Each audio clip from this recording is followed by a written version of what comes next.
Good morning, everybody. Welcome back to Ace Attorney Investigations 2. Can you hear that oh so deafening silence? Well, you guys probably can't, but I can. Yeah, so we're back. Last time we finished the case we were on, and then we started this one, which slowly descended into fucking hell, where now we are in prison for helping Kay because she's apparently a murderer. But you know that can't be right. I think this is the first time we've been in prison as the main character. I don't think that's ever happened before. It's obviously not the first time for Edgeworth, but I think it is for player omnipotence. That's alright, Laser. Don't worry about the clips. Whenever you have the time, it's fine. But yeah, so I don't know how we're going to get out of this. But, you know, last time Edgeworth got locked up and charged with murder, old Nick came by to help out. So, you know, I know he doesn't show up, but I can hope. I can wish. But yes. I got a drink. I got, a lot of grit and determination. And, yeah. I wanted to do something else to start today, but I thought maybe it would be better to start with Ace Attorney since that usually goes on for quite long. But I want to start a new game or finish Zelda. I don't know. I haven't decided yet. But that might be today or tomorrow. Anyways, shall we play? Sorry. Yapping for 2 minutes. Couldn't be me.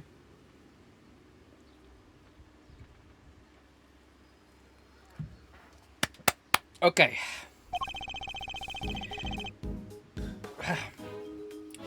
Never thought I'd spend another night in here ever again. And they stripped me of all the evidence we'd so painstakingly gathered. Even if they did let me keep Kay's Yatagarasu pin. Why would they let you keep that? Can't help but worry about her. They'd better be treating her well. The murderer, it was me. Yeah, this is the last thing that happened, which, you know what? These flashbacks are never usually helpful, but it's been 2 days, so maybe I actually need this. I remember looking down, the person in the red raincoat on the ground. It was me, Mr. Edgeworth. It was me all along. I'm the murderer. I'm the murderer. I'm the murderer. I hate being alive. I hate being alive. I hate breathing.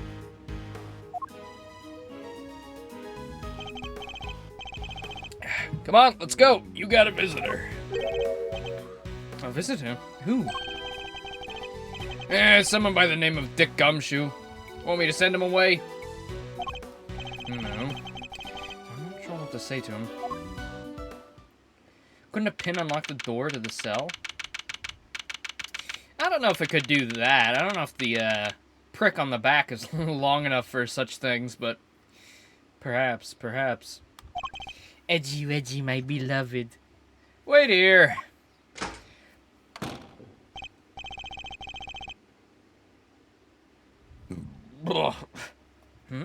They're leaving me unsupervised. Forgive the intrusion. Oh, hey, Gavel! Judge Gavel! Please, Mr. Edgeworth. Take a seat. What are you doing here? I was told it was Detective Gumshoe.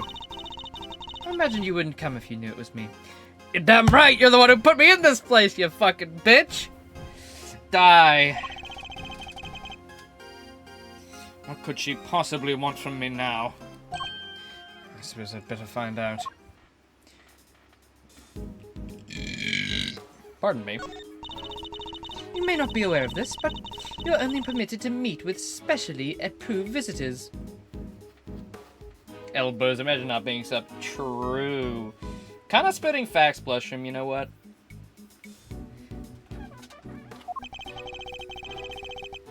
So I'm to be treated like some dangerous criminal, am I?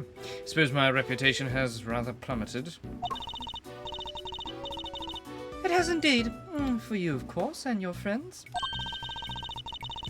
That attorney and the other girl were raising quite the fuss earlier. I saw them launch some extremely heated words at one of the guards. No, you didn't. You may thank the goddess in that regard, for even she is too busy to deal with each and every infraction. They will not be punished for their bad behavior.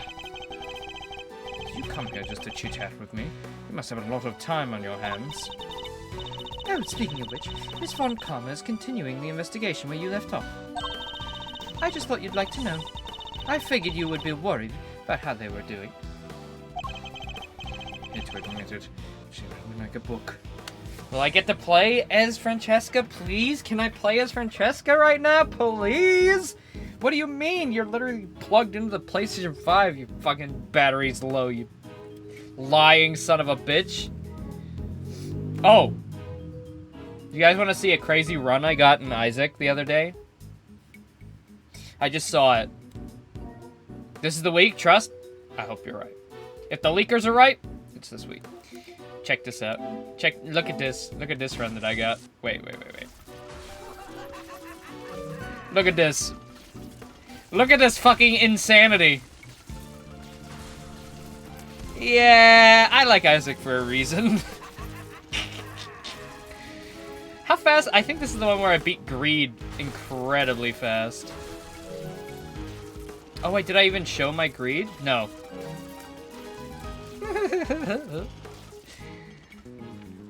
Yeah, I'm kind of a gamer.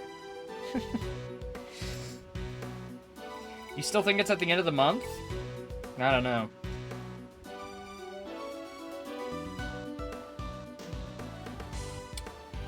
According to every leaker, and I don't think this has changed, it was always January 8th. Across several different people. So I don't know. You've been S-ranking all the levels on floor 1. You have 1 left and it might be impossible with the noise. Well, you know, I got P rank on every level on floor 1 live on stream. We will. Two more days, according to the sources? Yes, sir. Well, it'll be the 9th for us, or it'll be like late night. I don't know. According to Zem sources, yes. Unless it's changed and there's some more leaks I don't know about. Yeah, I don't think it's changed. Let's cut to the chase, Your Honor. Why are you really here? Simply to talk, nothing more. There's something I wish to know about you. Me? Yes, who else? Objectively speaking, you are highly intelligent and quick-witted. And a born prosecutor at that. Please, Judge Gavin. Your sarcastic praise is but salt on my wounds. Yeah, 8th for you, 9th for us. Yeah, 3 days. Unlike a game release, we don't get it a day early. We're gonna have to watch the same live broadcast as everybody else. But most likely, it'll be like 3 a.m. on the 9th, or something like that. So it'll be like the night of the 8th for us. Which, you better believe I'm gonna be there. I don't even care how late it is. I'll fucking be there just in case they set pre-orders live, because I need to get me a copy. We are streaming day 1, whatever comes out, alright? Day 1. I got that money pre-fucking loaded.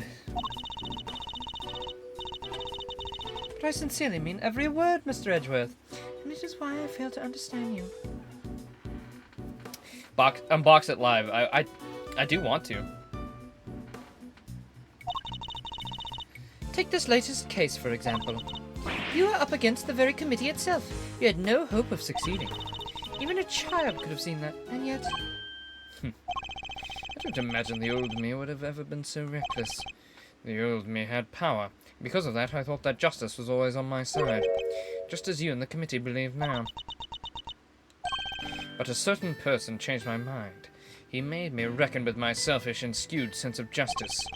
And once the scales had fallen before my eyes, I began to look at people differently. He's talking about Phoenix Wright. I felt that I was only able to be an effective prosecutor thanks to the efforts of those around me. Detective Gumshoe, the many investigative officers on the force, and even Kay. It changed me. The degree to which it changed me still surprises me today. I see. Thank you. I feel that perhaps I understand you a little better now. You understand me? I highly doubt it. Someone who's focused on forcing their idea of justice onto others can't possibly see what I see. Is that so? Is that what you truly believe? I will say one thing. This has been a very interesting conversation. That is all.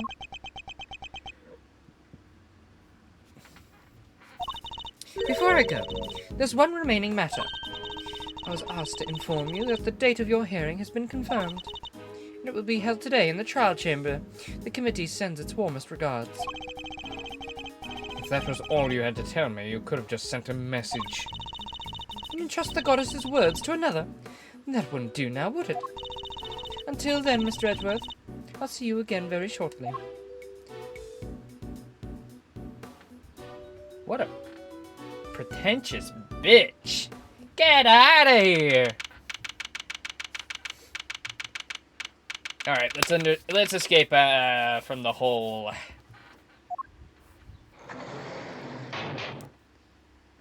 We're getting out of here. Oh. It's so quiet. No music. Well, this is awkward.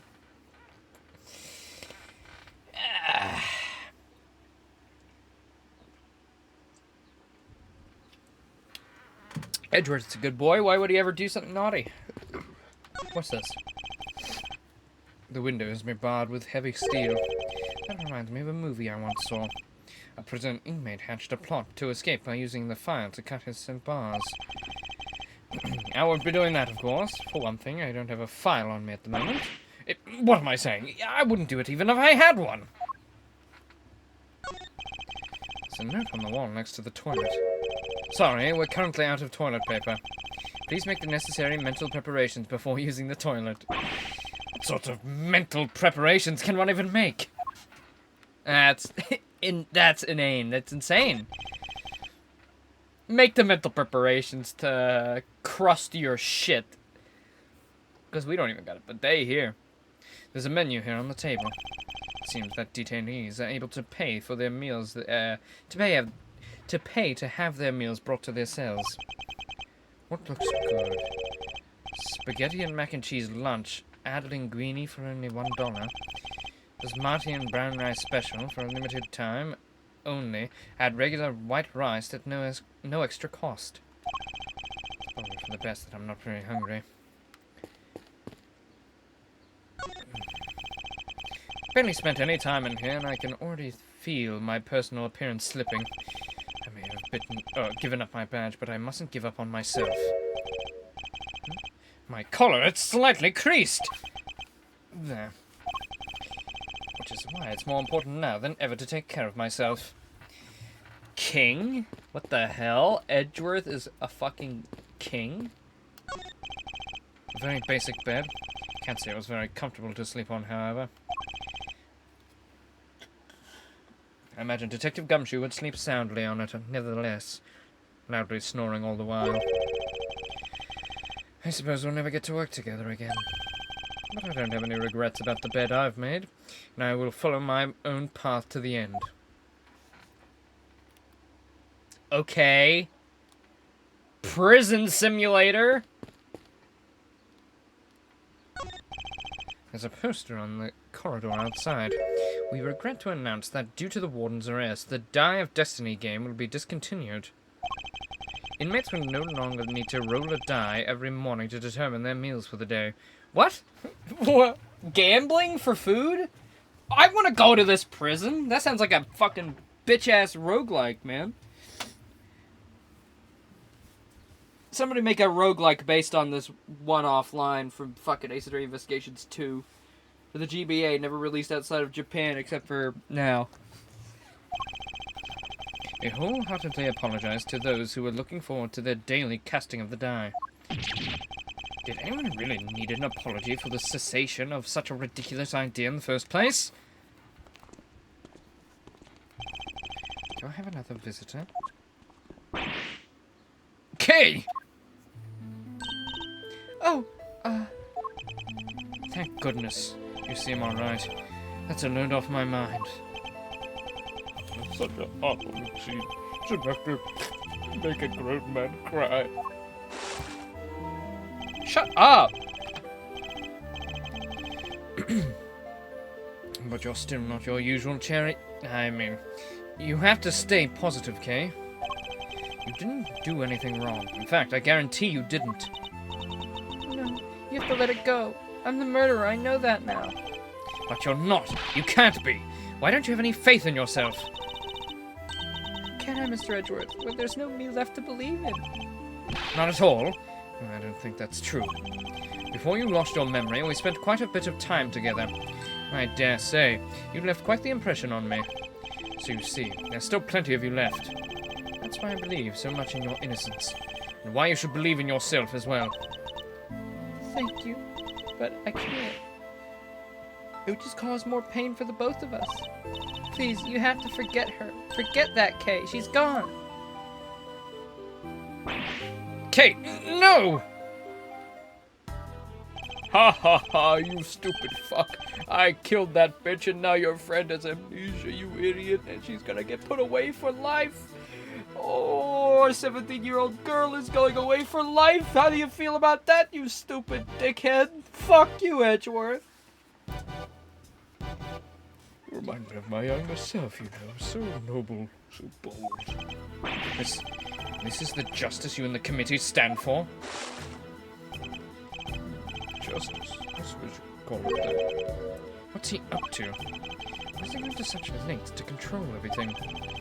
I can't shake the feeling that something's very wrong here. Is there some hidden agenda at play?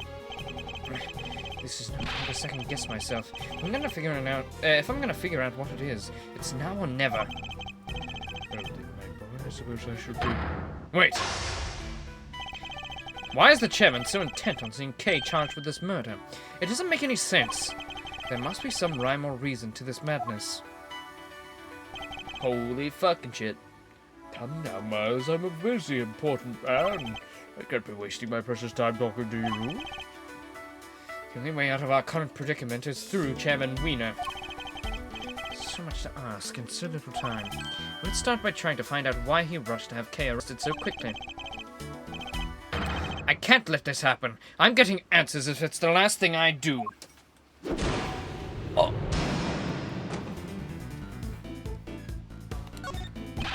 Why were you so keen to push through Kay's arrest? I've yet to hear a satisfactory explanation. Explanation? I'm not entirely sure what you mean. Don't give me that. You know exactly what I mean. I advise that you moderate your tone there, boy. Need I remind you of your position?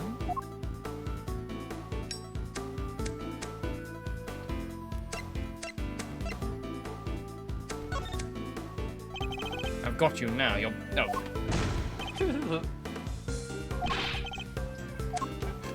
I'm a fucking prisoner, bro. What position do I have?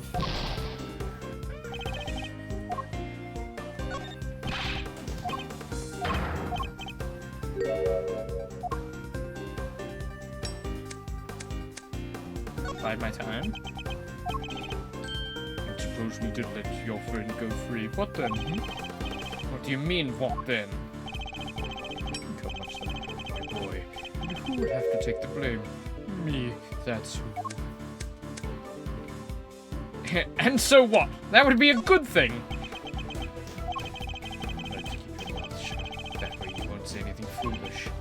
Sorry, but I can't stay silent forever. Not while Kay's innocence is still in doubt. Breaking my heart. Just look at this flood of tears. Please, just leave it alone, will you? Things were coming along nicely until you interfere. Coming along nicely? It's almost as if you wanted Kay's arrest to happen. It certainly doesn't sound like a statement of an impartial representative of the law.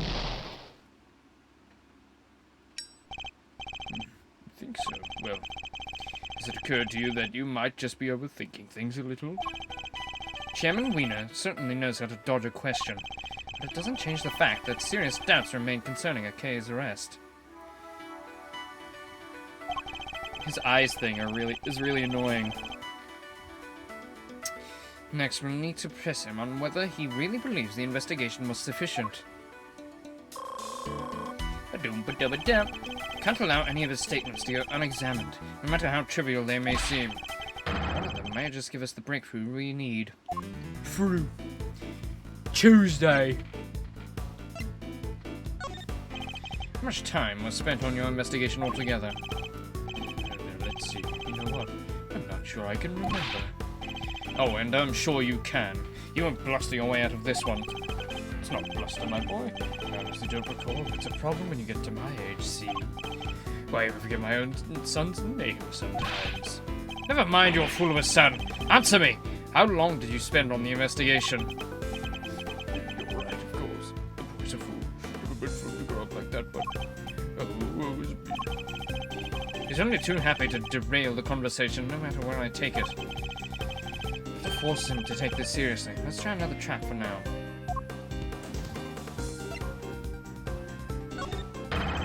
You can hardly say the investigation was sufficient. You're the one who called all the shots, weren't you? Including the decision to have Kay arrested. I'm afraid I'm nowhere near as influential as you think, dear boy. You're the chairman of the committee. Doesn't get much more influential than that.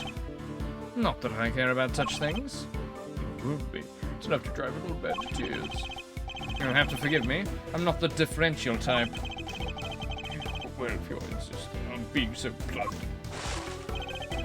Then I'm afraid you won't be seeing your prosecutor's badge anytime soon.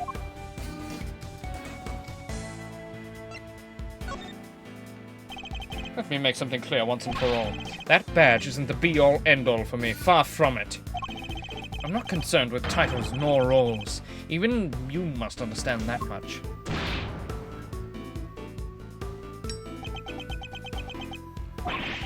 So young, so very young. Would have advice, Miles, from somebody who's been around the block. You're hopelessly naive, my boy. Idiotically so. Well, that certainly got under his skin. He might be less guarded in his answers while he's in this state. Now's my chance. How much time was spent on your investigation altogether? Am I ready to give up to you? But even my patience has its limits, you know. What a coincidence. So does mine.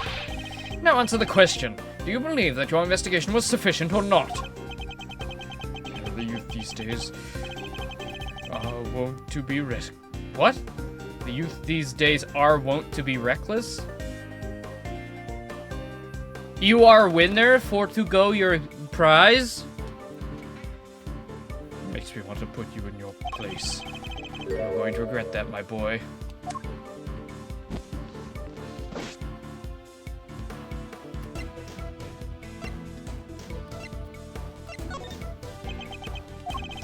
Well, maybe you do know your place after all.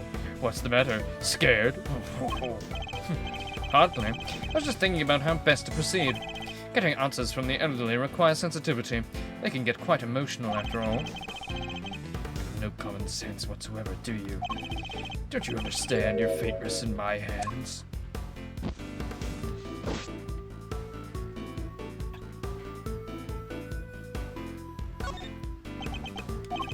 Let's say you do manage to get some answers from me.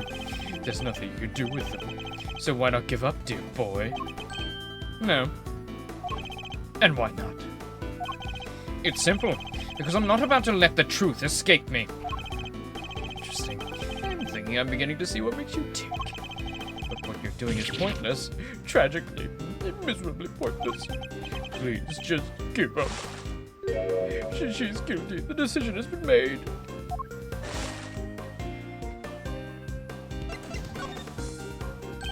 Once again, your choice of words intrigues me. It's almost as if Kay's guilt had already been determined from before her arrest. What are you trying to imply? I'm implying that things haven't gone as they normally should. In fact, everything has proceeded as if Kay's arrest was the end goal, right from the very start. Well, Chairman Winner, was it?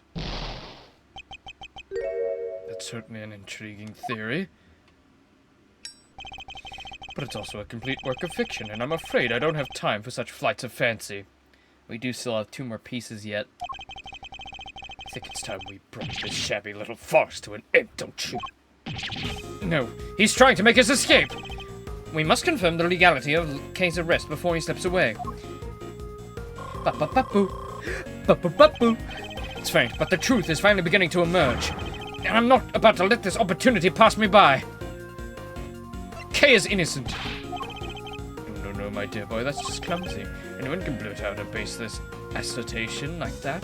Even a disgraced superstar prosecutor. Ay-ay-ay! I knew that wasn't the right one, but I just wanted to say it anyway. Wait, we're not done yet. I'm tired of all this talking, so make it brief, will you?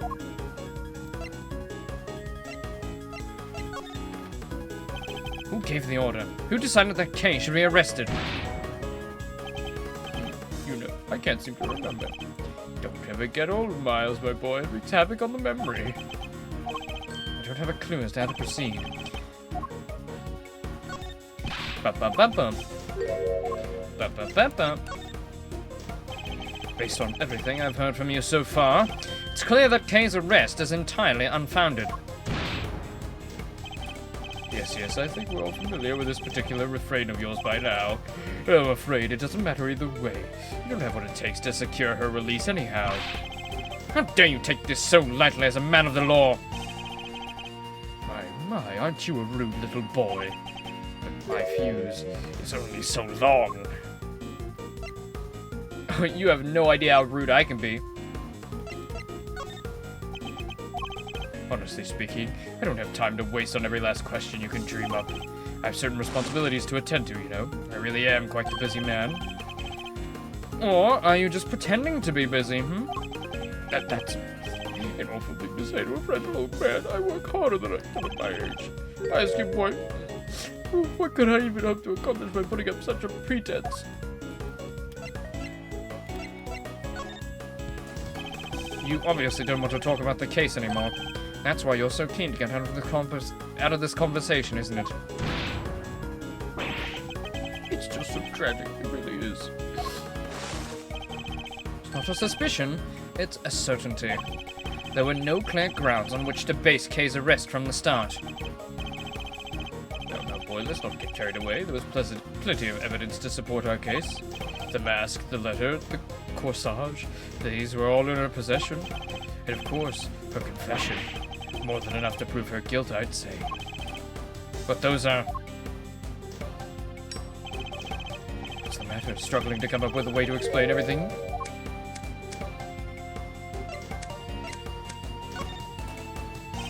I've got you now. Ah, fuck. Damn it!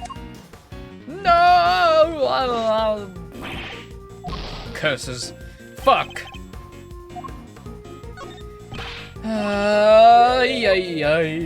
What grounds do you have?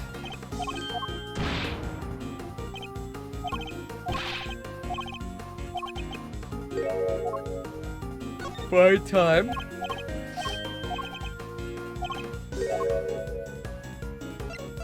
You're hoping of avoiding talking about the case?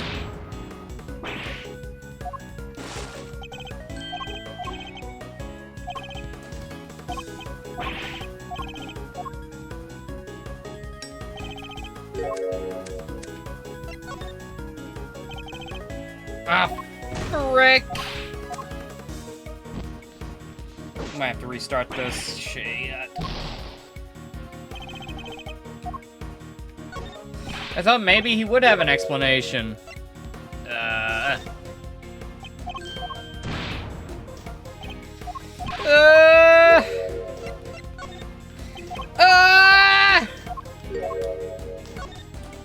No, wait, fuck, shit. No, that was the wrong one. Oh, I'm dead. I'm dead. Oh, I'm dead.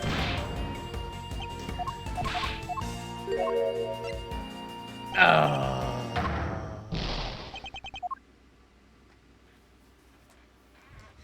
I fucked it up. I'm so gassy. Fuck. Where do we start now? Once more onto the breach. We start midway through, right? Yeah. Basically, we're not punished at all. Hooray!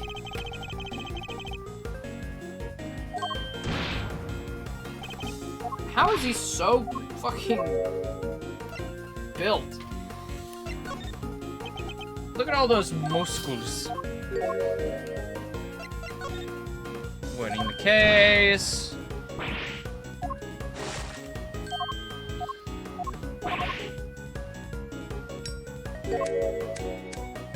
By time. Oh, shit.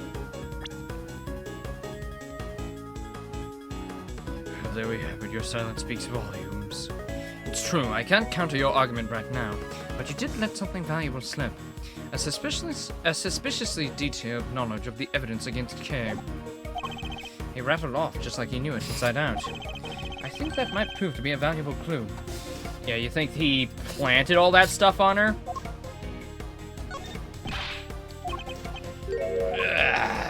Who gave the order?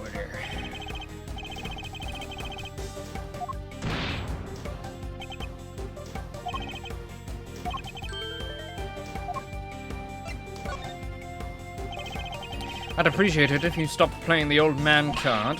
You remember the details of the evidence against Kay pretty clearly. Perhaps if your memory didn't fail you only when it was convenient, I'd be more inclined to believe you. So let me ask you again, who gave the order for Kay's arrest? Oh, Sharkblood, I'll give you that. My son could learn a thing or two from you. He wasn't such an incurable numbskull, that is. It's a tragedy, really. I don't want to hear about your son. I want to know who authorized the arrest. You're very mean, you know that, don't you? The arrest, you say? I believe the order was given by... You, of course. Come now, Chairman Wiener. We both know it was you. Alright, you got me.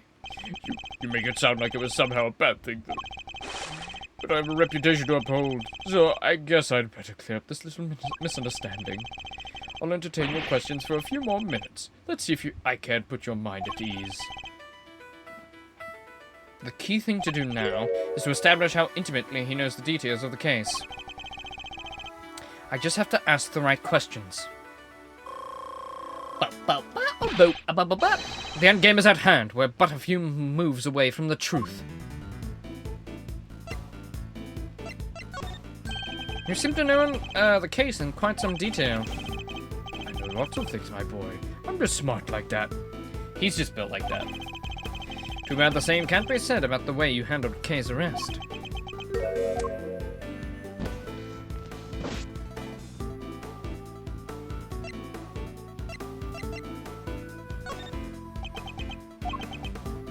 I'm a very busy man. Do try to remember I can bring this little chat to an end whenever I choose.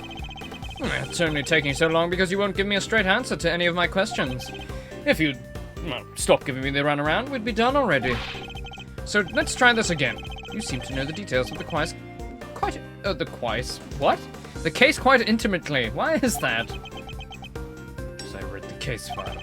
Not exactly the most thrilling part of my job, but it's part of the job. I'd be a good role model. I can't be seen slacking me so hard. But I have some time on my hands so I can read the whole thing from cover to cover.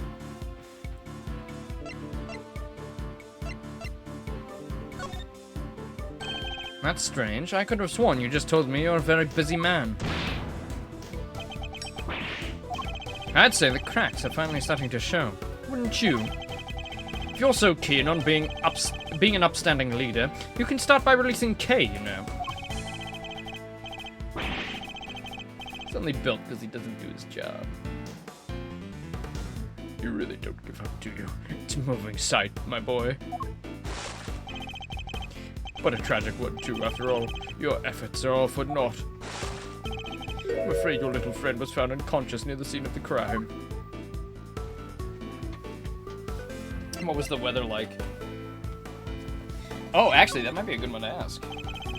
Oh, no. I was like, maybe that would be a good one to ask to see if he was there. Because if he answered it, it'd be like, it was raining. Huh? Wait a minute.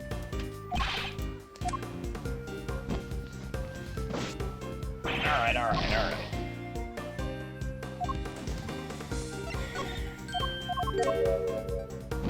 How does he know that? Wait, what about what?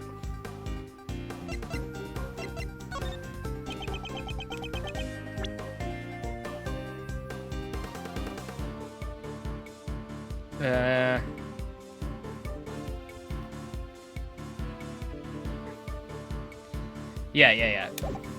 Her being unconscious near the scene. Well, she was taken to the hospital, and she probably told them.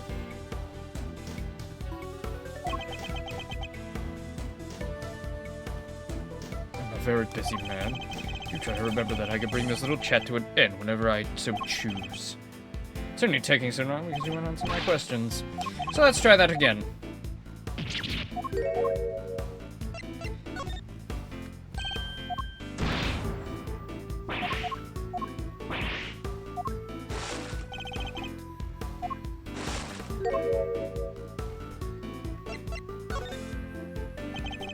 We have yet to hear as much about the circumstances under which Kay was found.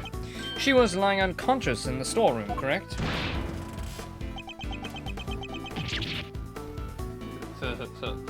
Uh-oh. That's right, although I'm not at liberty to tell you how I know that. He knows things even we didn't. In fact, he seems to be aware of every tiny detail about this case. This could be a valuable clue. The suspect, Kay Faraday. How much do you know about her exactly? I know that she's the suspect. Aside from that, not much else. Crossed my heart, but it's true. Time to deploy my clue. Sorry, but the more you tell me, the less sense your story makes. Go for one thing. You know the details that even those investigating the scene are not aware of. Why is that? Just how much do you really know, Chairman Winner? Oh, there's that intimidating face you like to make again. Well, two could play that game.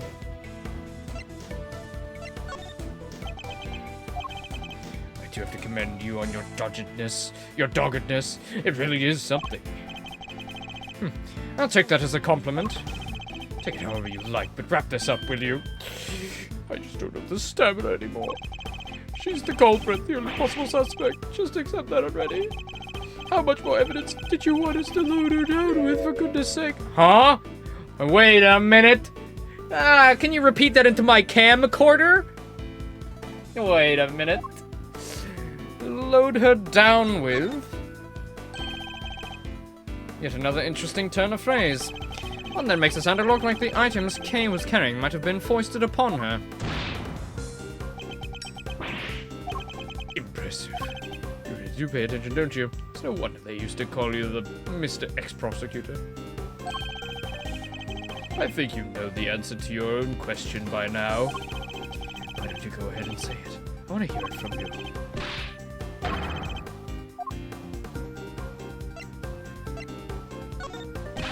Kay is innocent.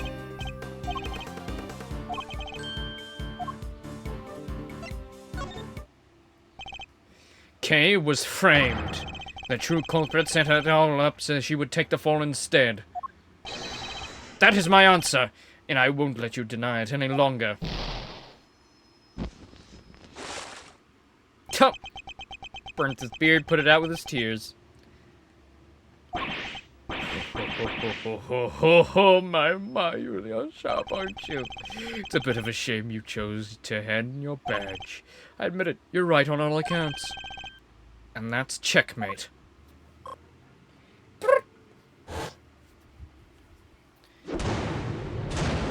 Checkmate! We knew it as soon as we walked in that you were the evil guy, you son of a bitch. You knew Kay wasn't the real murderer, and yet you still had her arrested. And what's worse, you thought you could get away with it. Well, you won't, not if I can help it. There you go with that naivete again, my boy. I guess that was always your problem.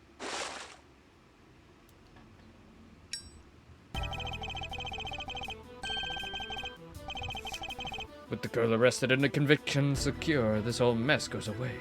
And that's what will happen. But whose interest does a conclusion like that serve? The committee's, I suppose. And mine? You know, listening to you just now, well, it really got the tears flowing, I have to say.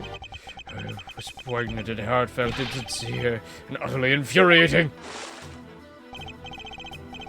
Look, I'm not perfect, I know that, but your lack of sophistication. Wow, looking at the word sophistication is like looking at an Egyptian hieroglyph. It's so crazy looking. Sophistication in these matters is beyond the pale. You insist that the truth is more important than anything else.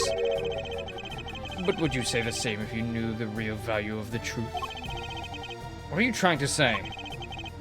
When you get to my level, you don't uncover the truth. You make it, little by little. Kay Faraday, murderer, that's the truth. The truth I created. Yes, my boy, that's what I like to see!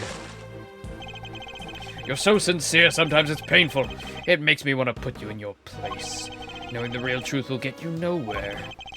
Because that's how much it's worth. Nothing. Shocking, I know. And why not go after the real killer? How much do you even know about what really happened? You're still not getting it. That's your truth. And it is worthless. Mine is all that matters. Okay, now I'm starting to question, is he the killer or did he just frame her to get this whole mess away? Could be Judge Gavel. Gavel could be the murderer. And she and him are just working together. He's the killer. It's very plausible. You understand what I'm saying, don't you, Mr. Ex-Prosecutor? I have all the power here. Curse you! Well, aren't you menacing? You and your little friend are just as bad as each other. Violent criminals who deserve to be locked up. You'll pay for this! And with that, yet another person disappears from my life. Oh, it just makes me want to cry and cry and cry.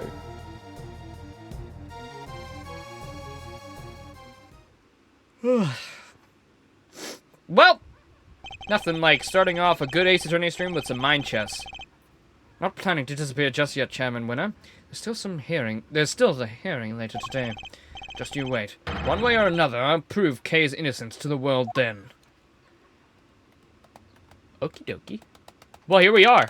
Right now.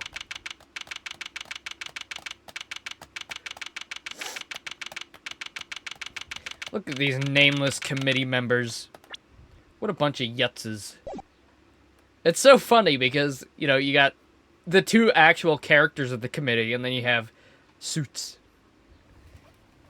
Oh my god, look at Lotta Hart fucking with her sassy ass pose.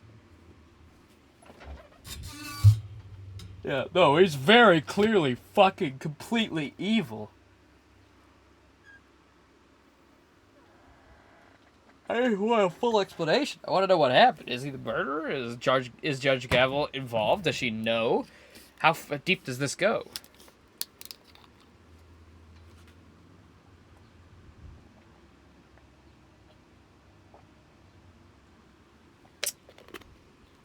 Ugh.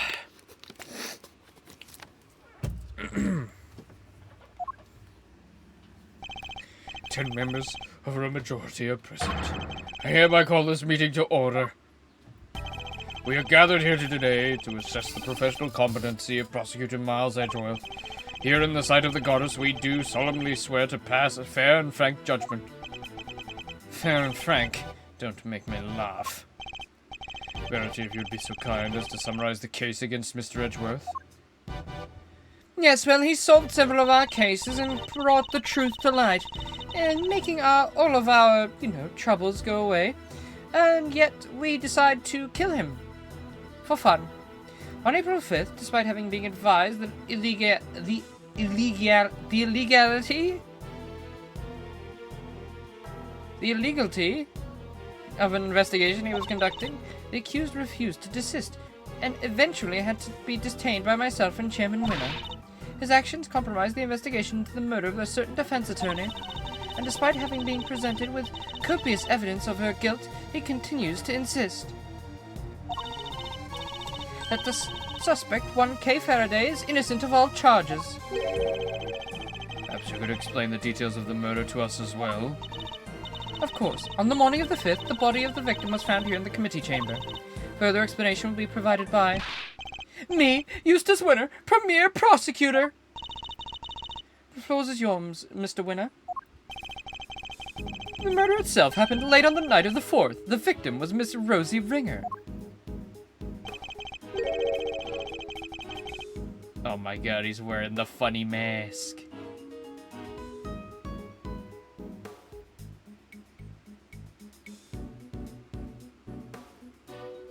That same night, an illicit auction was being held here in this very room. Ringer took part in that auction, I think. Yeah. Meaning that the murder took place sometime during the auction.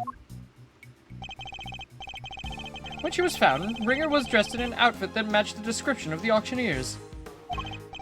However, due to the fact that the auction carried on after the murder had occurred, I deduced that Ringer was not in fact the auctioneer. You did that. That was us. Objection. I deduced that? What about the basis on which the suspect was detained, Mr. Winner? Yeah, I got this. So Faraday was overcome by... Crushing remorse, Eustace. Yeah, that. Tons of crushing remorse. So she confessed. According to her confession, she was on the roof of the building when she encountered a person in a red raincoat on the viewing platform. And that person was Miss Ringer, I take it? Precisely, Mr. Chairman. The killer dressed the victim in the auctioneer's outfit after the fact. But at the time when she was killed, Miss Ringer was wearing a red raincoat. And who won the race to find the raincoat nearby? Me, that's who! Did you? I thought it was somebody from forensics. Strictly speaking, it was found by one of the forensic investigators under Mr. Winner's command. I knew it. The blood analysis on the coat showed that it was indeed Miss Ringer who'd worn it. Well, they have it. And the suspect's confession was the final nail in the coffin. She confirmed having committed the murder. So as you can see, Kay Faraday was the killer, and there's no way anybody else could have done it. All right, Miles, I expect you have some objections. Let's get them all out of the way, shall we? I have no objections, Mr. Winner. Well, now is that so? I thought it would have taken more than a single night in detention to break... No objections in the matter of my unauthorized investigation, that is. But in the matter of Miss Faraday's supposed guilt, I have plenty. I can personally attest to the fact that Mr. Winner's investigation was fair and impartial. Of course it was! When it comes to carefully conducted ops, I'm the winner every time. You know, Miles, it's within my power to offer you a plea deal of sorts. If, and this is purely hypothetical, of course, you were to withdraw your objections, you might wake up tomorrow to find yourself the proud owner of this, the proud owner of a seat on this committee? So I ask you again, do you have any objections, Mr. Edgeworth? If you think you can buy my silence, think again. You will watch your mouth. Only if the chairman watches his. I didn't come here to talk about the committee seats. I came here to talk about the murder case. I demand a statement under oath, and I won't rest until I have one. I want to know exactly what the committee's view on the incident is. You want to put us on trial, my boy? Very well, if it will make you happy.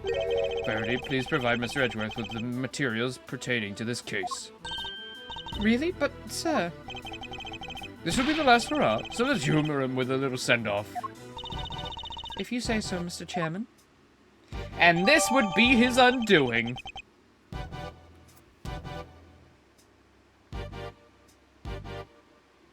You know, if he said no, this would have turned into Ace Attorney 4. You have no objections to Verity representing the committee, I assume? None whatsoever. Mr. Edgeworth. Don't worry, Kay. Everything will be fine. You'll see. Check this out. I'm about to fucking finna-dabby eat on this bitch. Check out my elite yeet skills. Yes, I know the ways of the elite speak. And I know the ways of the judicial system. I'll be fine. Alright. Let's see. This is probably going to be... Well, actually, I don't know. Is this going to be the end of the episode? I'm not sure.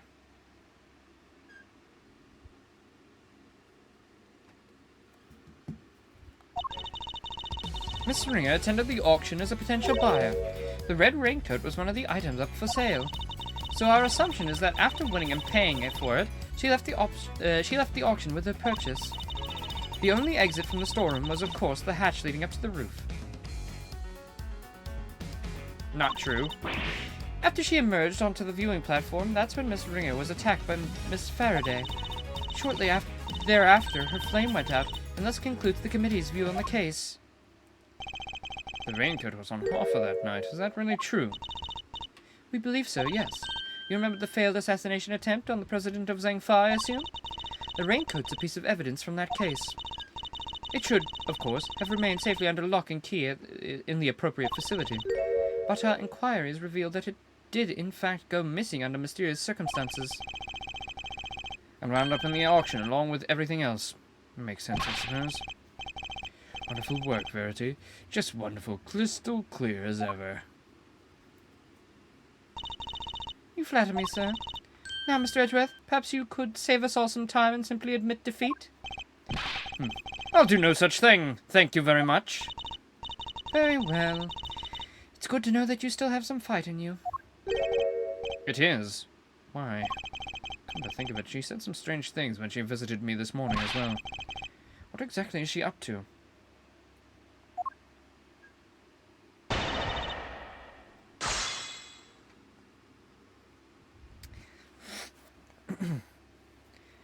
Is it not true that you did not know the location of your mother last night? Of course I do. That's a lie. She was with me. Hold it! Ba-ba-da. Hold it! Miss Ringer was a member of the committee. Could she not have left the committee chamber via the main door? Well, the auction was still underway. And that would risk exposing its existence to the outside of the trusted circle of attendees. Given that Miss Hart found out about it, I think its existence is already well unexposed. The rules of the auction stated that the attendees were to enter and leave via the hatch in the roof. Miss Ringer had no reason not to follow these rules. And given where the murder took place, we know what she must have done so.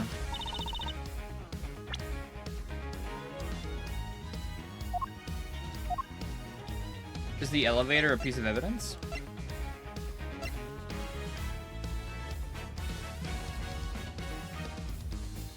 Just the killer hid the body. Ba-ba-da-ba-da. Ba-da-da. Da-da-da. God, I love the music. Alright, let's just go through and press everything. It doesn't seem like there's anything too obvious. I was thinking maybe that the elevator goes up as well. And that would make sense for how Kay saw her come in.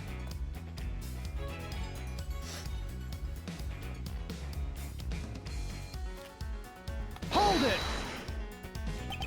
In other words, a member of the committee was actively involved in the illegal evidence trade. It's unfortunate.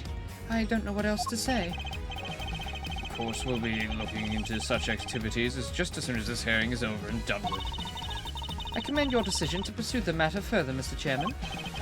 Don't be silly, Verity. It's the least we can do, really. It's not that any of your business. It's not that it's any of your business anymore, Miles. If only you'd remained a prosecutor. But you didn't. Now, if you were quite done making an old man cry over this old sad affair. La la la la la. So the raincoat window was one of the auction lots. That's correct. I believe it had originally belonged to Mr. Shelley the Killer. Considering its status as a piece of evidence, it's the only logical conclusion. It's from when he made his attempt on the president's life. There was an unexplained mannequin standing against... yep, that's where it would have been. Could well have been used to display the code prior to the auction. Do we know how the items were being smuggled in? That's still under investigation, and it's entirely unrelated to the matter at hand. Especially considering that you will soon officially be a prosecutor no longer, Mr. Edgeworth. Sounds like the outcome of this hearing is a foregone conclusion. No surprises there. My personal circumstances aren't important right now. Please continue, Your Honor. As I was saying, the raincoat was one of the items up for sale.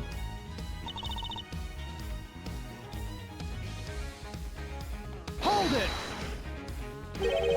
Why'd she leave so soon after making her purchase? Because the auction house rules. Winning bidders are expected to pay for their items immediately. Miss Hart told us pretty much the same thing. Miss Ringer, having paid for the raincoat, probably left immediately afterwards in accordance with the rules. Uh-huh. Hold it! Ugh. But why? What possible motive could Kay have had? That's exactly what we're hoping to establish in our upcoming interviews with Miss Faraday. Coercive interrogation after the fact. Something you seem to specialize in. If the murderer knew that the attendees would all be leaving via the hatch, then the roof would have been the perfect place to lie in wait. So, as I was saying, after she had emerged from the viewing platform, that's when Miss Ringer was attacked. Shortly thereafter, her flame went out, and thus concludes the committee's view of the case. Sorry, that is not true.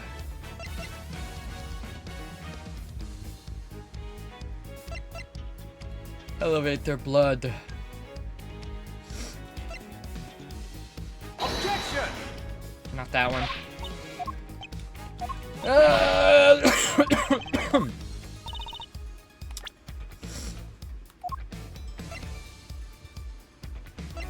Wait, what did I present? Did I present the box? Yeah, I did. Okay. Present the... Objection! Nope. Okay, cool. Epic. Yep. Alright.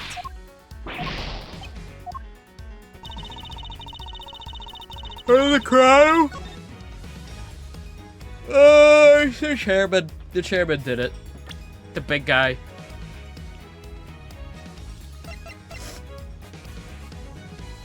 Oh, wait. This one. Objection! Wait, what? But it's... That's a contradiction! But that's a freaking contradiction right there. Wait, hold on a second, that's a freaking contradiction.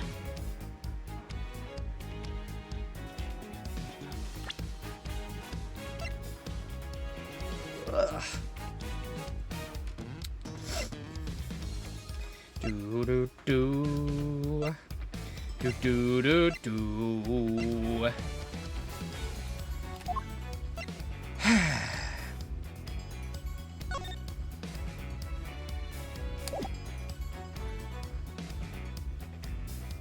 Objection!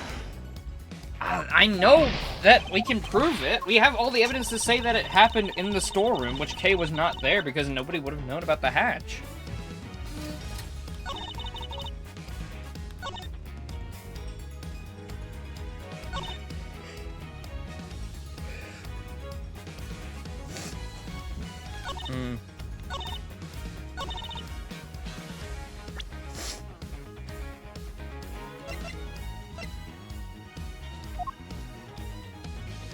Left the auction with a purchase.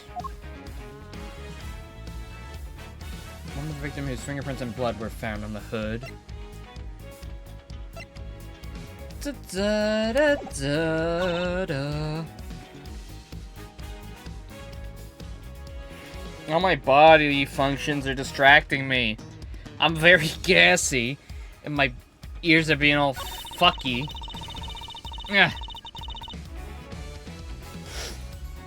Emerged on the viewing platform, that's when Miss Ringer was attacked by Miss Faraday. Do do do do do.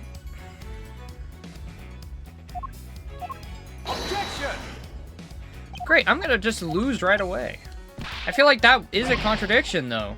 She appeared from the wrong place, according to Kay's testimony, but I guess... Oh, we'll put it into suspicion because we think she's the murderer. Maybe this one. Her flame went out.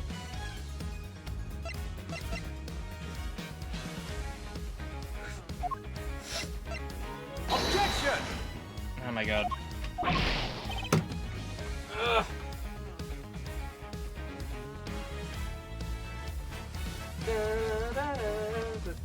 Maybe I should see what it has to say. Wait, did I press that last one? Oh fuck, did I not press this one? Hold it! The flame went out. The flame of her life, Mr. Edgeworth. Though perhaps your flame was stolen from her is more apt. Objection! The candelabrum that extinguished her life was one of the auction lots, meaning Kay had no way of getting a hold of it to begin with. Miss Faraday could not have lain in wait for the victim without knowing of the storeroom's existence. She could easily have snuck down the ladder and stolen it while the auction was underway. If only we knew where the candle holder was during the auction. That would surely clear the matter up, no? Well, either of you? Sadly, we don't have anything that could tell us much on that front at the moment. Forgive me, sir. This is something we're hoping to establish through further investigation. Well, isn't that a shame, Miles, my boy? It seems this line of inquiry is something of a dead end, isn't it? Their theory is that the victim and her killer met on the roof, and that's where the murder took place. In other words, it assumes the viewing platform was the scene of the crime. But is that really the case? I thought I had evidence that shows the story of what happened last night. I have to double check.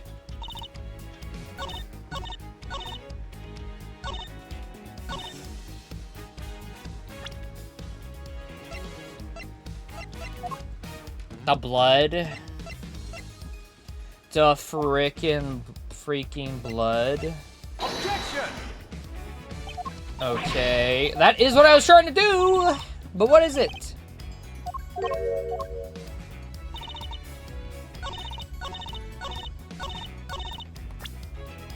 The box? Wait, what did I present the box to?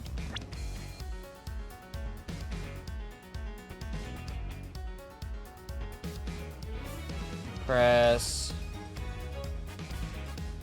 Case record. Oh.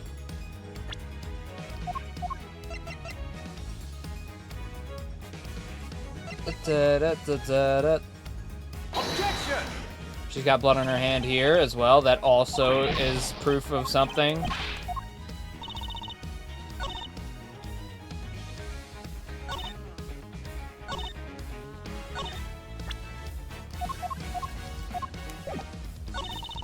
Maybe this one, photo? Objection! Okay, there we go. Oh! Maybe you can clear something up for me, Judge Gavel. But what is Miss Hart doing here in this hearing?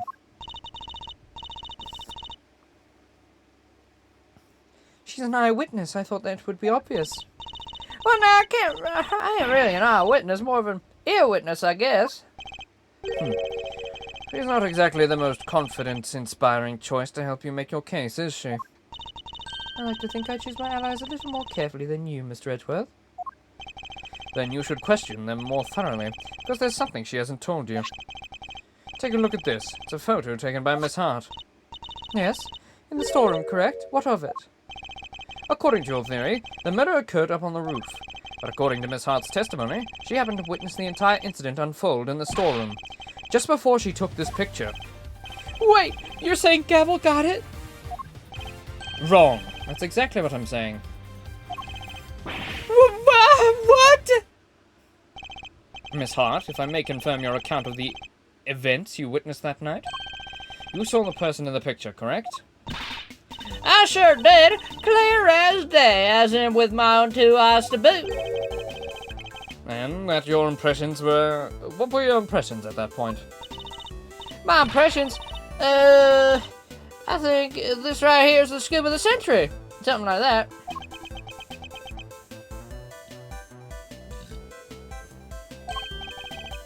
Yeah, well, that makes sense.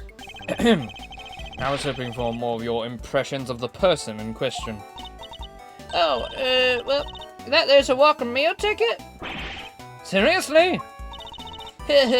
Just my little joke. No need to look at me like I done sat on your lunch. Old red raincoat, right? Well, I took one look and I thought, well, that's our perp right there. And therein lies the rub. For Miss Hart to have thought such a thing, but... Okay, let me finish, maybe? Oh, Mr. Edgeworth, when will you learn to use your words? If it's an explanation of the facts that you require, you need only ask, you know. What do you mean? I assume you're about to raise the issue of the voices Miss Hart heard. Voices that may be unrelated? Objection! Unrelated? You can do better than that. Was one of the voices Miss Hart heard really Miss Ringer's? You're kidding me, right? Them folks are talking crime-related turkey, or my name ain't Lotta fucking Hart. Nah, but you did hear them clearly? Well, can't rightly say for sure, but I can't rightly say nothing, and you know it. They was using the voice changers. I done told you that.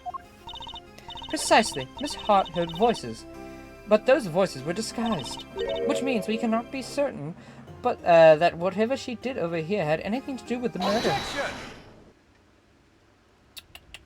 Oh, You don't need to yell objection in order to sigh at me, Mr. Edgeworth. Seems I overestimated you, Judge Gavel. Nonsense, Verity's the best of us, my boy. The very best! That guy, he's the villain. And yet she believes that what Miss Hart heard might not have had anything to do with the murder. Even supposing that that's the case, it doesn't prove the murder didn't happen in the storeroom. The incident happened before the victim was able to go up on the roof. That much we can say for certain. But I can tell you why. The blood on the hand that I noticed right away. We initially thought that the person in the red raincoat was the culprit. Yes, because Miss Hart said as much. Indeed.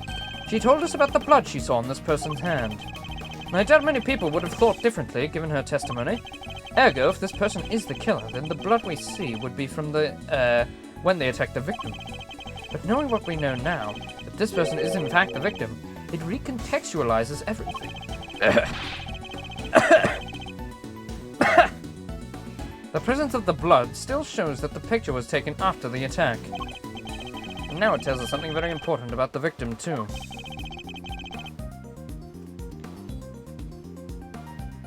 Survived the attack.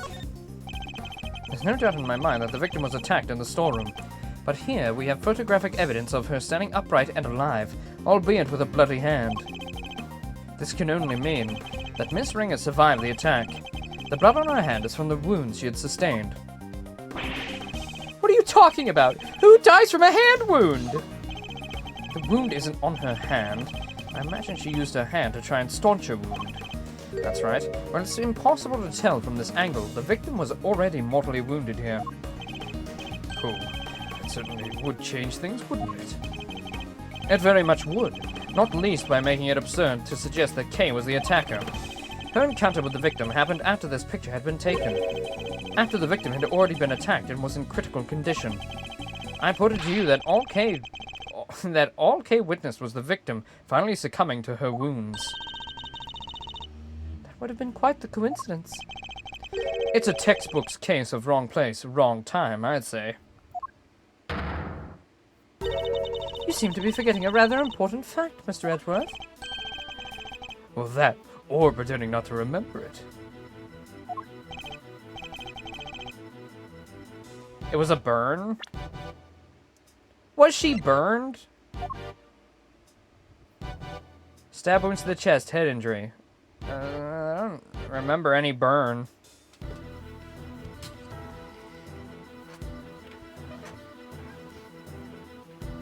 I don't think there was any mention of a burn anywhere. I don't remember that. This is how we wrap things up. Don't you, Verity? Put this boy out of his misery. Yep, from his lighter. Even though there was no mention of it, it's from his lighter. On the hand? I don't think there was a mention of that. It's not a burn here, it's blood.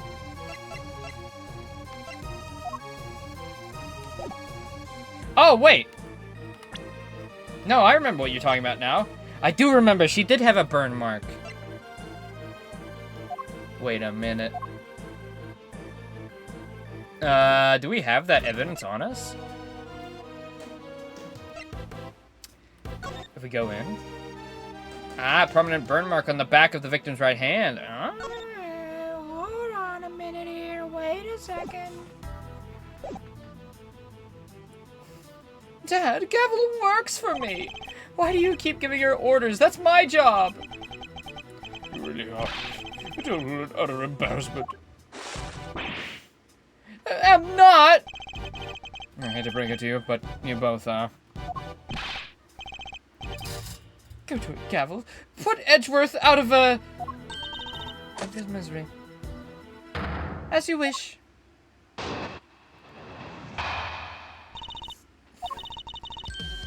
Miss Ringer's body was found with 3 wounds in its chest, and we all know that those wounds are. We all know what those wounds are from, don't you? That's right. They're from when she was stabbed in the chest by the three-armed candelabrum. I doubt anybody could survive such grave wounds. And if you care to read the coroner's report, I'm sure you would change your tune.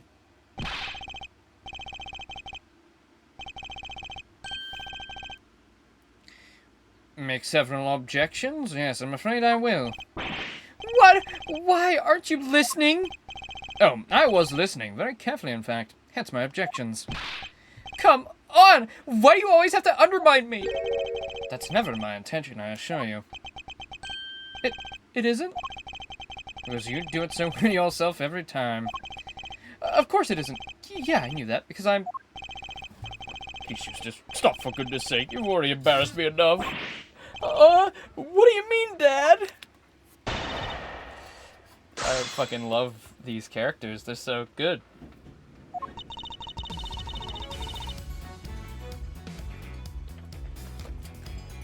I love that he has no pride in his son. He's just like, you're a fucking idiot. You're a stupid fucking disappointment of his son. Fuck you. No love whatsoever.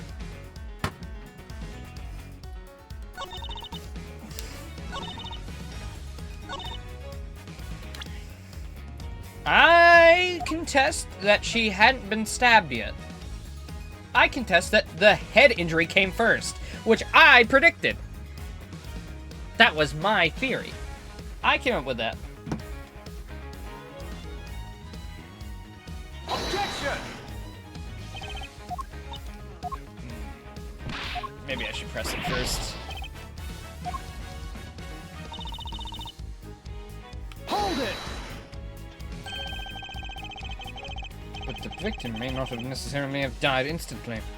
I think we can say that much at least. Perhaps, but she would surely not have lived for longer than a few minutes. Or a few moments either. So, there are people who could survive even if you stabbed them in the chest? Sure, there might be, and there might not be too. So, which is it? Trust me, there are not. And in case you're still tempted to believe there might be... Coroner's.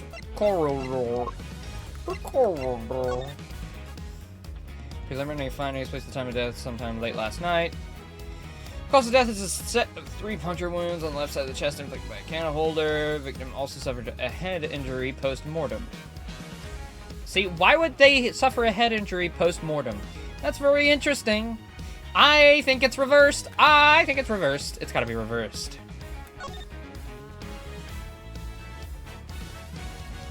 I think the head injury had to have come first. I don't know if we have proof of that. And the burns from the lighter as well, yes. That'll come into play when we're identifying who killed her. I don't think it's important right now. Hold it! Cause of death is the set of 3 puncture wounds on the left side of the chest inflicted by the candle holder. Well done for reading, Mr. Edgeworth. That report forms the basis of my own conclusions. In other words, if I disprove what it says, I disprove your conclusions, no? You have the strangest sense of humor. But I wouldn't mind seeing you try. However, before you do, I'd advise you read that report very carefully. After all, I'm not interested in your opinions, only in solidly grounded deductions. Don't worry, Kay. Everything will be alright. You need to find something to prove the victim was still alive and breathing immediately after the attack. If I can't, Kay's fate will be sealed.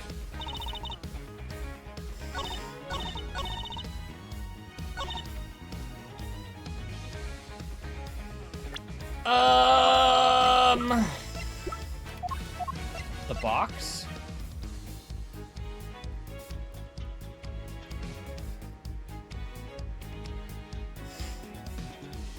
Ha ha ha ha.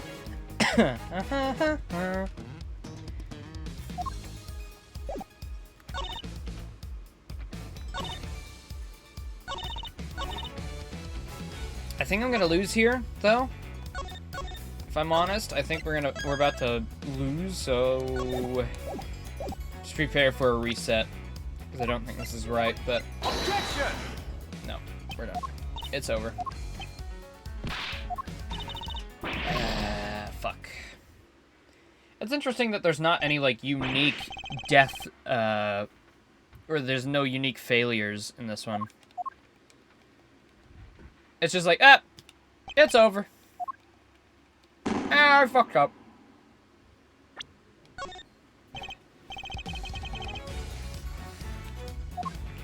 Ow.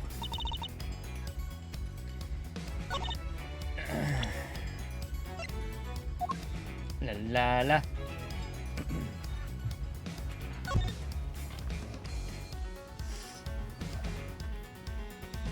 Afflicted with a candle holder. A head injury. Permanent burn mark on the back of the victim's right hand.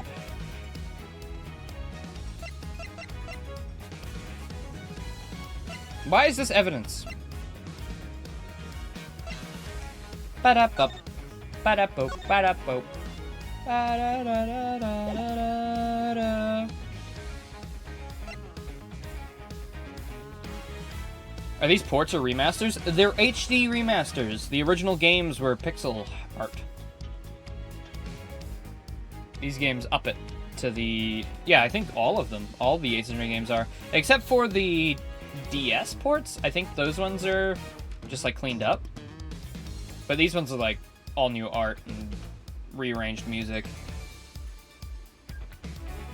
Or, like, you know, all new. It's really just updated. And new compositions. There you go. Ba-ba-da.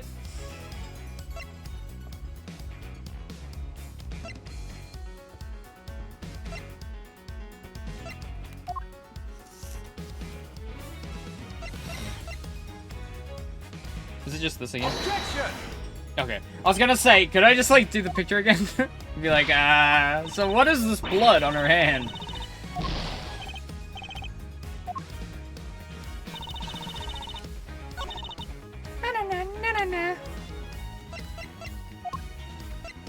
What if I just... Objection! Okay. Do I have any proof? Well, I must do.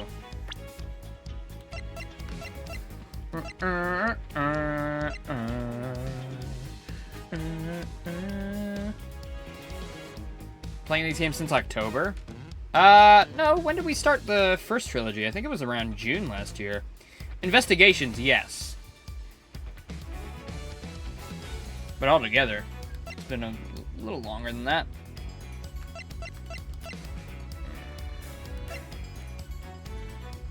La la la. Do we have anything to pin down that the time? Keycard record.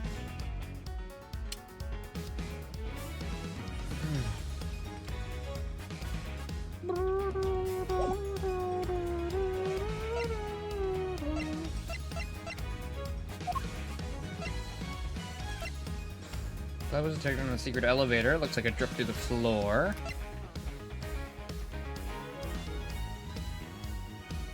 The box, right? I think it's the box. Objection! No. But maybe I gotta put it on something else.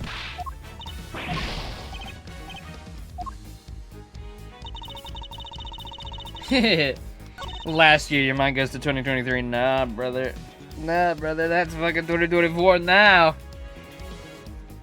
Only 5 years before 2030. Can you believe it? Objection! Damn it. Fuck.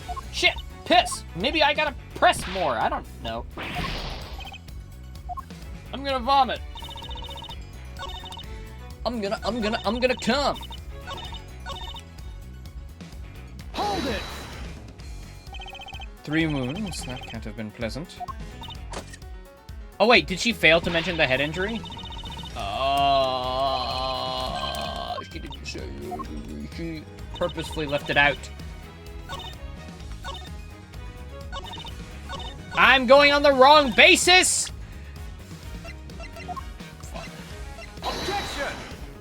Okay, never mind. I guess I'm the idiot.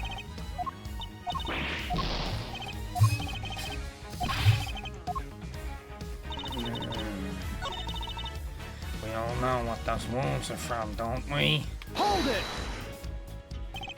I do, but perhaps we should ask Mr. Winner. He does, I'm sure. Don't you, Eustace? Who, me? Oh, well, you bet I do. I know the case inside out. Who does he think he's fooling? Just before I make an old man happy and at least glance at the coroner's report, would you?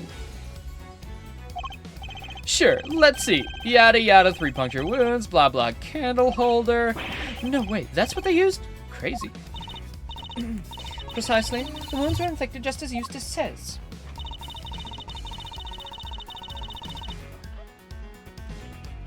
Okay. Maybe it wasn't the candelabrum?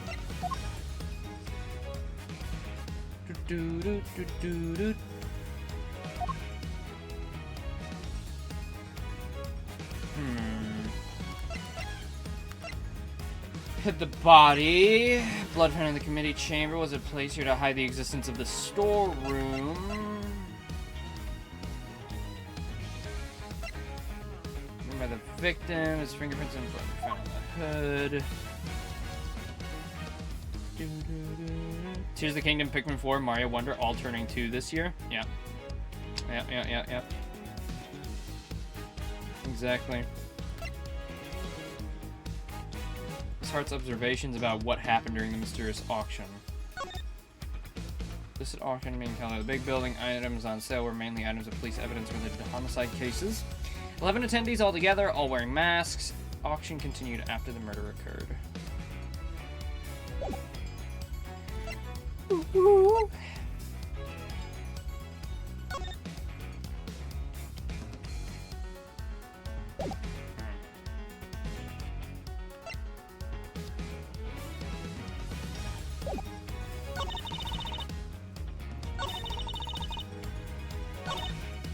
Anybody could survive such great wounds. Keeps telling me to read the coroner's report. Burn mark.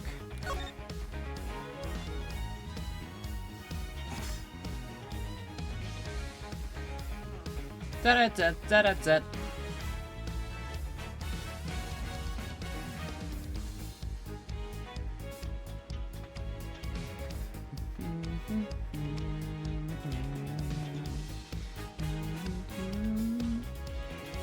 Am I stupid here? I don't see what I'm supposed to be grabbing at. Burn mark. Head injury. I want to prove that, but I don't know if that's true. Okay. Has there been anything I haven't pressed yet? Hold it! This, maybe? And you'll show the stabs in the chest were the cause of death? There's no doubt about it? None. One of the spikes of the candelabrum even pierced the victim's heart. And unless you mean to call Dr. Hurt's professional opinion into question, we can only treat that as a fact.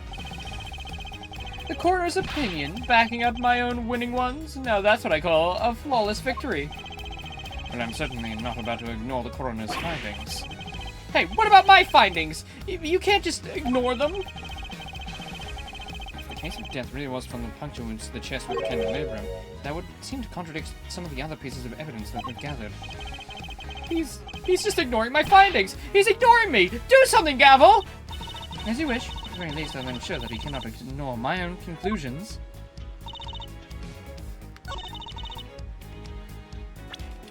How do we prove this happened later?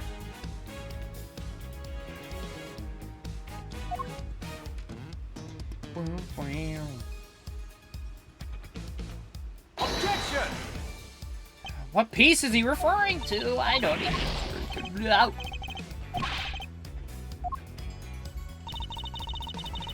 You know, you think?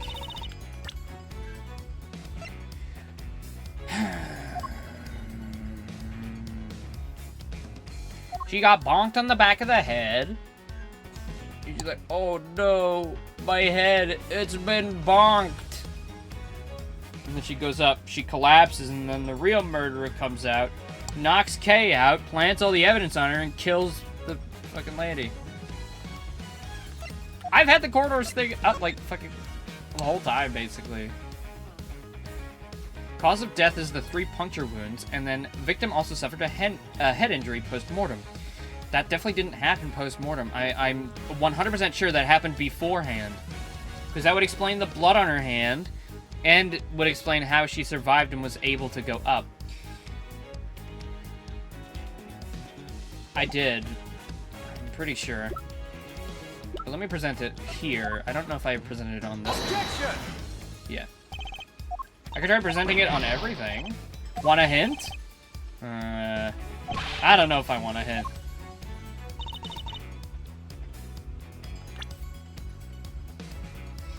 I don't know.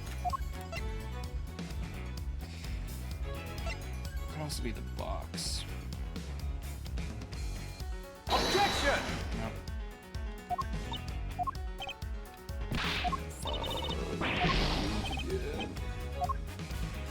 It's alright. We get infinite tries, so it's not like I'm at a loss here. I'll get your precious thing back.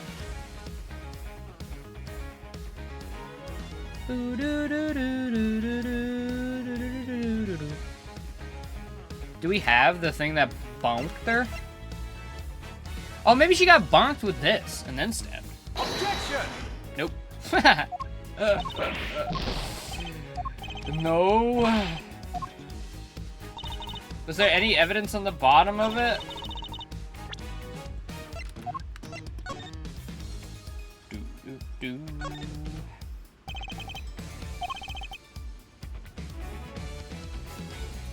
The raincoat does have blood on it, but it's her blood.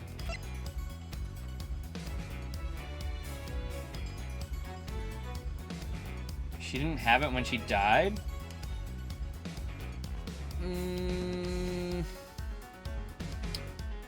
She had it when she collapsed up top, from what we know. But I'm guessing she didn't die at that point. Maybe. Objection! Oh! Oh! Oh! Oh! Oh!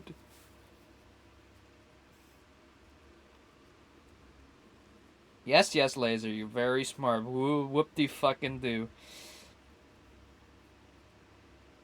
But, like, okay, it had blood on it. Is that what he's gonna contest? We know she was already hit with it on, because she had blood on her hand. That could have easily wiped onto it.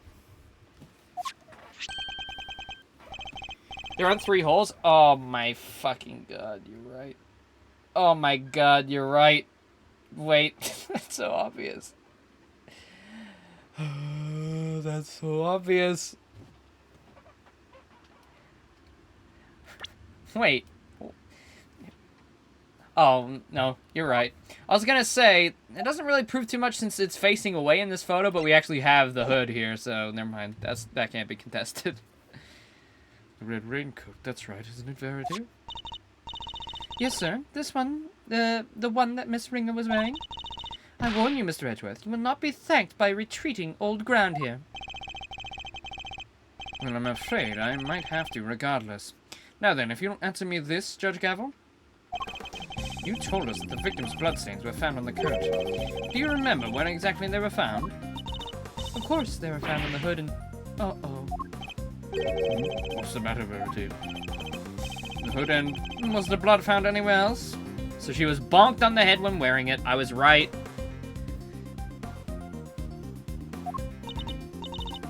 She got bonked. Wait, I wonder if she had even been bonked by the time she went up. Maybe she went up and then she got bonked. No, because she had the blood on her hand, so she had to get bonked beforehand. No, it wasn't. Doesn't that strike you as odd? The victim died of stab wounds in the chest. Wouldn't that lead one to expect to find bloodstains in that area? And yet, there was only blood on the hood. That's a glaring contradiction if I ever saw one. I think I kind of think the 3 holes thing is a bigger hole, but alright, whatever. Whichever you want to go with, Edgeworth. The head injury the victim suffered wasn't just the incidental injury. It was inflicted before the stab wounds to her chest. Perhaps you're correct. Perhaps the victim did sustain the head injury first. As you said, if she had been stabbed first, there should be blood on the chest area of the raincoat. Therefore, Miss Ringer cannot have been stabbed before the head injury had been inflicted. But even if we concede this point, that the head injury came before the chest wound, what difference would it make? How does it change our understanding of the case? I'd say it changes a great deal, in fact. In fact, it raises an even more fundamental contradiction. That's quite the bold claim, Mr. Edgeworth. I have to admit, you have me intrigued. Perhaps you could show us the fundamental contradiction with some evidence?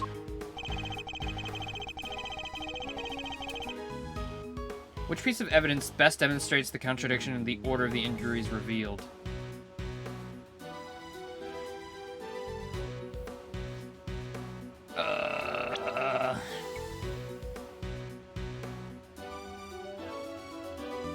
An even more fundamental contradiction.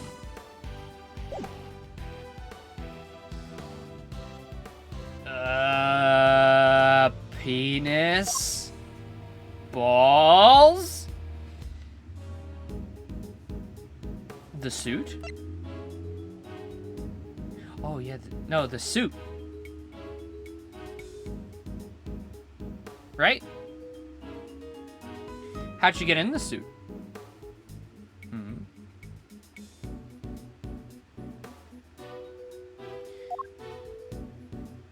Surely it's the toy. Of course! It's the toy. It's the freaking toy. Ow. Do.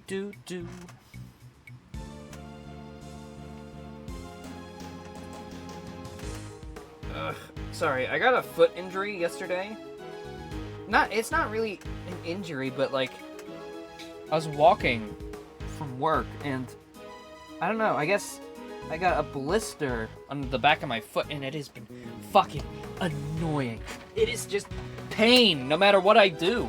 It's not even big. It's such fucking shit. I'm gonna fail if I get this wrong. Okay, let me just read over everything.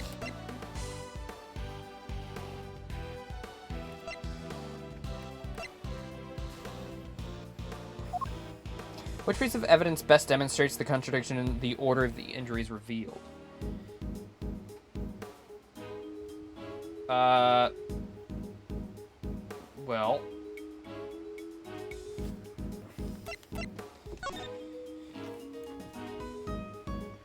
Three puncture wounds, left side of the chest inflicted by the candle holder. Victim also suffered a head injury post-mortem.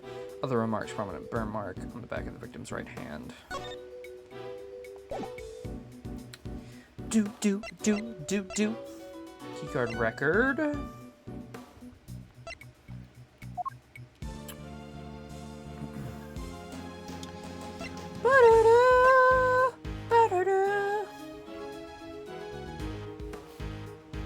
Yeah, I get driven to work, but I walk from work on Sundays.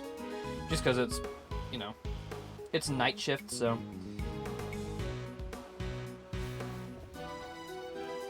I don't walk home, I walk to where my mom works. And then from there we leave when she's done. You think that's it?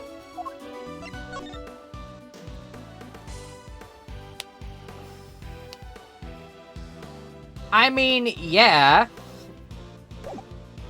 But we already mentioned that.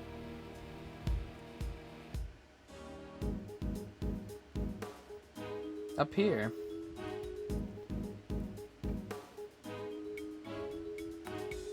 Wouldn't that lead to one of the most those only found on the hood? It's a glaring contradiction of everything. Okay, wait, never mind. Maybe they didn't say it. Oh man, this is another point of where I'm just assuming they did say it. Because it's so obvious, but now they want me to point it out. No, you're right. It's gotta be. And it's gonna be really dumb. It's gonna be like, yep, this obvious thing. Nah, we're just gonna make the players say because, you know, we feel like it. Take that! Yep. The most obvious one of all.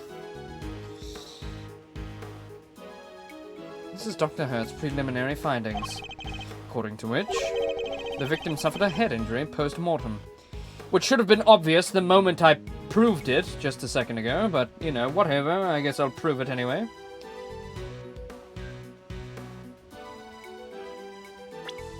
Oops. But the order suggested by the bloodstains on the raincoat is... Exactly the opposite, yes. Bailiff, this court hereby subpoenas Dr. Hilda Hertz to the committee chamber with all due haste. Until she testifies, this case cannot be brought to a close.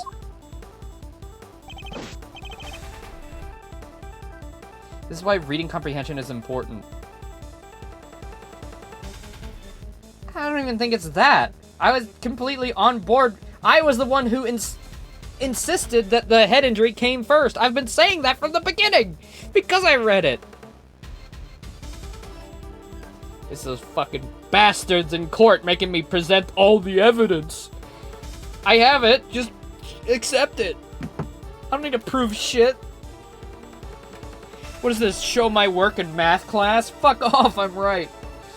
I use the calculator, I don't care.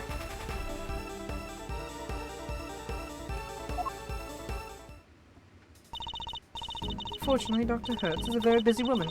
I doubt she'll be able to come immediately. In the meantime, there's another important angle I'd like to explore. The biggest crash out in a real trial. Exactly right. I would not be able to survive in a real trial. If I got to the point where, like, I don't know, it was just fucking looking bad, I would just start fucking acting like Phoenix Wright. Why is the stream lagging so much for you? Mine's not lagging. I've got nothing wrong over here. It's all fine on my end. How's everybody else's? I've got 5,000 kbps, no drop frames. No nothing. 6% on my CPU. We're chilling, we're vibing.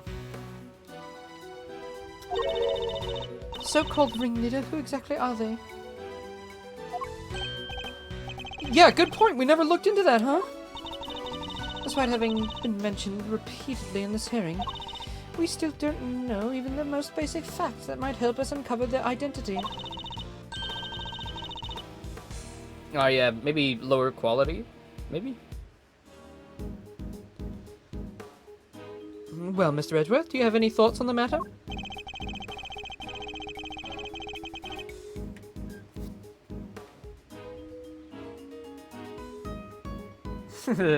Object in court and claim the prosecution is the one who committed the murders, and that the judge would ask what you mean by it because you're in court for jaywalking. Objection! I have the evidence right here that the prosecution is the murderer. If we pull out this metal detector and put it over his arm, he's got the bullet from 15 years ago. But what? I'm preposterous. You're here for jaywalking. You're not even gonna get jail time. You're disputing a $10 ticket. Oh yeah, well, you just want to get out of using the metal detector, don't you? Bailiff, put it over him. Beep, beep, beep, beep, beep, beep, beep. And that's how I outed a murderer by accident, because I played Ace Attorney. But there's someone involved with the case that I can name. I suspect that at the very least, they may be able to point us in the right direction. And that's... Chairman Wiener. I demand that you testify as to what you know. What? Yeah, I told you it was a mistake telling us all that stuff. You were so uppity and so prissy, and now we're putting you on the bench to testify? You think all these people are gonna let you weasel your way out? Even your fucking lapdog Verity is not gonna let you weasel your way out. Wheel. Are you crazy? Why would you accuse my dad?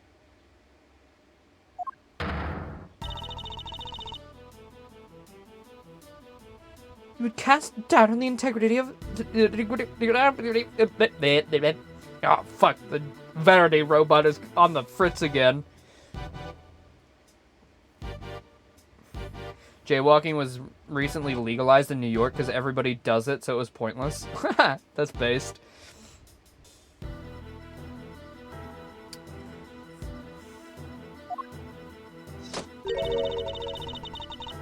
Do you understand the implications of such an act? I don't care who or what he is. We're talking about the truth here. And about a man who seems dead set on framing Kay at all costs. The mask, corsage, ticket stub, and everything else. The items Kay were carrying when she was found, they were all deliberately placed in her possession somehow. By Chairman Wiener himself. A shocking accusation, and one I find hard to believe.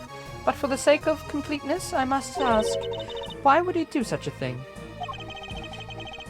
To case suspicion on Kay, of course. Why else?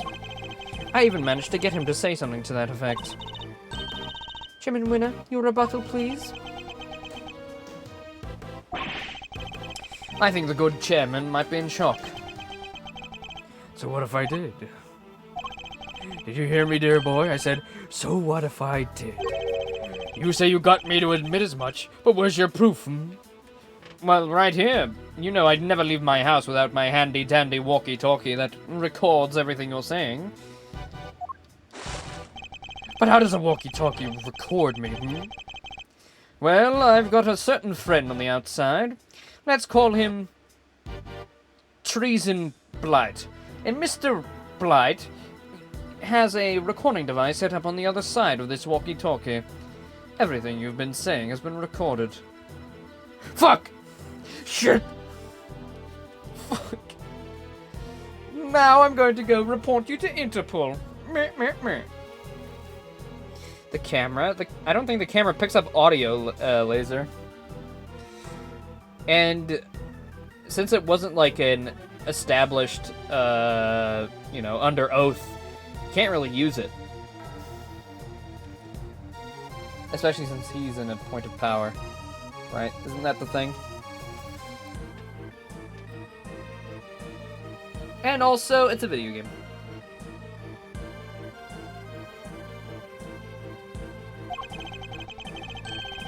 You mean to tell us that you have something more to base your outburst on? He still has the arrogance he showed back at the detention center, and yet...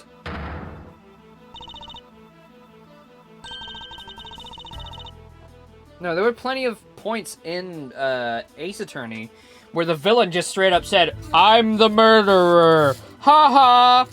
And we couldn't use it in court because it was like, not under oath or whatever the fuck that law was. It's like, oh, it's just fucking conjectures.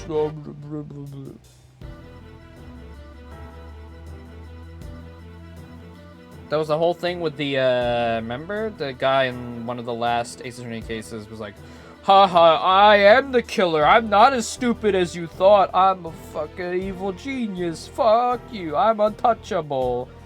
Even though there was a guard standing in the room, and we were like, whoa, why isn't he doing something? He's like, well, you can't actually use it. Remember that?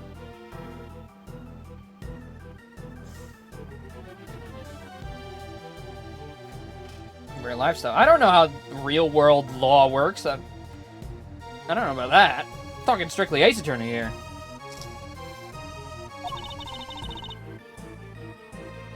That's all right, Mr. Chairman.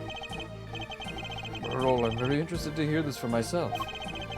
Hearsay? Yeah, sure, that. Heresy. Intrigued to learn where Miles might have gotten the idea. Some sort of criminal. Because you'll never find a more fine and upstanding citizen than myself. He has a lot of nerve acting all innocent like that. Very well, let's start at the very beginning. The fact that the auction took place right here in this hallowed trial chamber is a point of suspicion. A location that should be, by rights, only accessible to the members of the committee. Yeah, they all have keycards to the room after all. Furthermore, these auctions seem to be held on somewhat of a regular basis. And for that to be possible, there can only be one winning explanation. That's right, Mr. Winner. That the auctioneer is a member of the committee. What? No! What on earth is wrong now? What do I do, Dad? I played right into his hands! Oh, you did indeed, you utter nitwit, you fucking buffoon! You dare call yourself my son?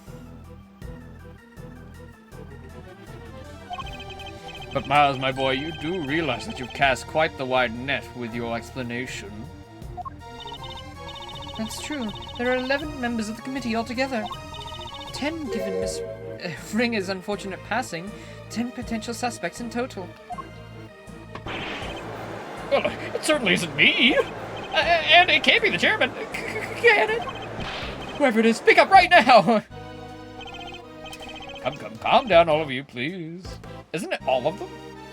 I thought it was the entire committee. Maybe it's just one. Oh, wait. It would make sense if it was just one of them. No, because Ringer was there. So it was at least 2 of them. Interesting. Oh, that's very interesting. Hold on. I have a message. Oh, God. I wish I didn't feel so bloated today. It's because I had a nice big lunch. It was delicious. I don't regret it at all, but I do feel utterly gassy.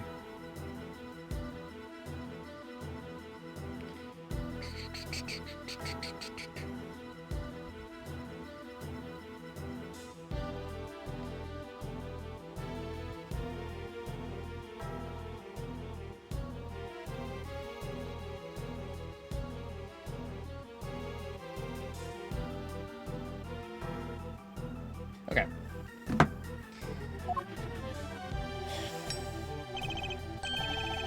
Full of it? Yeah, it's true. Full of a chicken sandwich and some fries, baby. You know me. Well, Miles, is that all the proof you have against me? You're very quiet all of a sudden. But it's too late to back out now. You accused a former chief prosecutor and current committee chairman of a crime. I would tell you to prepare for the worst. But there's no preparing for what you're about to face. Know your place. You've been forcing us to argue over every little detail for a while now. Where the murder happened, the order of the victim's injuries, some other things I hardly even remember. You needn't have bothered my boy, because it's all irrelevant in the end. Think about it. The victim herself has already said she did it. All that matters in the end of the day. That's all that matters. And her sentence will be lighter for it, so rejoice. There you have it. Feel free to pick holes in it as you see fit. How can I when there was barely even a testimony to begin with? That man, he's a very powerful person, isn't he? It's okay, Mr. Edgeworth. Please, you can let it go. I did it. I'm the murderer. I even remember doing it. You saw a flash of something half-remembered, Kay, nothing more. If you must believe in something, believe in me.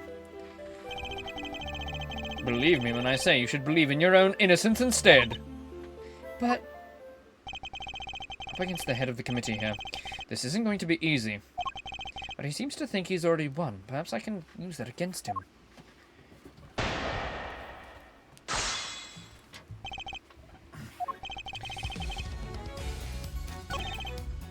Where the murder happened, the order of the victim's injuries, some other things I hardly even remember. It's all irrelevant.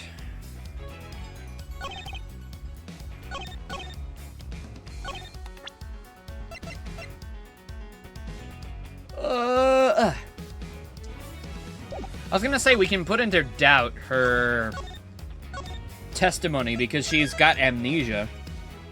Also proven by Dr. Hertz. So I kind of want to refresh my bar of life anyways, so even if this is wrong, I don't care. Objection! Yeah. I just want to fail on purpose so I can get my bar back. My health bar. Could I have my health bar back, please? Oh boy, it's getting really hot in here. Sorry, I'm gonna have to open my stuff.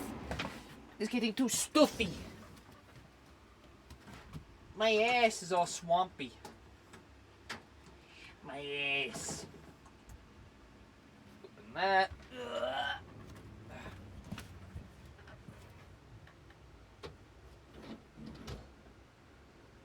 Open that. Hopefully that'll give me a little more air. Ugh. Ugh.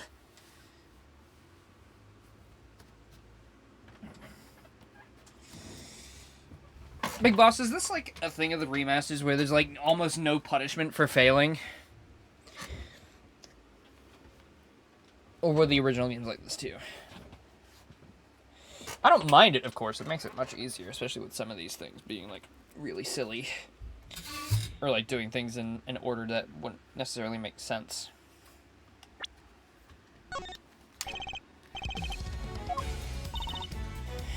Mr. Winter's really enjoying this, huh? Of course he is. He has his father right there to back him up. But that's just fine. I'll take them both down together. Hold it! The auto reload to the last testimony is new. Just because she confessed to something doesn't make it the truth. Kay is suffering from amnesia. Yeah, well, that's what I wanted to prove. Thank you, Edgeworth. So any statement she makes should be taken with at least a little bit of salt. Objection! Ooh. Even so, it doesn't exactly solve anything for us, does it, dear boy? And it would be nonsensical to dismiss her confession outright. I tell you what, why don't we ask her one last time? Though I'm sure she'll just say it again. Fine, let's do it. Let's ask her again. We'll see if she really believes herself to be the culprit. Huh? You mean me? Is this really what you want, Mr. Edgeworth? If it goes badly, it could significantly weaken your position. I know. There's no other way. I only request that I be the one to question her. You really know how to tug at an old man's heartstring, you know? Fine, ask away. On one condition. If this turns out to be a waste of time, that's it. Okay, here we go. Ha ha ha. Let's call the proceedings to an end. We'll call the proceedings to an end, then and there, agreed. Call the proceedings to an end? You mean the hearing? Yes, dear boy, that's right. Perhaps you aren't a complete muddlehead after all. Now, just so we're clear, if we ask again, and all that happens is the girl confirms her guilt, she's officially declared guilty on the spot. Yes, that sounds like a great plan if I do say so myself. That's it. You just declare her guilty, just like that. That's the gist of it. It's a big risk, but he's going to find a way to condemn her either way if we don't do something. Okay. You need to fucking snap out of it, you stupid bitch. You're gonna go away for life if you don't comply with me. I know it's a lot to ask, but I need you to think. Do you remember anything else about what happened the day of the murder?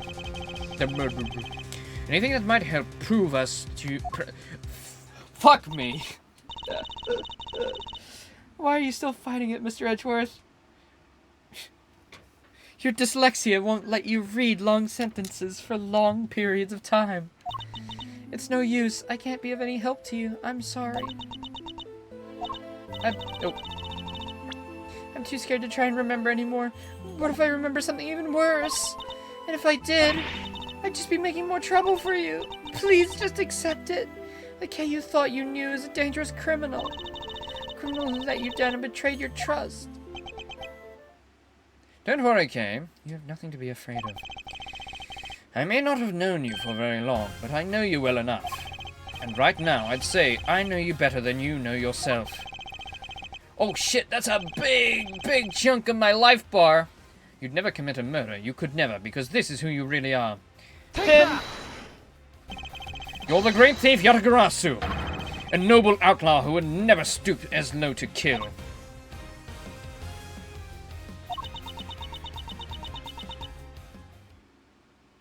can't do it. I'm sorry. Because all I can see is the one memory that's returned. I have to face it. Hold it! No, the only evidence of your guilt is the confession they forced out of you. As I said earlier, you have to believe that you're better than that. Or are you saying you don't believe a word of what I've been telling you? No, it's not that. You're trying so hard to help me, and you're risking so much for me. It's too much. You have to stop. I'm begging you. Ah, so that's what's going on. I thought it was strange, but now I see. The reason why you're allowing yourself to be railroaded into accepting your fate is because of me, isn't it? Which is exactly what the K I know would have done. You're a good person, Mr. Edgeworth. Sorry to burst your bubble, but I'm not. I don't plan on becoming one anytime soon. I'm a bad bitch. I'm bad to the bone, Kay. Ever watch that movie Megamind? I'm basically that blue guy. Because despite all your wishes to the contrary, I'm still trying to save you. So you see, I've merely been servicing my own ego, regardless of what I put you through. Now, let's try this again. See the good in yourself, Kay. Remember the noble thief you truly are. That memory of you committing the murder, you need to question it. That's all I ask. Please, do it for me. Hey.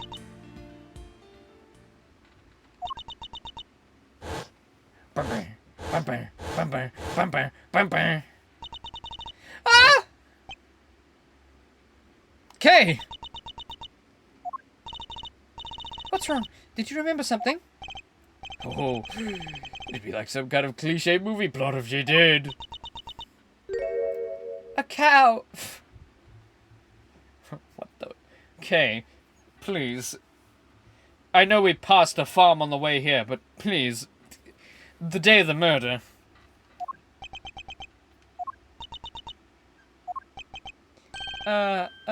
Cow?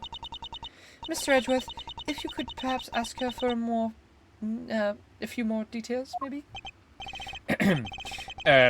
Well, Kay, what can you tell us about this, cow? I remember now!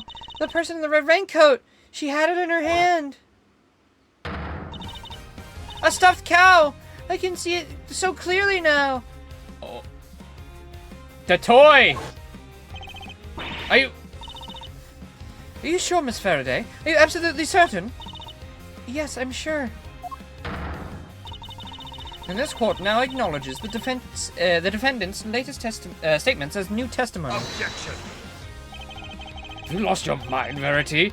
We can't accept testimony like this. With all due respect, Mr. Chairman, information pertaining to the victim and her possessions is new and highly relevant evidence. Objection! Need I remind you of the adult state of her memory? No, this simply won't do. Oh, so we can trust that she saw a body collapse, but not trust that the body had a cow toy? Whoa, wait a minute, that doesn't hold up. Adult? But if we claim her memory is unreliable, then our own argument is weakened, sir. You said it yourself only a few seconds ago. That thanks to the suspect's confession, we need not worry ourselves over the finer details, did you not? Were we to call the fidelity of her memories into question? Validity, by the way. I know I said that wrong. Then we must also call into question the confession on which our entire argument is based. Is that really the most advisable course of action? Yes, you're right. Proceed as you see fit, then. This is the key to pinning him. Thank you, Mr. Chairman. We're still in the game, but only by the skin of our teeth. Only thanks to Judge Gavel's intervention. It's almost as if she was on our side for a second. Has she been playing the complete asshole this whole time to get at Mr. Man? Maybe. Well, Mr. Edgeworth, the stuffed animal? I believe the cow in question is this thing here, Your Honor.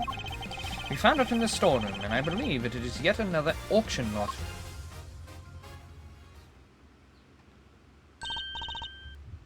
Wait, that's... Do you know something, Gavel? No, it's just not what I imagined. I suppose it is a rather odd thing for the victim to have been carrying. I should look it over carefully.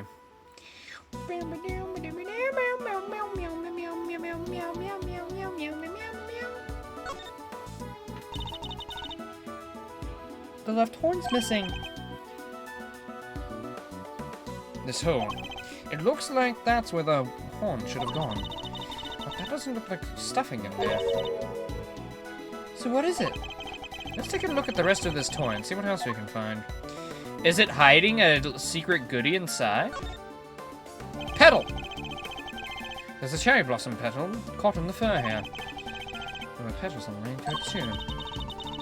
And cherry blossom, and a cherry tree in bloom up on the viewing platform. It would definitely appear that this was taken outside at some point.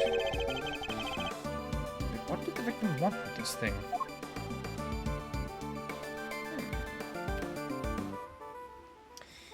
He is a cutie. The right horn seems intact, but I can't say it's doing much for the overall symmetry of this toy. Look, Edgeworth, it moves. It does?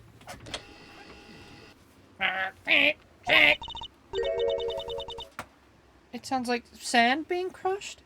Oh my god. It's got cocaine in it! Let me in there! I need it. It would seem that there's a recording device hidden inside. Oh! Uh-oh. I knew it was you the moment I laid eyes on you. You can't hide that burn from me. Oh, wait. Is this in the recording?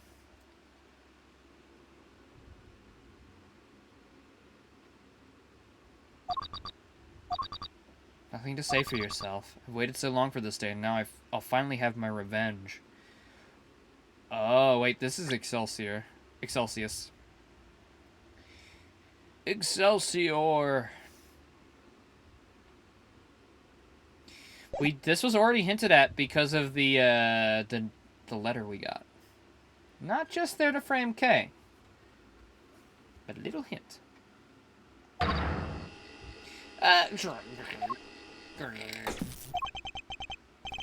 this be the moment of the murder? And someone made a recording of it. Oh, is where the other horn camera, maybe? Or maybe that's the microphone.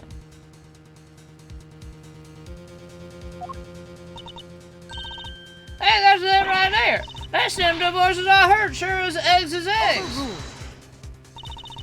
Unfortunately, we have no way of verifying when these voices were recorded. It's possible they have nothing to do with the murder. If only there was some accompanying video footage. Well, actually, we don't need it because of the aforementioned burn mark.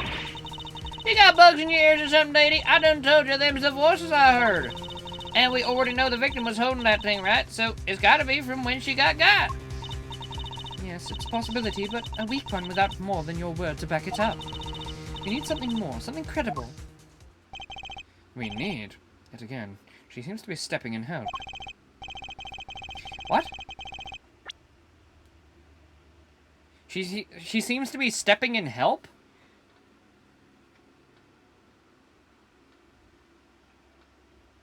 There are a lot of weird grammar errors here, and I'm not sure.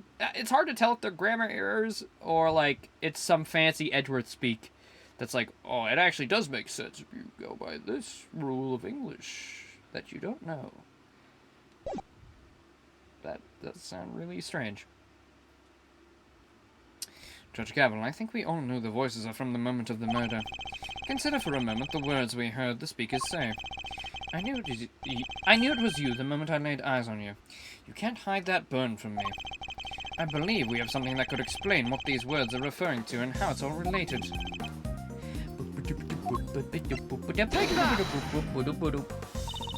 The coroner's preliminary findings? How do they prove anything? Indeed, what on this page shows the voices must be from the time of the murder. Prominent burn mark. You fool. Think again on the words we heard. This part in particular stands out in my mind. You can't hide from that burn. Oh, you can't hide that burn from me. More so. The victim had a prominent burn mark on the back of their right hand. And what of it? According to Kay's testimony, the victim was carrying a stuffed cow toy. And a burn mark, an identifying burn mark, unique to the victim. It's just a coincidence. Stuff like that happens all the time, right? I'm not so sure it does, especially not in this case. The court accepts that the recording may be from the time of the murder. In which case, one of the two voices must belong to the real culprit. And based on the content of the conversation, it seems likely that it's the one we hear most. But that still doesn't tell us anything about the killer's true identity, or even if they're male or female. Due to the voice changes, correct. Unfortunate, but unavoidable. One thing, however, has become clear. We are now able to say that the voices Miss Hart heard were those of Miss Ringer and her killer. Just like I done told you they was. We can say something else now, too. And let's hear it. That is, if you don't mind, Mr. Chairman. Do as you wish. According to Miss Hart, just before the murder occurred, two people came up through the storeroom from the committee chamber on the elevator. The ringleader and one of the auction attendees. It seems this was the point at which money exchanged hands. The murder happened immediately afterward, and the auction carried on after that. All of which points to one key fact.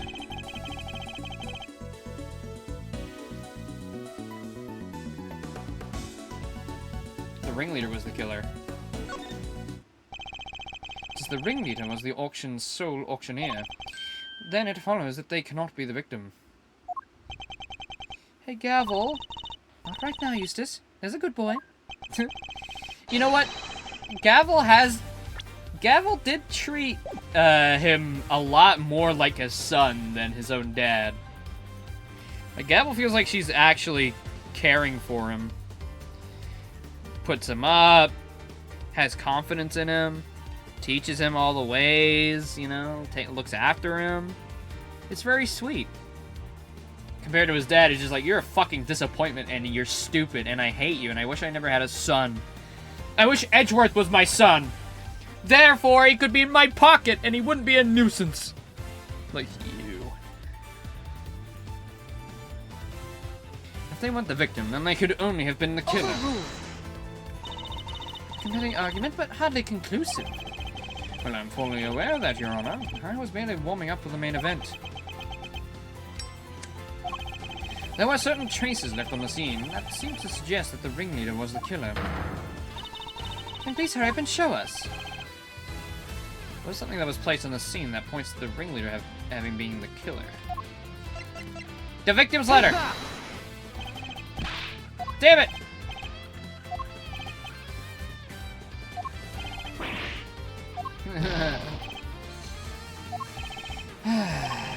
You need to present a piece of evidence that suggests the ringleader was the killer. There's something they would have wanted to hide. Oh, yeah, the body. I knew it was either the chest or the letter. But the way he said that, it's like, oh, well, what points to him being the killer? And the letter mentions revenge, which was also mentioned in the recording. I thought that would have been a sound piece of logic to connect. The box. Okay, never mind. Hiding the body? Okay, alright. Sure, okay. Well, great, okay, well. Okay, wait. Let me... Alright, that was just my gut instinct. Alright.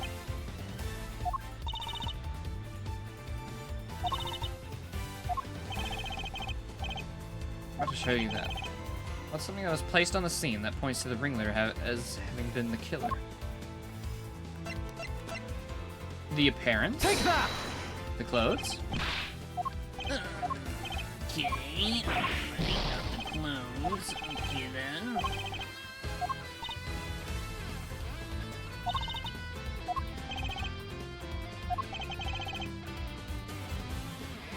Something was placed on the scene that points to the ringleader as having been the killer.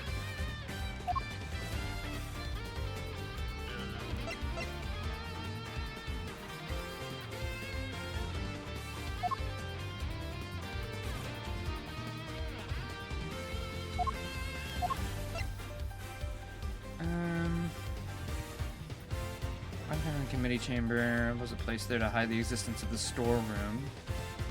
The blood? Oh, wait. That would make sense. That would make sense because they were trying to hide the storeroom. Take that! Yes! Yes! Only took me 4 fucking tries, but you know, got there in the end. The killer deliberately left a large pool of blood at the foot of the goddess statue. It was due to that blood that we originally thought the murder had happened in the chamber. But it was simply a ruse, designed to cover up the blood that had dripped down from the storeroom. In order to conceal the existence of the underground auction, correct? Correct. If the culprit had nothing to do with the auction, they would have had no reason to cover up that blood. Which further supports the theory that the ringleader and the killer were one and the same.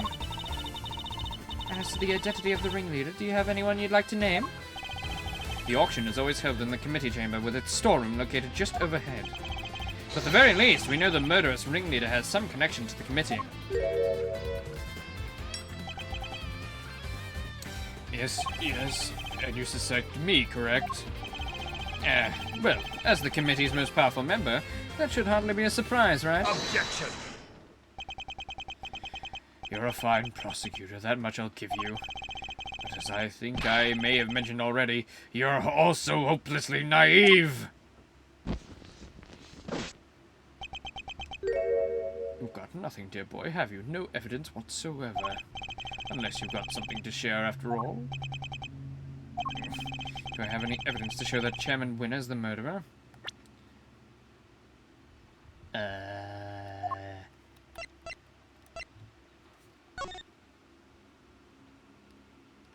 I can both get what we want. Good luck getting your revenge for what happened 12 years ago.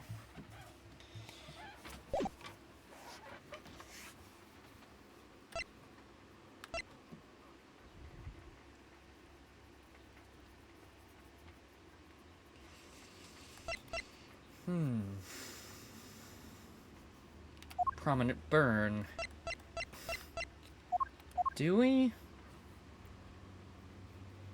I don't think we have any direct evidence. Not yet, at least.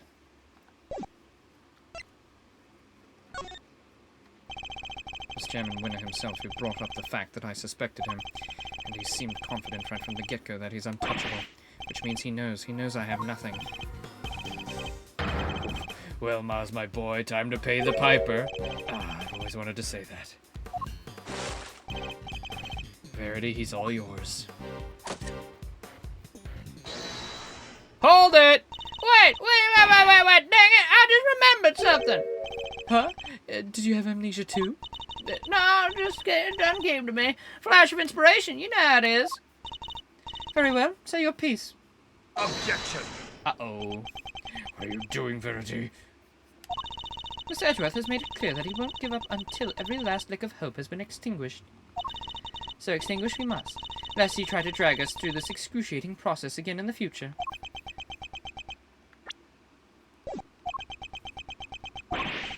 Yeah, what she said. I don't quite get it, but it sounded pretty cool.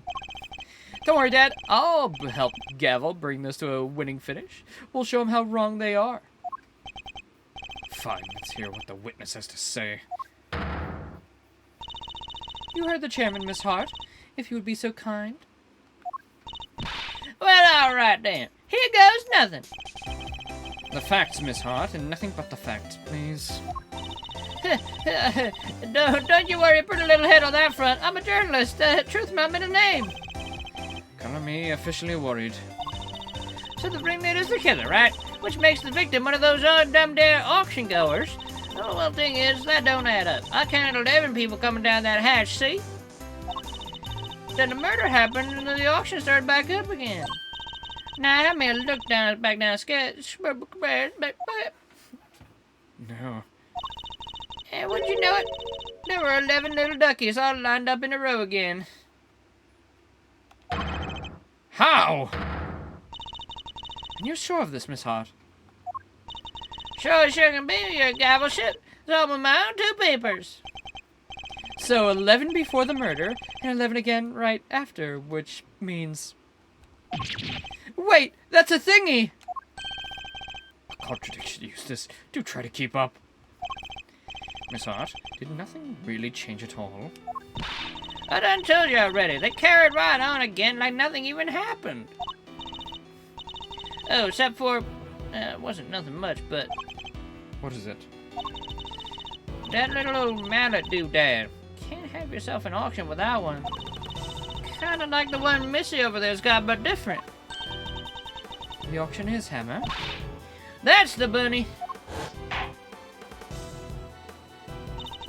I done heard that thing banging and clanging right way through. Then nothing, just like that. The noise of the hammer stopped midway through. Would it have had something to do with the murder?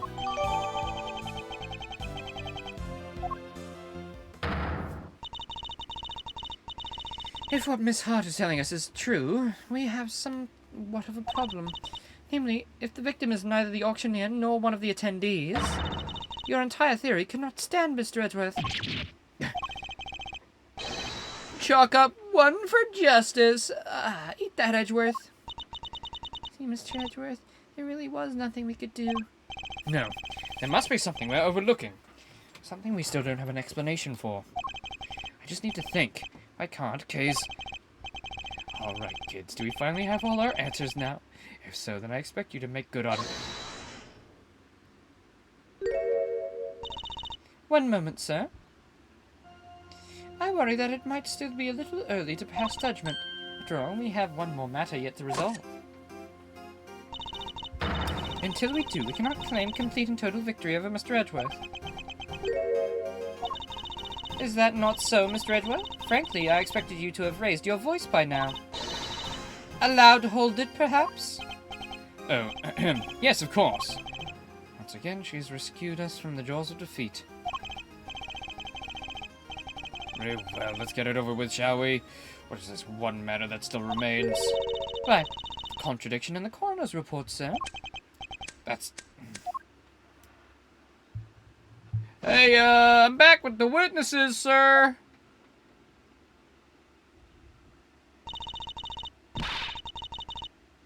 What's this all about? Why'd you call us back down here? Did somebody suddenly fall ill? I have a compress ready and 2 shakes of it. Oh! Oh, this had better be good. Did somebody else drop dead? Well, they might soon wish they had. I love these two. Dr. Hertz, Miss Needler, thank you for coming out on such short notice. Let me assure you, this won't take long. Quit trying to butter me up and cut to the chase, will ya? Of course. We summoned you here to confirm something. The 11th could have been Kay. Well, I doubt she would have been allowed in. She didn't have a voice changer, nor a... She could have taken one of the masks, but she didn't have a voice changer. More money. Also, she's a 17-year-old girl. I think it'd be pretty obvious.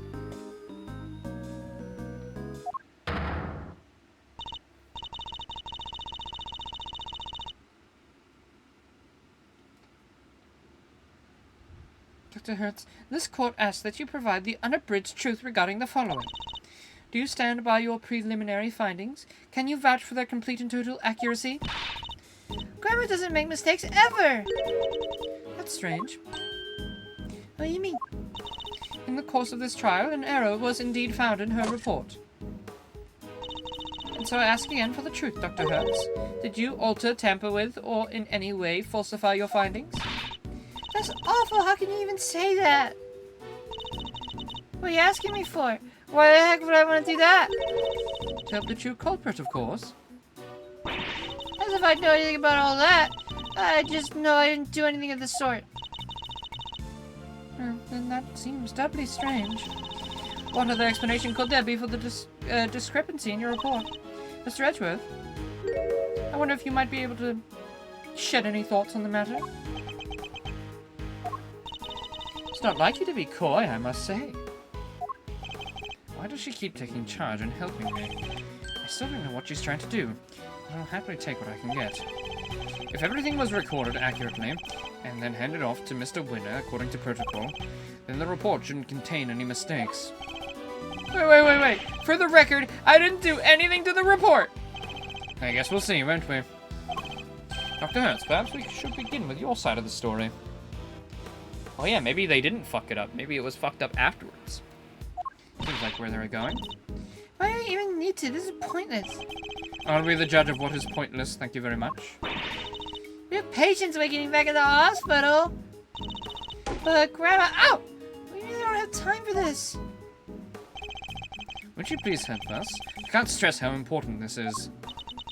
Grandma says she'll testify. But could you please make it quick? If we're not back soon, people will suffer. And yet you had no qualms about taking your time and buying cotton candy the last time we saw you. True. We'll let you go as soon as we can, I promise. Assuming you tell us the truth, that is.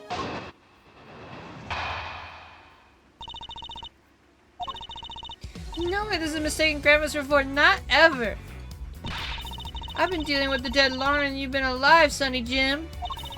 Me writing something wrong is about as likely as... Ow! And what the heck did you think I'd stand to gain by doctoring your file, huh? Don't make a lick of sense. And that's all she has to say. Nothing funky here. See, it's just as I thought. There's no chance the good doctor doctored her findings. And you swear by the holy goddess that this testimony is true? Of course, Grandma's never told a lie on her. Objection! Your opinions are not necessary, Nurse Needler. Your grandmother is the subject of this inquiry, not you. Necessary? That's not fair. I'm the only ally poor Grandma has. Go ahead and shout objection left and right, but you best be prepared when Mr. Ex-Prosecutor. Oh, I'm more than prepared. I'm ready to expose the truth behind the error in this report. Ba, ba, ba, ba. Hold it! Never. You're saying that Dr. Hertz is infallible? She has to be. A doctor can't afford to make mistakes. Even a veterinarian, like... Oh, a veterinarian, a veteran. Even a veterinarian. Wait a minute, did you say veterinarian? No, I mean, Is this a fake doctor? even a veteran like Grandma would be out of the job if she messed up even once. No way she of all people would. I got a whole hospital relying on me. Might be you can bungle your work and survive, mister, but I can't.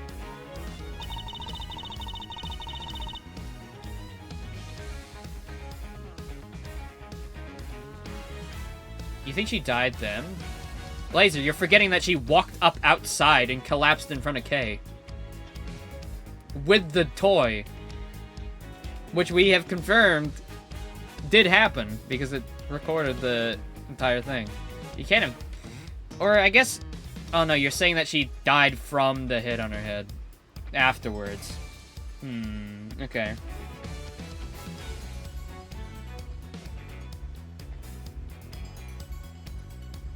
Yeah. Could be. Could be. Could be that she died from that and then the stab was to...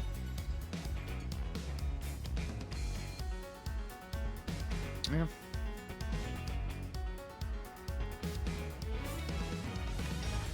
Hold it! And you've really never made a single mistake in all that time.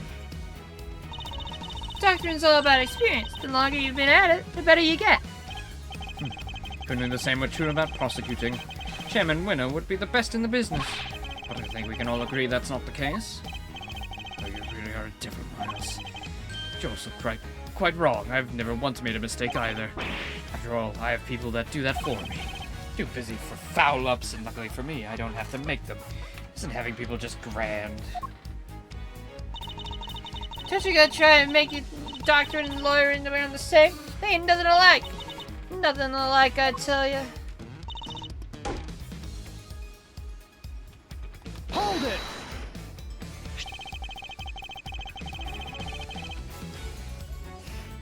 The victim appears to have put on this raincoat after sustaining the head injury. And yet, there's not a single drop of her blood in the chest area of the raincoat. Therefore, she must have been hit on the head before she was stabbed in the chest, making it pre-mortem. Oh, that's... Kay was also hit in the head. Didn't die, though. Yeah, she was very much damaged.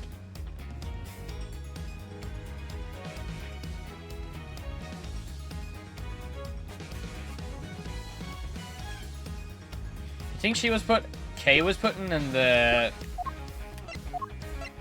clothes box as well. I guess we don't know what kind of blood it is. It hasn't been fully identified yet.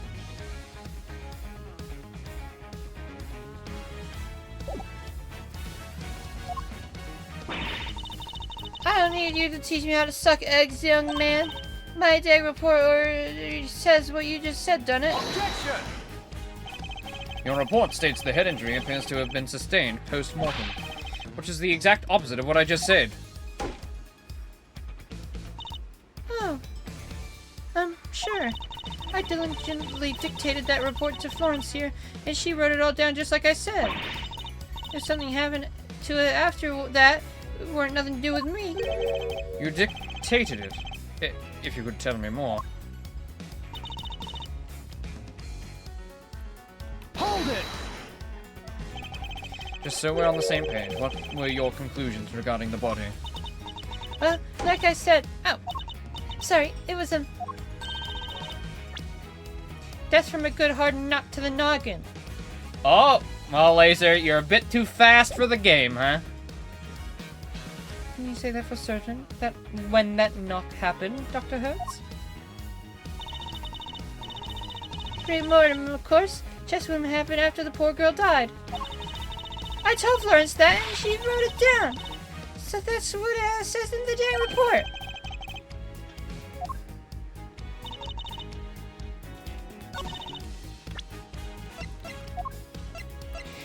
Da-da-da-da. Oh, right, it's this one. Objection!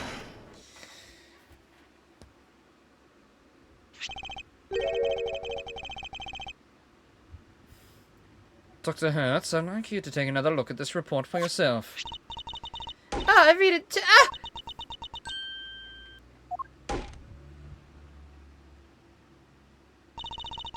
This ain't what I said. This ain't what I said at all. What? What do you mean exactly? I don't know. But I can't say that. Miss Needler, if you are attempting to bury Dr. Hertz's truth, I will gladly hear her confession myself, on behalf of the Goddess of Justice. Dr. Hertz seems to be telling Judge Gavel something in private. What? I see. Very well, allow me to relay to everyone what you have just told me. Ain't no doubt about what I said. I dictated my findings to Florence, just like I told you I did. The fuddle-headed young thing must have wrote it down wrong or something. Wow, that was a great impression. Yes, but was it really necessary? So in summary, there's an error in the report. It was all because of you, Nurse Needler. The true facts have now been shown that the head injury occurred prior to the chest wound. The question now, Miss Needler, is why did you introduce such an error? Just a minute, Verity. Make it sound as the poor girl did it deliberately. Whereas it seems to me she just made a little mistake. Pre-mortem, post-mortem, they're practically the same word, don't you think? Except they mean two completely opposite things. This was deliberate, no doubt about it. But why would she want to change it? Exactly, thanks, kid. You won't get away that easy. Explain yourself, young lady. But Grandma, Oh yeah, he definitely has her hand inside something. You submitted a falsified report, an act that led Kay to being accused of murder. You owe us an explanation. But I can't tell you. Not don't want to, but can't. This really is rather unpleasant, don't you think? Ganging up on this poor considerate girl who's only looking after her grandmother. She has nothing to do with anything. She simply made one tiny mistake. Why not just leave it there? Objection! You'd like that, wouldn't you? Because you're the only person whose testimony would hurt. What on earth do you mean, my boy? Seeing as you're now a de facto ex-prosecutor, you're going to need to explain yourself better than that. Well, I'd be happy to. I'll even spell it out for you. Nurse Needler's role in this crime was very important because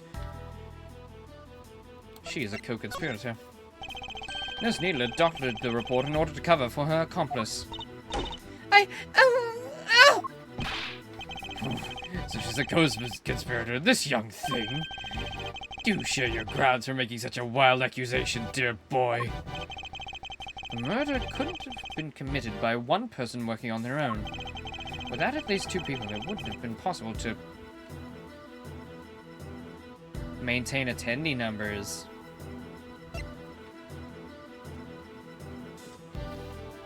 Doctor the report. The auctioneer was the murderer, and the victim was one of the attendees. The fact that a witness testified that there being 11 attendees after the murder doesn't make any sense. Hey, watch it! Y'all gotta call my good word in the question now, too. That's not what I meant. In fact, it's quite the opposite. I'm taking you at your word, which means that there must be a co-conspirator. I know it's hard, my boy, but sometimes you just have to accept that you were wrong. Objection! What did you promise her, huh? Wealth? Why did you pull this poor girl down with you, you son of a bitch? I love the nurse. She's so sweet. Now she's gotta be charged with helping a fucking crazed lunatic. I wasn't wrong. I just hadn't considered the possibility of the killer having an accomplice. Yeah, but we did. We did in stream. We were all talking about it from the start. But as soon as we do, things start to fall into place. If the killer's accomplice returned to the auction room, place the victim, there would indeed have been 11 attendees both before and after the murder. Well, so that's your thinking, is it? Certainly an intriguing theory.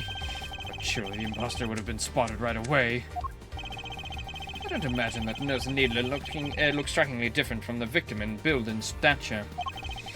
With the help of a mask, I'm sure she could have easily replaced Miss Ringer without anybody noticing. No, she's not evil, though, Laser. She's clearly not evil. She's being blackmailed.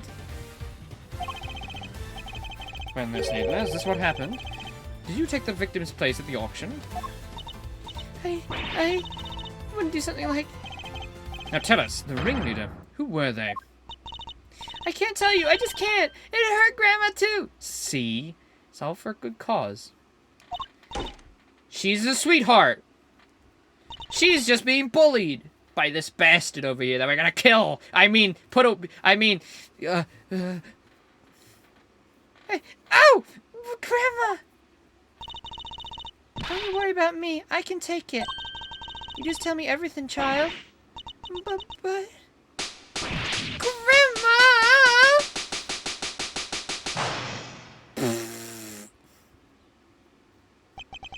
So, I was right? She's an accomplice? Miss Needler, why? Well, Miss Needler, can you explain yourself? Yes. Oh, thank you, Grandma, but I'm alright now. I confess it. I changed places with Miss Ringer. So you admit that you were working with the ringleader? Yeah, I was helping him. I don't know how, but they found out Miss Ringer was going to attack them. The culprit was going to be attacked by the victim. They seemed pretty sure it was going to happen that night, so they made a counter plan. They wanted to strike first, and they wanted me to help.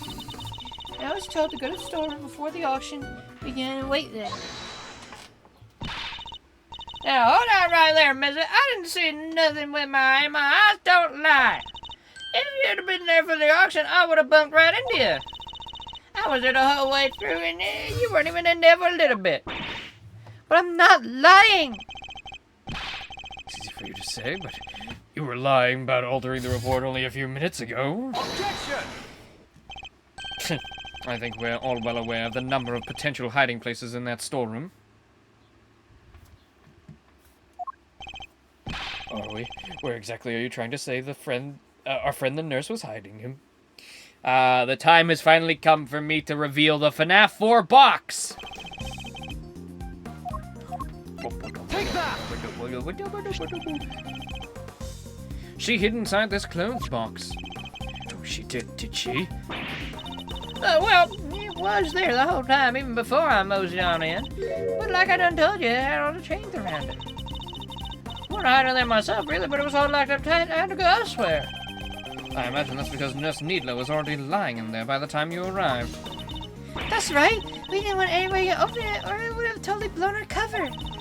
So the ringleader told me to climb in and wait until it was my time for the part of the plan. And then they wrapped the whole box up in chains.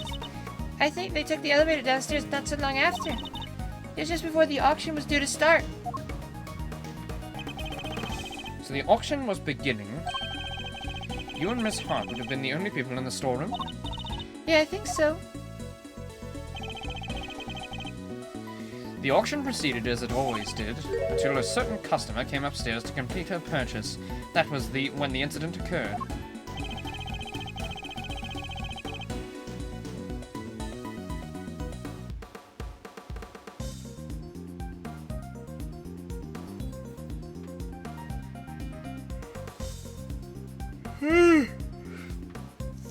Nah.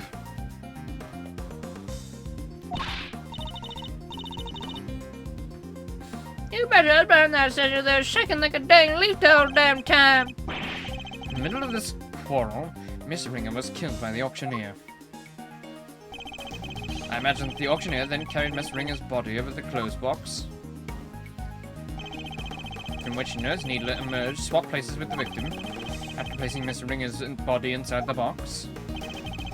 Nurse Needler's role was now to pretend to be Miss Ringer. But Ringer wasn't fully dead. It was premature. Right?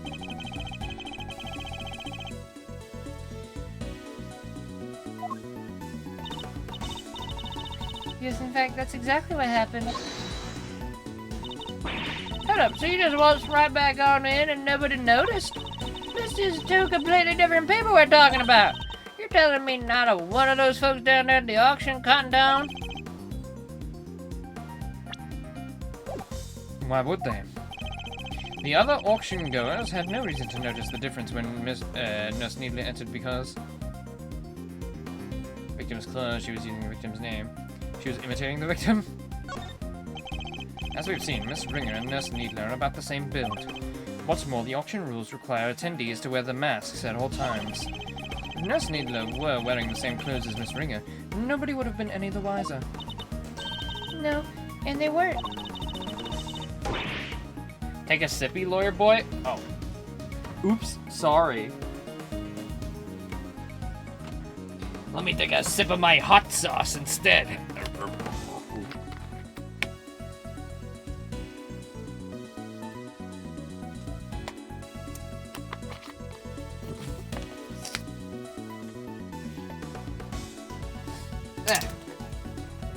You know this hot sauce I have right here? Apparently it's 2.2 million Scovilles, which is crazy. I didn't think it was that much, but it's a really good hot sauce. It's tasty, it's spicy, it's great. I still have lots left too. I think 2.2 million Scoville's pretty damn high, if I do say so myself.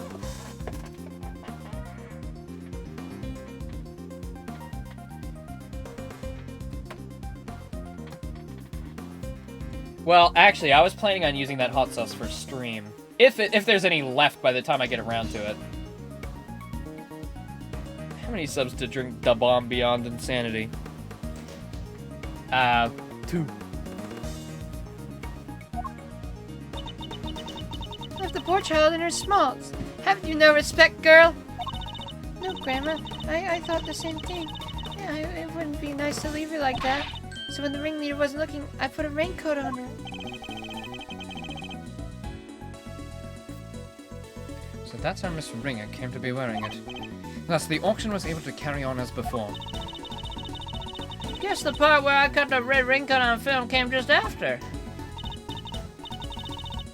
Yeah, it must be. That all makes sense. Right after that was when I went over and looked downstairs through the gap in the elevator. Spotted me 11 happy little auction goers, then back I snuck into my little hidey hole. Don't tell me you were hiding back there the entire time after that. Well, not exactly. What is it? Did something happen? So maybe I ought to mention this before, but I fell asleep for a few winks after that. Well, passed out, unconscious, you might say. What happened? Nothing much. Kind of silly, really, but it was this really sudden loud noise, and it startled me just a little bit, you know. All right, maybe it was more than a little, but I just witnessed the murder. Can't blame a girl for getting jumpy. Guess I got my heart shook and my head faint before I knew it was out like a light. By the time I came to, it was the next dang day, and there y'all were clanking down that ladder. I see. So you were startled by a loud noise and fell unconscious. I suppose that means you don't know what happened after that. Not per se, but after the auction was all over, all the masks were back on the rack. So I reckon the guests had done finished up and filed out by one like they're supposed to. All the masks? Nurse Needler, once the auction had restarted, what exactly were you doing? I was reading Miss Ringer and placing bids just as the ringleader wanted. I had to win the clothes box as I'd been instructed. It had been a dead body inside it, after all. I imagine if somebody else had worn it, we would have been in real trouble then. Oh, it wasn't it, of course. So you had no idea that the victim had vacated the box in the meantime? No, not until we came back up, so I could pay for it. That was when we noticed. The ringleader told me to go look for it right away. Except I found some other girl collapsed at the foot of the ladder instead. Okay. Yes, he must have fallen up from the roof and been knocked unconscious. Really? That's all? She just fell backwards and that's it?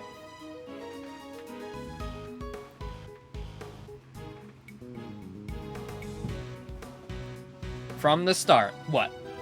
Say it before the game does.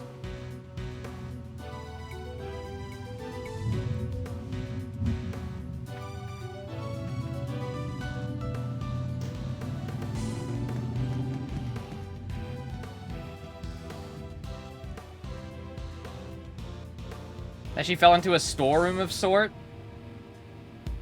If I remember, you said she didn't fall at all, and that was just a red herring.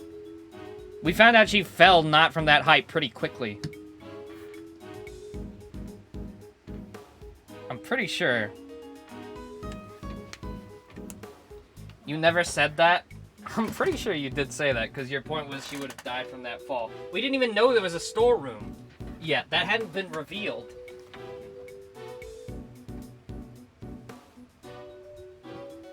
Yeah, and you gave an explanation for what else could have happened. Then you said, oh, maybe she didn't fall at all. And then there was her falling in the cutscene that we had to pull up. I remember because I pulled it up to show.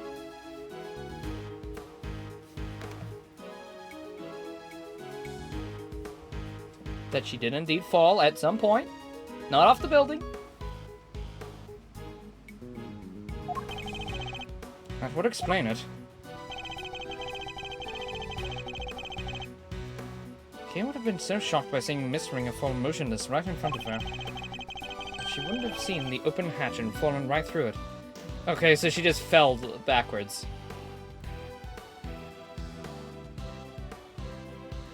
So the killer could have kidnapped her and then she fell in a storeroom. No, you didn't say she fell in the storeroom. I'm pretty sure you literally never said that one. That is... Do you have proof for that one? Do you have evidence for that one? Before the storeroom was revealed and then it was obvious she fell in there?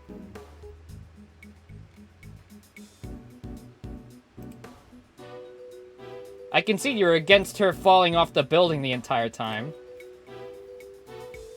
But we didn't even know there was a storeroom until it was revealed.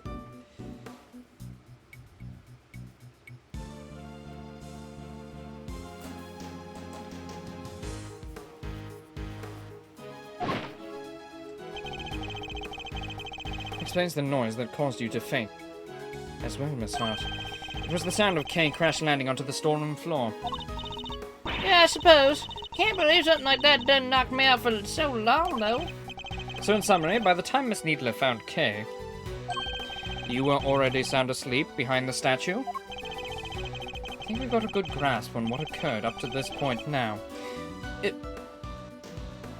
Oh, okay, no. I thought maybe the now was after a comma, but no. Here's Needler. Would you continue? Sure, I found Kay, and next I found Miss Ringer, and I put them both inside the clothes box. And we couldn't risk any of the auction goers seeing them.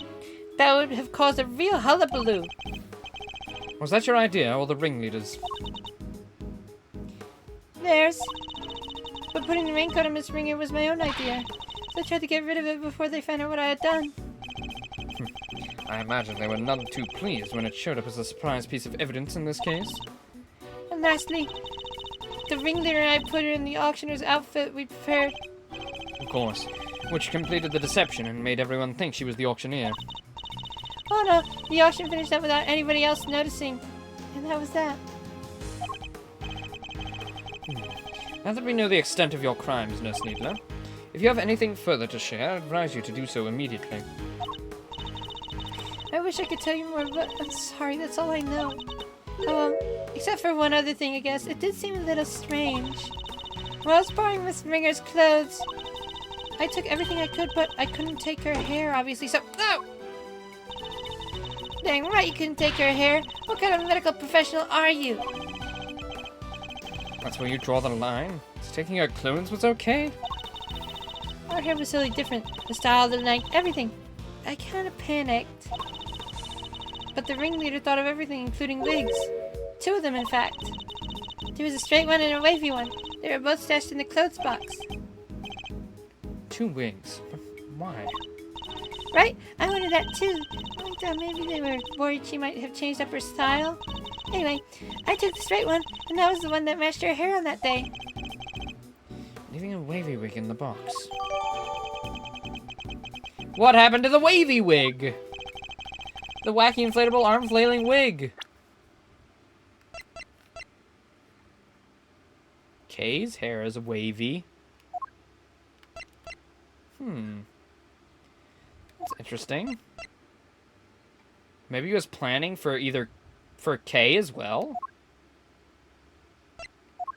Obviously wanting her behind bars. And that's everything you know? There's nothing else you're forgetting? No.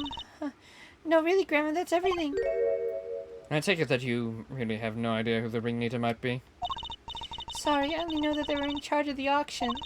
I didn't see them without their mask on. And they were pretty careful to keep their identity a secret from everyone. We can't get something concrete on them. Oh, well, Miles, are we done? You've proven the nurse was part of the murder plot, but sadly for you, it doesn't change a whole lot. Because it does nothing to prove that Kay Faraday isn't the ringleader. And justice must prevail. We can't change the law even for your sake.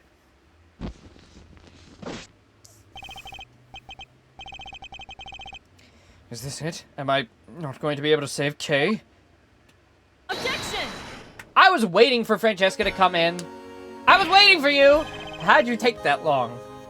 You took 2 hours and 15 minutes to arrive. Francesca, what are you doing here? I think he's innocent. As I told you before, Miles Edgeworth, where the case leads, I follow. Your dedication is an inspiration to us all. But don't go getting the wrong idea, little brother. I'm only here to deliver the truth regarding the suspect. Little brother? I'll have you know we're multiple years apart. Certainly not here to forgive you. For abandoning the way of the prosecutor. I understand that. You should thank your former subordinate for what I'm about to share. In his desperation to help Kay Faraday, he gave me a valuable piece of information. Detective Gumshoe did that? Impossible. He doesn't have important information. Prepare yourself, Miles Edgeworth, for the final piece of the puzzle. Rosie Ringer's head wound was the first of the injuries she suffered, not the second. Oh, We figured that out already.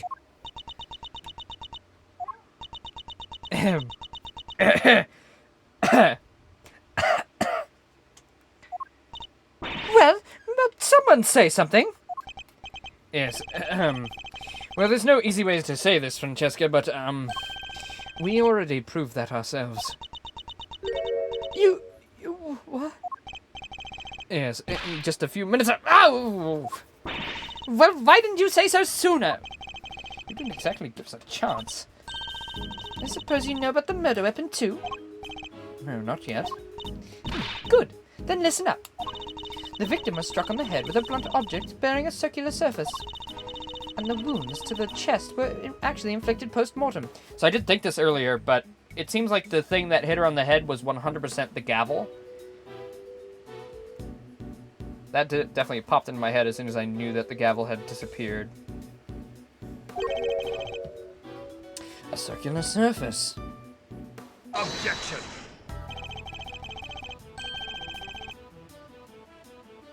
That's how Laser types just before he fucking proves everyone wrong with decisive evidence and facts.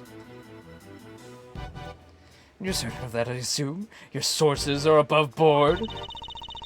Two trusted medical professionals reached the same conclusion independently. You couldn't ask for more. Objection. That's certainly good to know. Unfortunately, you overstep. Of what? I'm the prosecutor in charge of Interpol's investigation into the underground auction. And this murder occurred during that auction. It would be negligent of me not to pursue leads pertaining to related parties. Especially the victim. My, you've really become quite the force to be reckoned with, haven't you, my dear? And all parties are in agreement. The victim died from a blow to the head.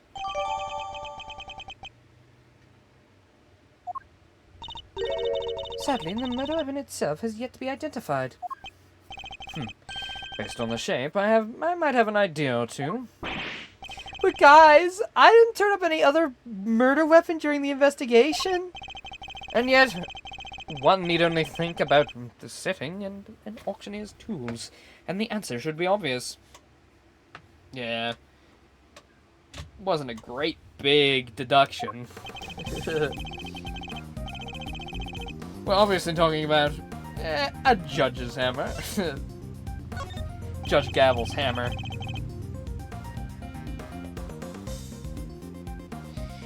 What would an auctioneer have readily at hand? An auctioneer's hammer, of course. But we never found one of those. If the auctioneer was indeed the killer, it does seem a likely candidate for the murder weapon. But without the evidence to support your theory, it remains nothing more than that. Oh, I have the evidence you need right here.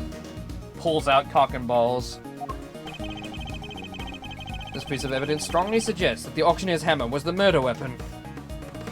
Oh, wait. We have that evidence, Edgeworth? Do we?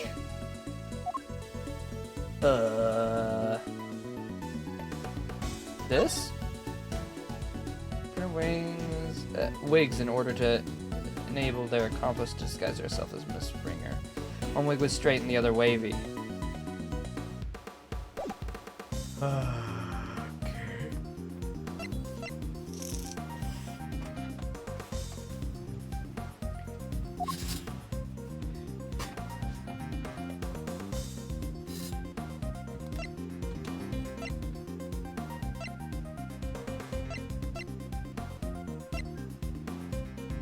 Chest, limbs, circular object.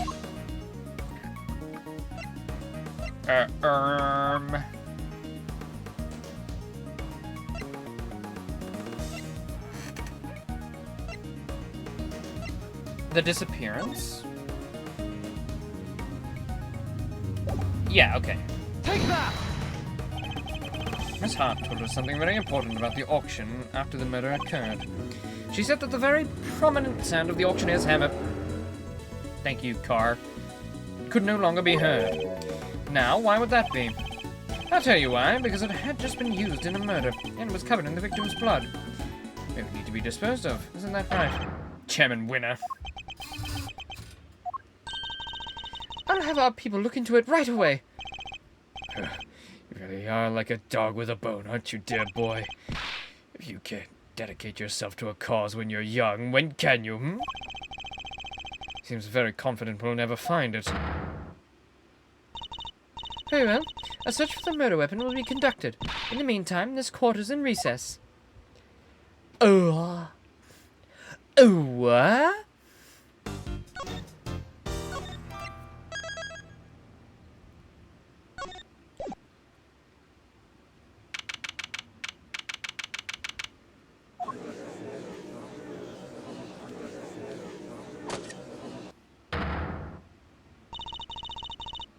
Silence in the courtroom, please. Miss Von Karma, if you would be so kind as to update us on the progress of the search. It's not good news, I'm afraid. The entire big building has been searched from top to bottom, and no auctioneer's hammer was found anywhere. Ugh. This is bad news indeed. Then we have no choice but to move ahead with the verdict. Such a terrible shame. But I suppose only a fool would have left the murder weapon behind. Okay, so does he have it on him? Is it in his beard? Nobody has a beard that long, if not to hide things inside. Little treats. Certainly not what I'd expect from a first-rate criminal mind. No, there's just not enough to work with here. I can't carry us further on my own. Really is a tragedy, but such is life, I suppose. I was just thinking back over the defendants I've made plea deals with over the years. People who poured their hearts out to me and trusted me with every detail of their crimes. Oh yeah, he could have burned it too. True. True. Then when it came to their sentencing, I recommended life in prison every time. What a bastard! Every single one.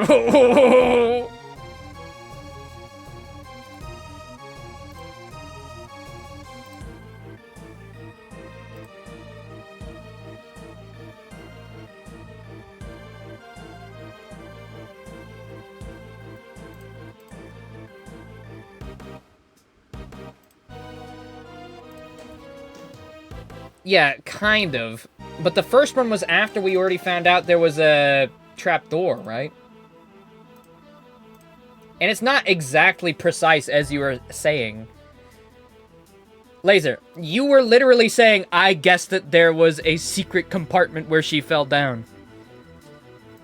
It wasn't that precise. You did essentially guess it, but not to that detail. That was what I was... That was what I was arguing.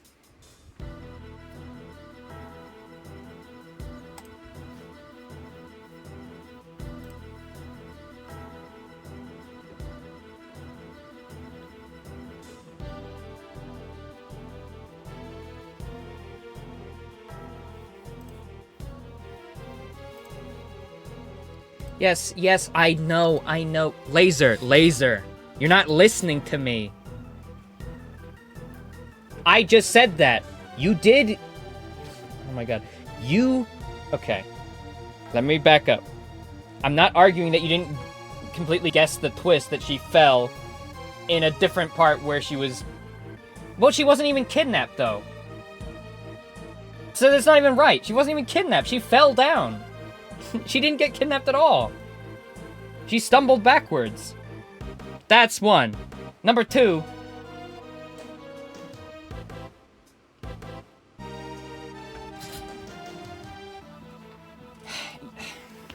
This isn't even worth arguing. But my point is, when you said she fell somewhere else, you didn't say she fell in the trap door. You said she fell somewhere else. That's what I was arguing. Got the order wrong? She was kidnapped? Well, she was put in the box.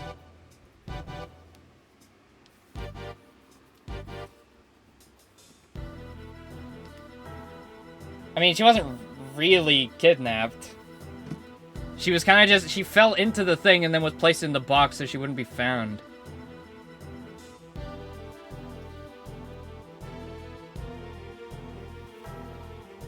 Yes, we're arguing over minor details again. Taken without consent.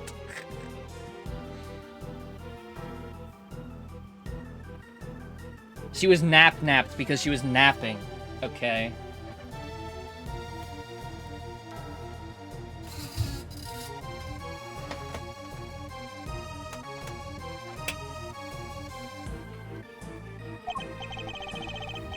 Oh, if only you could see them. The stupid, dumbfounded looks on their faces. Listen, Laser, you're very good at guessing, okay? I'm not contesting that. Good job, claps all around. But you can't say you guessed everything perfectly, like you were. It's like, told you! Gotcha! You fucking idiot! I'm a genius and you're an idiot! I get it. I agree. It's getting old, though. Maybe tone it back a little bit. It's a little agitating. It's like, yeah, I get it, I know. Chalk another one up on the billboard.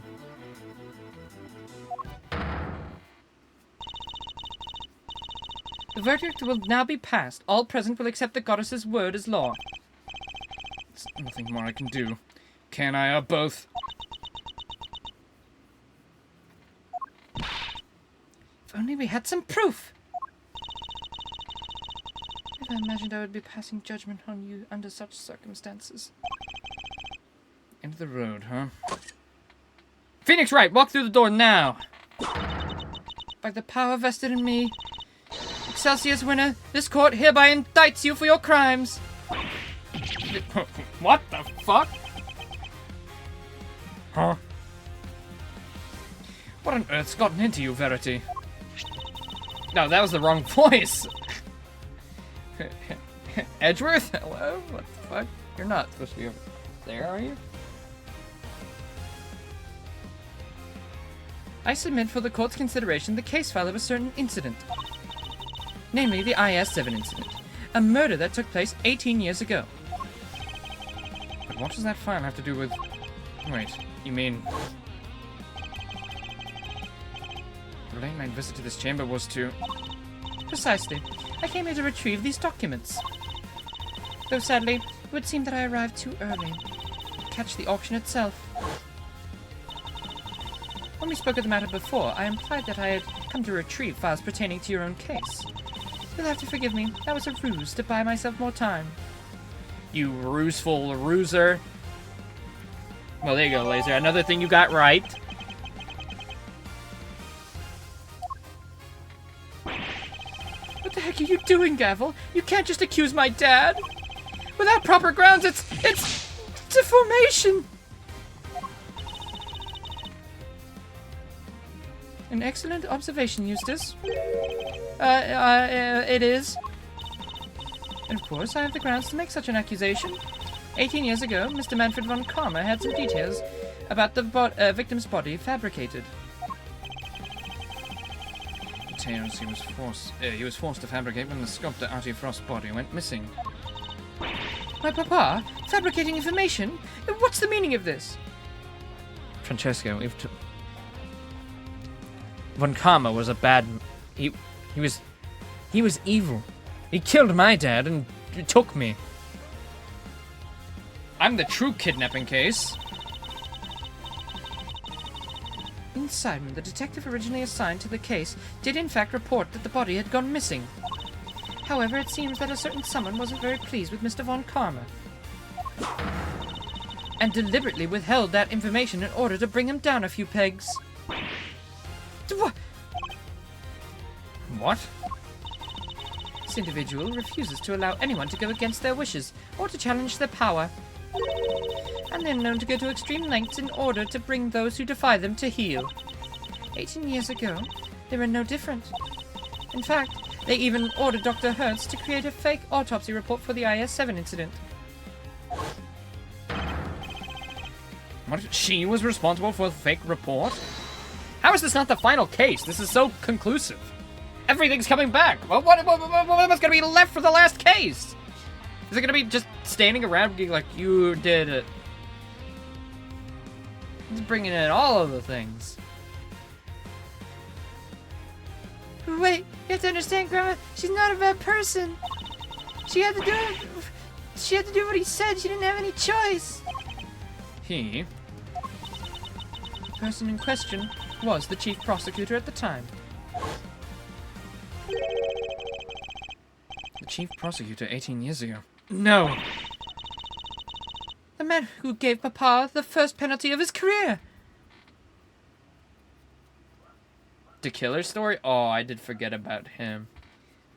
Oh, he's next. Oh, okay. I forgot he came back. I thought maybe it was just going like, oh, reference! Remember him? He was the guy that was before.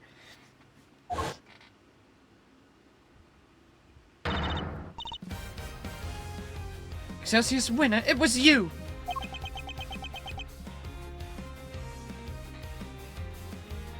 Wait, so... Wait. Let me get this straight.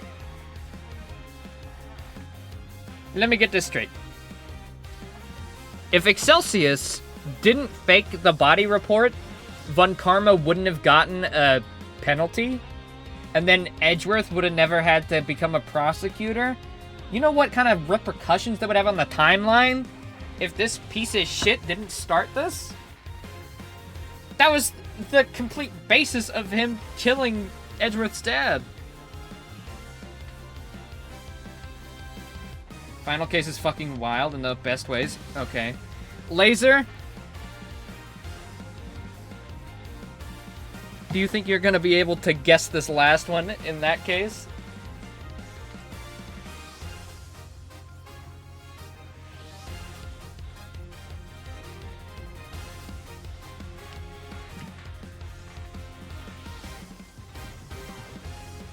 Wait, hold on.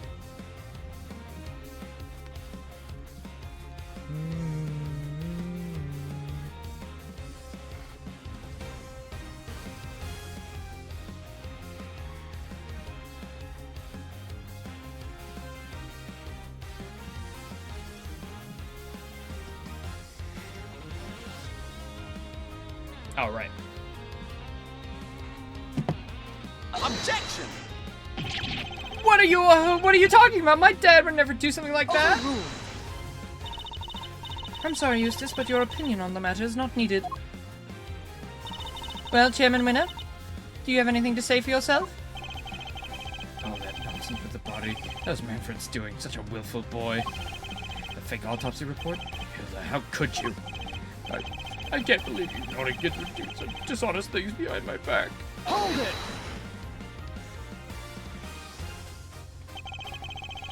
We could just ask her why she did it. She is standing right over there, after all. Oh, wait, Grandma can't. She's. No! Grandma, I'm sorry. I knew.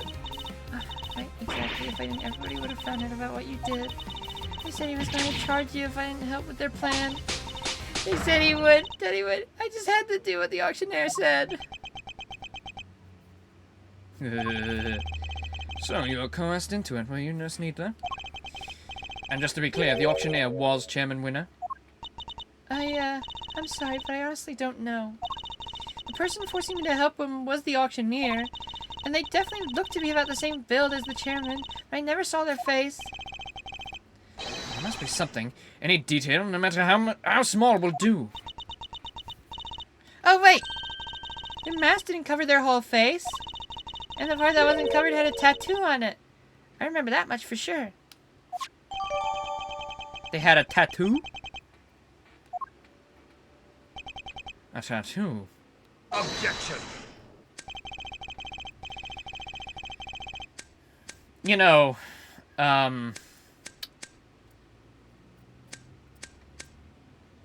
if he was the auctioneer and had the mask, where was his beard and hair going? That's a very obvious, like, point of contention. Where was he hiding it?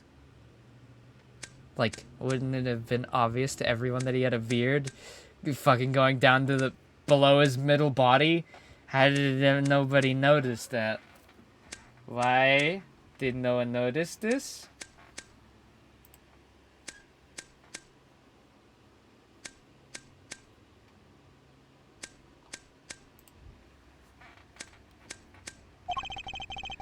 Tattoo anywhere on my face? I think I'd know if there was one, wouldn't you? which means I can't be the ringleader. No matter how much you want me to be! I only hope you can figure out who this shameful manipulator might be. Overruled. Your contempt for this courtroom is an insult to the goddess. Are you sure it's not you who's feeling insulted here? I'm not the only one who's been trying to bring you to justice. Miss Ringer had been trying too. And I refuse to let her sacrifice be in vain. Well, I'm glad she was a good. See, Laser, not everybody I think is hot is evil. She was just mean because she was trying to be good.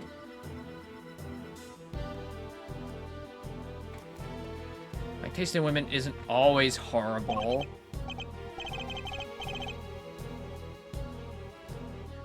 I barely know her. I've always had a certain magnetic charm, but I don't remember ever catching that particular eye. You barely knew the victim?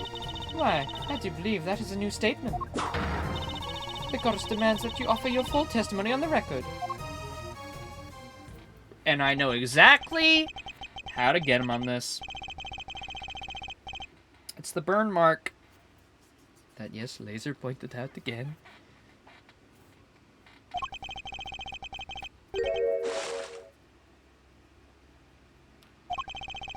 I'll destroy you all. Every last one of you. Mr. Edgeworth, please allow me to work with you on this one. Why am I so itchy? I doubt we'll get another chance to put him on the stand. So let's make the most of this opportunity. Of course, Your Honor. I wouldn't have it any other way. Now, Chairman Winner, you will tell this court everything you know about Miss Ringer.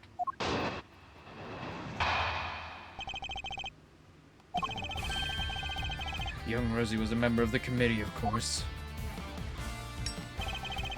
But we never really had any personal interactions, at least none that I remember. I had no motive to murder that poor girl whatsoever. And I have absolutely no idea why she was after me. Eh? So you don't mean to accept your part in any of this? Of course he doesn't. He isn't guilty. How could he be? He's my dad, the winner of winners. It's very kind of you, Eustace, but you'll need more than mere words if you plan to cover for me. Right. You got it. I won't let them pin this on you. I believe in you, Dad. You'll beat Edgeworth. I know you will. Yes, yes. You really are such a sweet, simple, idiotic piece of shit fucking disappointment. He really loves his dad, huh? There's no excuse for him to ignore his father's crimes. No matter how much he respects him. Regardless of their station in life, all criminals will be made to atone for their sins in time. I like that. That was like girl power right there. Can I get that? Can I have that? I want that. I know I can't now. Fuck. Can I go back in time? I want that image of both of them. Oh, fuck.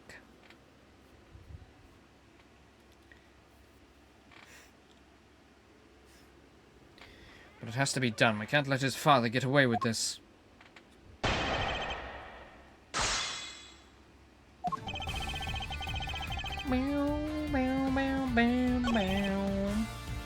No personal interactions, at least none that I remember.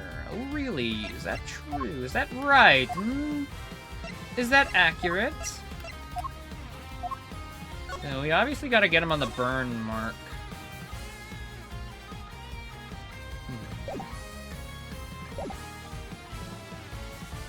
Hold it!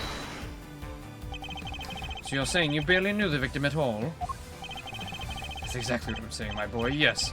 Why, I never knew about that burn mark on her hand. You didn't. I mean, what's the point? You get to know someone before you know they're gone. It's become such a pain to remember things about others. They're here one day and gone the next. Shut up. You're the killer. You're the killer. Yes, because they dare stand up to you and you make them disappear. If you could please add that remark about the victims burned to your testimony, Chairman Winner.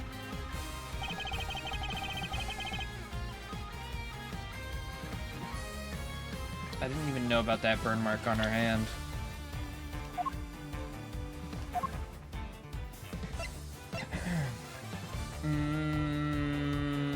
Do we point out the recording then?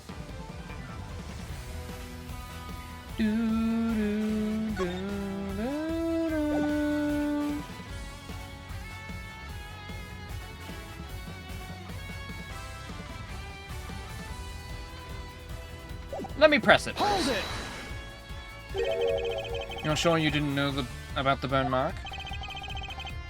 You really don't let up, do you? I'm not in the habit of memorizing who has a scar on their hand and who doesn't. This wasn't just any old scar. I'd say it was pretty noticeable, in fact. Perhaps under normal circumstances. But now that I think about it, Miss Ringer did always wear gloves.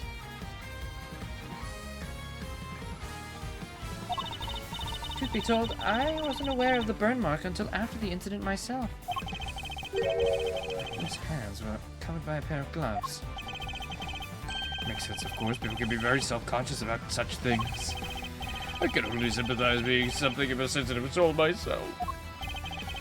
If you're not too sensitive to append that statement to your testimony.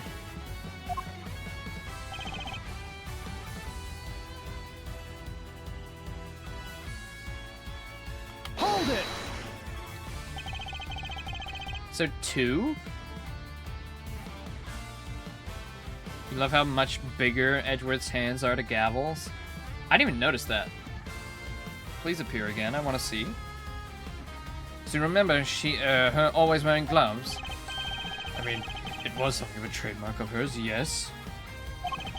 Who knew it was to hide a burn mark? I always imagined it was just a fashion statement. Does your little friend there have something to hide under all those bandages, I wonder? Who? Me? No, I don't have anything to hide. I'm literally fucking dying. You don't. Not even the stony visage of a cold-blooded murderer. Objection! Anyone here is hiding such a thing, it's you.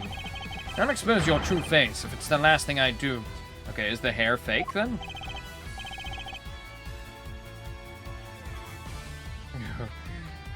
Wait.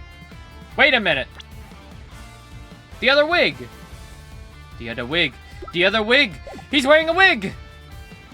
That is a fake beard and hair. It's all fake, and his goggles are holding it on. Oh my god. Go ahead, do your worst. Miss Ringer always wore gloves. Reminds me of something. Should look over all the evidence again.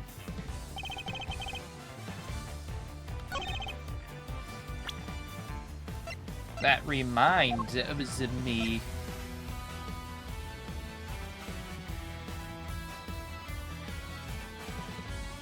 The gloves that weren't used. The gloves are in the pocket. Objection! Okay, I didn't know whether to do the thing or the body.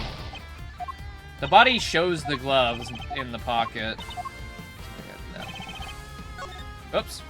Oh.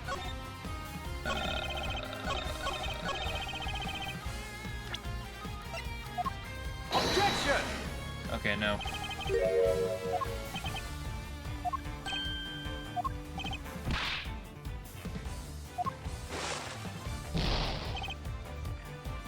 These two are the worst.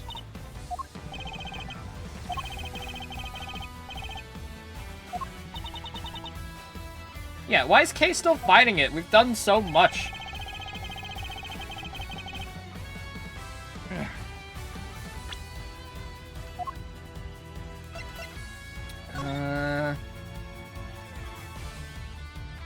The masks?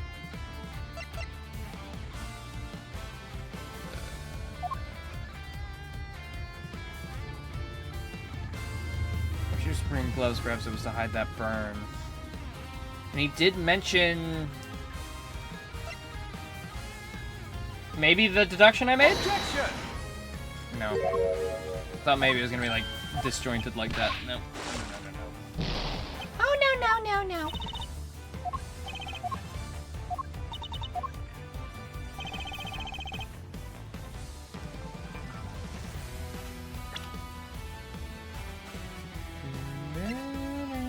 Objection! No. Okay, all instincts are wrong. Epic.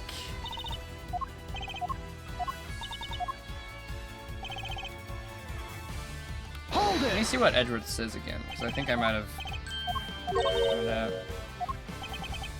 Objection!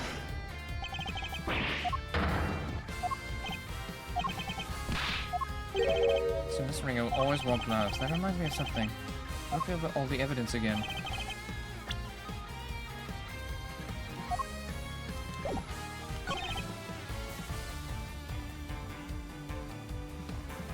Wearing gloves. I didn't even know that. I didn't even know about the burn mark on her hand. Although I suppose she was always wearing gloves. Perhaps it was to hide the burn.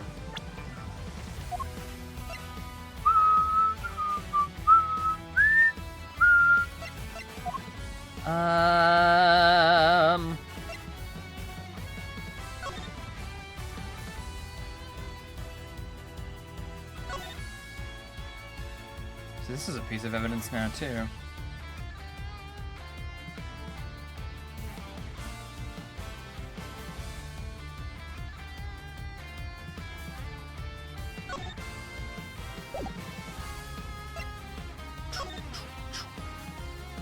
Prepared wigs in order to... Oh, wait!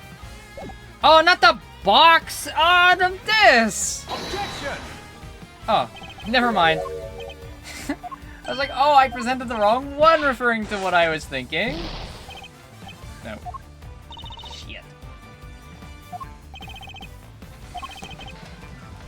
I'm guessing that one's gonna be next. Mibber Edgeworth.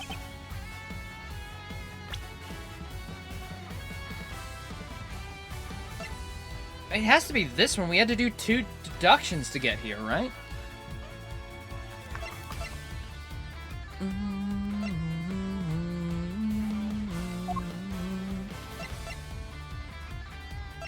It's not that. It's not that. Objection! Okay.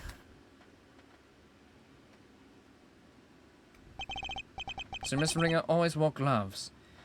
Oh, I guess... Well, I guess not here, because he noticed the burn mark. Yeah, okay. I guess it's not a technicality, but alright.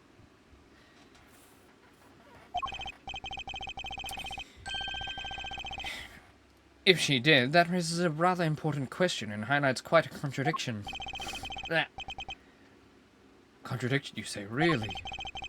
If we listen again to the conversation that was captured by the stuffed cow, you'll see what I mean.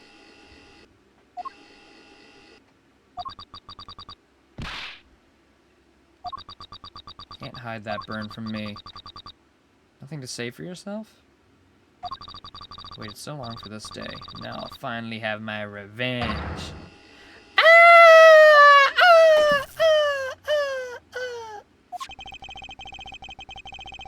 We can reasonably be reasonably certain that we just heard is the moment the victim was attacked. I knew it was you the moment I laid eyes on you. You can't hide that burn from me. We assumed those words were of the killer. Oh! It's not the killer? That was... Oh, wait. And it was kind of foreshadowed because it was a bunch of dots like he's been making this whole time. I don't know if that was intentional, but... it's the kind of silence he's been giving us. What's the problem with that? It seemed like a perfectly sensible assumption to me. I'm afraid not, Chairman Winner. Well, you see, if the victim was always wearing gloves, as you just testified, then the burn mark on her hand should not have been visible to her killer. Objection! You speak as if gloves can't be easily removed. She could have taken them off. Yes, that was the faulty logic I was trying to warn you about, Edgeworth. But she hadn't. She was still wearing them when I changed places with her. So they must have been on her hands when she was being murdered too. Uh-oh. You say, my dear, do you know how much trouble you're in, don't you? I'm not scared of you anymore. I have Grandma on my side now.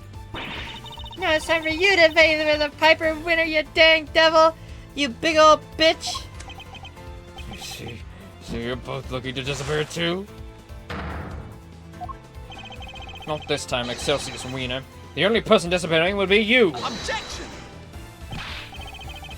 Hey, you can't talk to my dad like that.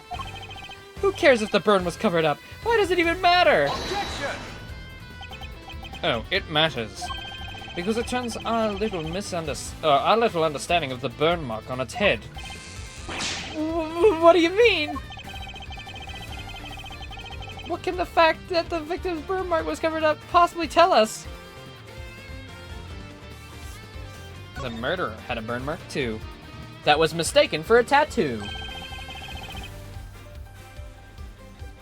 Think about it like this, Mr. Winner. The victim was wearing gloves, therefore the burn mark on her hand would not have been visible. In which case, whose burn mark was it being referenced in the recording? Somebody who, wasn't the victim? Precisely. Which can only mean the culprit had a prominent burn mark as well. Or, to put it another way, I knew it was you the moment I laid eyes on you. You can't hide that burn mark from me. Those words were spoken not by the murderer, but by the victim. No way! Objection! I love how there's no emotion in the objections. Objection. Yeah, whatever, I'll object. Eustace, my boy, would you mind stepping aside for a second?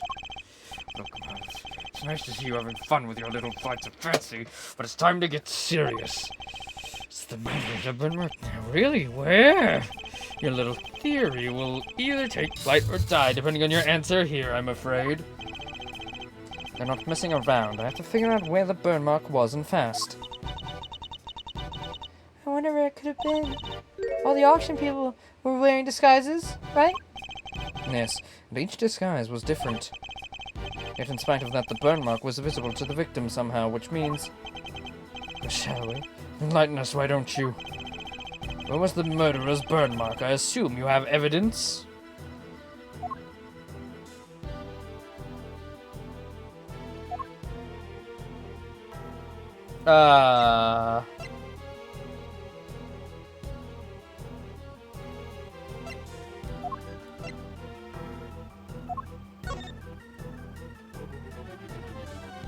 Do we have her saying they had a tattoo?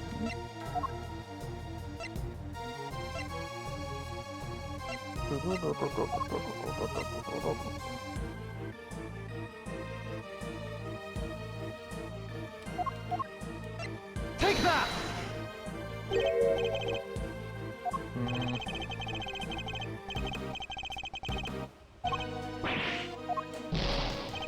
Dang it.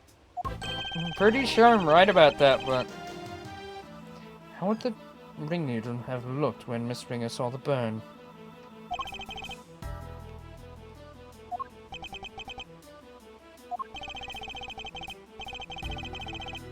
The outfit got included? Oh! You're right! Damn it. Take that! I was right. The game just moved it elsewhere. Here's my evidence. The outfit the ringleader was wearing throughout the auction. Or rather, the outfit you were wearing, Chairman Winner. What exactly do you suppose that tells us? Objection! A suit, white gloves, and a mask. This disguise covered almost all your skin. But according to Nurse Needler's testimony, the auctioneer's mask didn't quite cover your entire face. Not only that, she claims to have seen a tattoo on the part that was exposed. But was it a tattoo, or did she simply mistake a burn mark for one? A burn mark? On the face? Sorry to interrupt while you're clearly enjoying yourself, dear boy, but I regret to inform you the committee members have such a burn. Myself included, of course. But Dad, I mean... Eustace, do you think you can be quiet, please? You can be foolish on your own time later.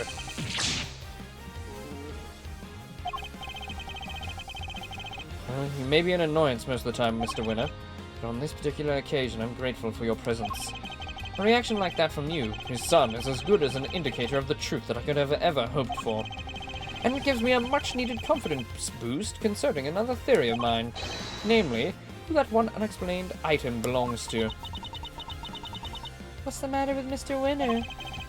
I think he might be in shock. After all, he's usually the last to figure things out. But in this case, he seems to have gotten there all too quickly. He knows that his father is indeed the real murderer. He's sad because he knows the truth? So, it's better not to tell the truth at all? No, Kay. It's what we came here for. It doesn't matter how we get there. The important thing is finding the truth. You yourself told me that once, right when I needed to hear it the most. And now it's time for me to repay the favor and show you the truth of your innocence. I want to know, too, the truth of what really happened. So please, Mr. Edgeworth, won't you show me? I very much intend to. You don't know when to give up, do you? Where's this burn, then? Perhaps you could point to it? But you can't, can you? Because that's nowhere to be found, just like your evidence when I'm the killer. Yeah, hunt for contradictions all you like. You won't find any. Because he's my dad. Objection! I understand, Mr. Winner, and I completely understand why you don't want to believe it's true. But if you ignore the truth now, you'll regret it for as long as you live. Dad, what do I do?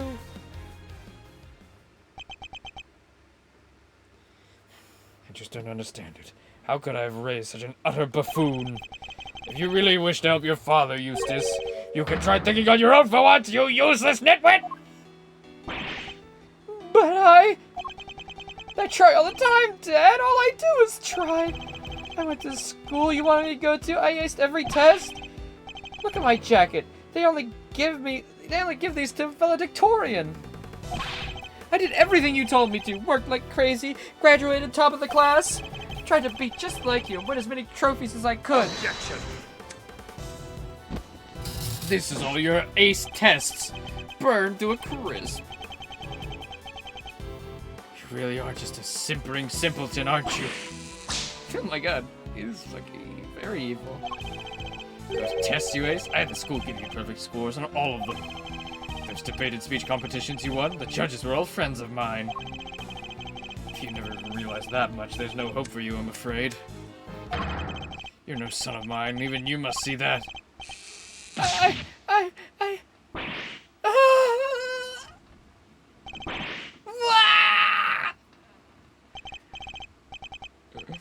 Oh, God, my own son. They all leave in the end. What is this? What is wrong with this guy?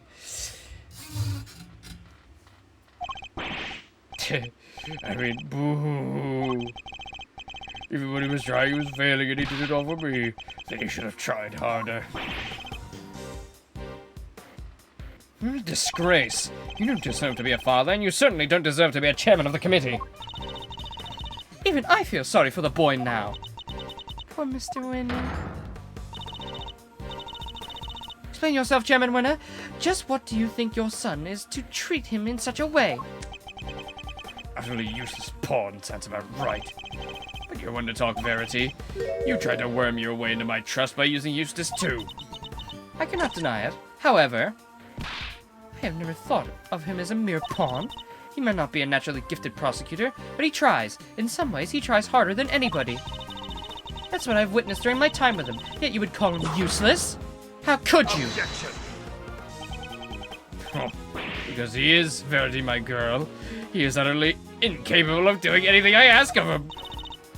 Mr. Edgeworth, I entrust my offering to the goddess to you, so that you may use it to call her final judgment onto Excelsius Winner. Thank you, Your Honor. I have been more than ready to do so. The ringleader had a visible burn mark on their face that night. then it would follow that the chairman winner is currently hiding the mark somehow. How exactly was he dressed during the auction? That will be the key to the case. Now then, your answer, please. Bup, bup, bup, bup, bup, bup. Bup, bup, bup, bup, bup, bup. This one. Take that! The wig. Recall Nurse Needler's testimony, if you will. There was one thing we never quite resolved. The second wig. The one that wasn't used. I seem to remember it being wavy. What are you two talking about? Nurse Needler apparently found some very interesting items when she went to swap places with the victim. And what do they have to do with the burn mark? What she found were 2 wigs.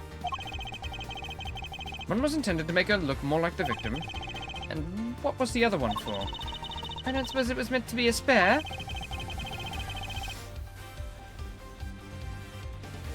Doesn't take a huge leap of imagination to see the truth. Compare Chairman Winner's current appearance to that of the ringleader as it was described to us. Stop it! Stop staring at me! One very prominent difference presents itself. His face, or rather, what's around it. You mean it wasn't a wig after all? Indeed, not a wig intended to go on the top of the head in any case.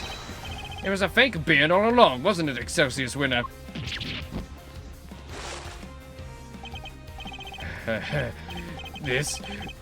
Why, this is all my own, dear boy.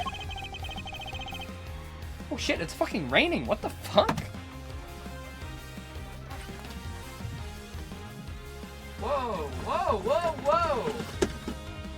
It was sunny earlier today. Okay, alright. It's raining.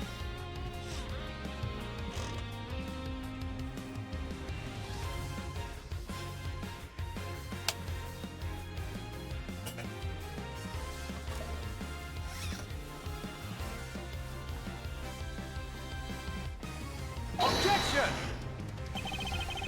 We saw how your son reacted when he realized the truth, and how he desperately tried to cover for you, even in light of his realization. Yet you still feared that he might expose you. So rather than take that risk, you bullied him until he couldn't take it anymore. Because he knew that your beard has a prominent burn mark. Chairman Winner, I insist that you remove your beard this instant. Oh.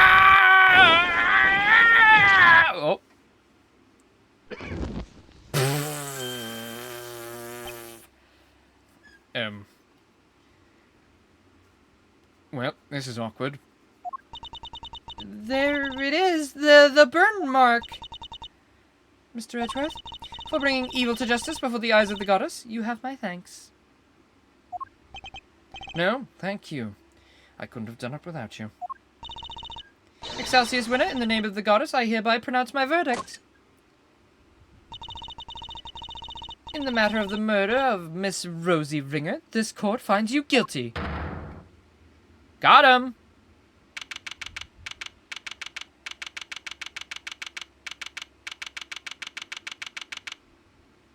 Hooray! Mr. Edgeworth, I can't thank you enough.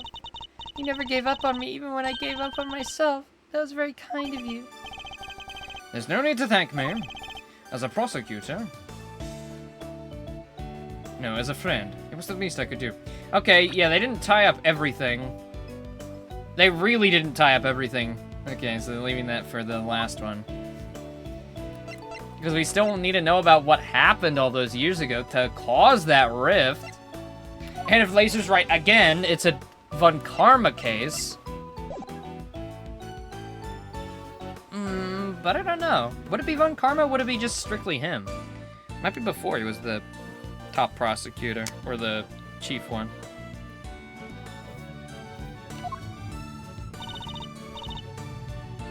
Mr. Edgeworth, rejoice. I've learned that Chairman Winner has been safely delivered to the detention center. The search for the missing auction hammer continues, however. We are talking about Chairman Winner here, so it's highly likely that it's already been destroyed. In addition, there's one other matter I must inform you of. In addition, there's one other matter I must inform you of. The chairman made a rather strange statement. According to him, the letters were not part of his plan. Oh, wait, so the letters were real? So it was actually real.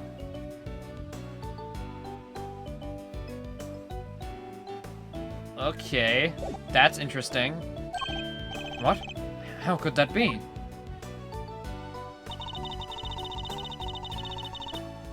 Claims that he and Miss Needler found this letter on Miss Ringer's person. And that they had found the second letter on Kay's unconscious body. From their contents, the letters seemed to be the ones of correspondence. So he leapt to the conclusion that they must have been working together. It's quite the conclusion to jump to. As he read the letters, that's when he came up with the idea to frame Miss Faraday for Miss Ringer's murder. Ah. So we decided to place the victims in a very conspicuous place. Namely, in her left chest pocket. Sounds to me like he's just trying to make excuses for himself. Yes, I certainly thought the same. Perhaps it was some sort of last-ditch ploy on his part. But it matters not. He will answer to the goddess now. And under her scrutiny, such strategies cannot hope to succeed. He will not escape justice. And with that, one of the duties with which I have been entrusted with is complete at last. Judge Cavill, before you go, can you tell us what you know about how Chairman Winner came to murder Miss Ringer? There's more there, isn't there? Yes, I suppose you've earned the right to hear the whole truth. Alright, here we go. Miss Ringer once had a lover, a press photographer. Okay. He was investigating the underground auctions as a freelance journalist. But before he could uncover the truth behind the auctions, he was disappeared. All Miss Ringer was left with were the memories and the personal effects of her lover. And so, seeking revenge on Chairman Winner, she made her appearance at the auction.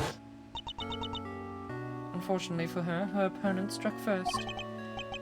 I see. So that's the story behind this case. While the goddess does not condone acts of wanton vengeance, Miss Ringer's actions have exposed Chairman Winner's crimes at last. So that was your real goal. You were tasked with exposing Excelsius Winner and the corruption at the heart of the committee. Wait, but who tasked her with that? But wait a minute. Does anybody know what happened to Mr. Winner?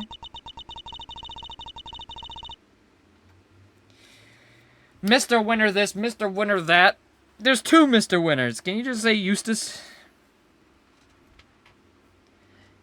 I'm afraid I haven't been able to get in touch with him. Do you have any idea why? Probably because I wasn't there for him just now when he needed me most.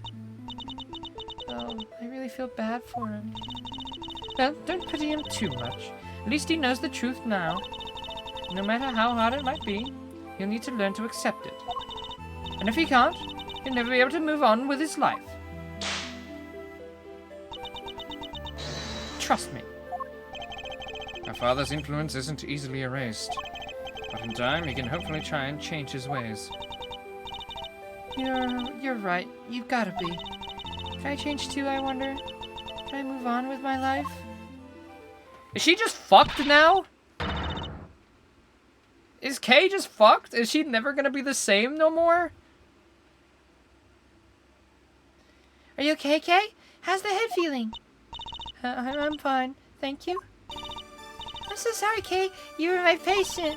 I had a responsibility to you. Instead, I let them accuse you of— Ow! Dang right. We ain't just in the business of fixing bodies, Missy. The mind's where it all begins. You're right, Grandma. Speaking of which, how's your memory? It's like, with a little more time, maybe I'll be able to remember some more.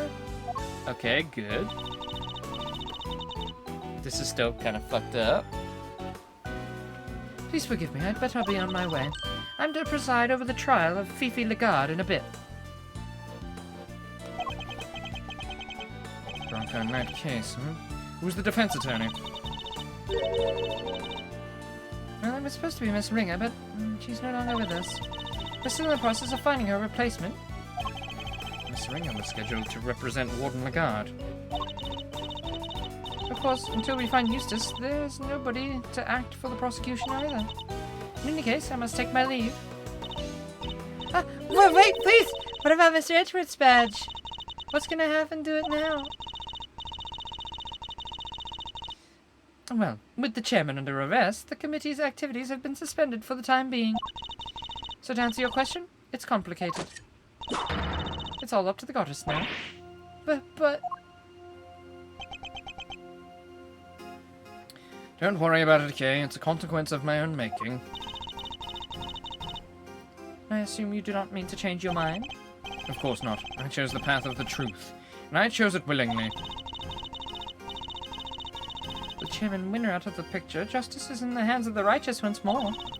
If you did wish to follow the path of the prosecutor again, Mr. Edgeworth, I would be more than happy to facilitate such a decision. That's very kind of you to offer, but I can't accept your help at this time. I can't ask for my badge back when I'm not even sure if I want it anymore. I see. Seems we are destined to continue on different paths, then.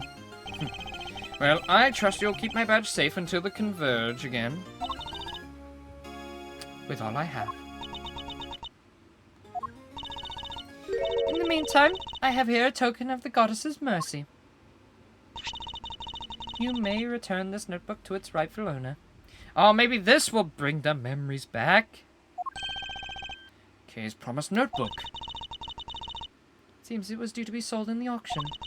And with the name K written on its cover, Chairman Winham made the connection immediately and knew who it belonged to. It was the same name as the ones on the letters, after all. Letters he claimed to know nothing about. I suppose he insisted he didn't prepare them? Yes, he also had something else to say. Apparently, he thought that Miss Faraday was after her notebook, and that Miss Ringer was after his life. And that their respective goals are what led them to cooperate and infiltrate the auction together. Well, I don't think they were after his life. Probably after to expose him, because he was evil. Unfortunately for him, he misread the situation completely. It was all just happenstance. If Kay had known a defense attorney was also a member of the committee, there's no way she would have told me. That just isn't like her. Your belief in her is touching.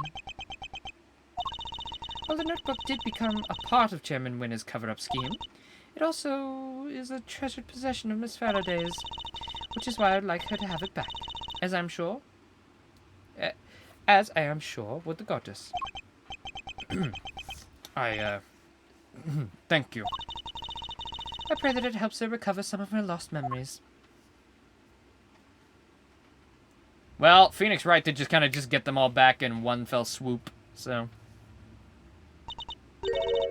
Is everything alright?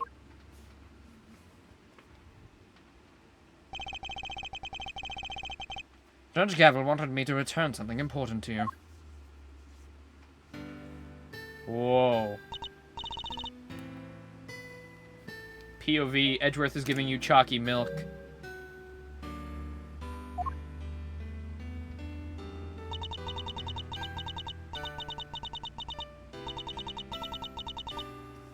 Always greet people with a smile, even people you don't know. Never cry in front of strangers.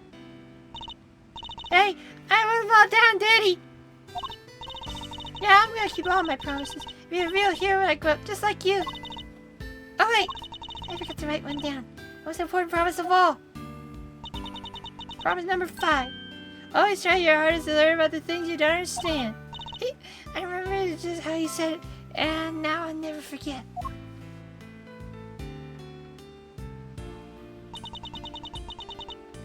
Always try your hardest to learn things about you don't understand. That's right! I have to try! I'm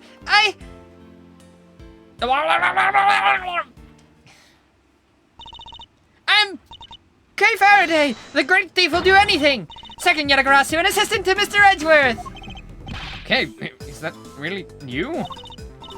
Can't say I'm not a little bit embarrassed, but yeah, I'm back, and I couldn't have done it without you, Mr. Edgeworth. You never stopped helping me, even when I was totally lost and couldn't remember anything. Oh, thank goodness. You certainly seem to be back. Hey, this is really you, huh? Welcome back. So good to know you're better. I can sleep easy now. Now that you found it, don't you dare go losing that memory of yours again, young lady, you hear? Miss Needler, Dr. Hertz, thanks a lot for looking after me. If you really are better, how about you get out of them dang hospital duds? Oh yeah, I have all your clothes for you. Here. I thought they were with Detective Gumshoe. Handed them over to us once you came back from the forensics. And did he happen to mention if forensics found anything of note? I didn't ask. Anyway, never mind that now. Put them on, Kay. I want to see. Wait, what about her bandages? Surely it's too soon to remove them. That's probably fine. She may have taken a big old bump to the head, but she wasn't really hurt otherwise. Okay, so why does she have like 1,000 bandages on? Prevention is better than cure. A stitch in time saves 9. Those are just a few of my mottos. Both of which sound like painfully annoying practices for your patients. Yeah, I was completely in just like, why is she covered up in bandages this whole time? Surely more happened than just she bumped her head, but nope. No, that was it. She just fell backwards accidentally. Okay, Kay, transformation time. Yeah, now this is what I'm talking about. Fits like a stolen glove. That smile suits you better too. As it always did. Thanks to you, Miss Von Karma. I'm so glad you showed up when you did. Well, I simply came when Scruffy asked me to. I'm sure he'd be very happy to see you're back to your old self too. Oh, speaking of Gummy, where is he? Who knows? Perhaps the well of his devotion ran dry when a certain someone threw away his badge. Detective Gumshoe. Anyway, I have to be going, and I'll be taking those two with me. Wait, what's going to happen to them? Acting as an accomplice in murder and forging an autopsy report 18 years ago?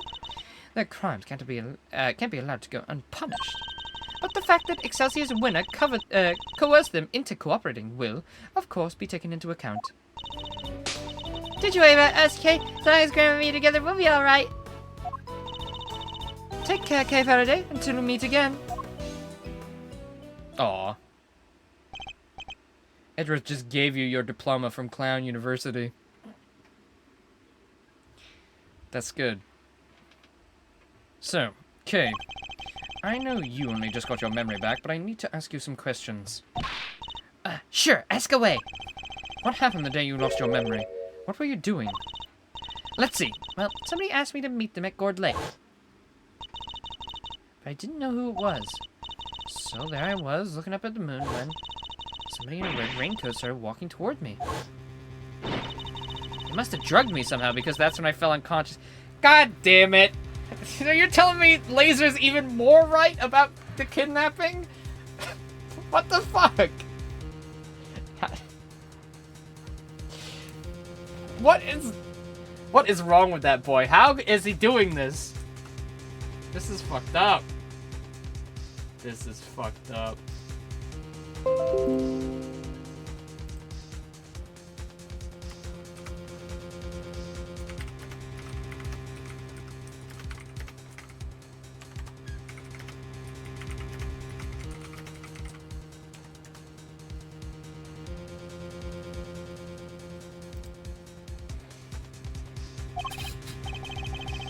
What? I'm not sure I follow.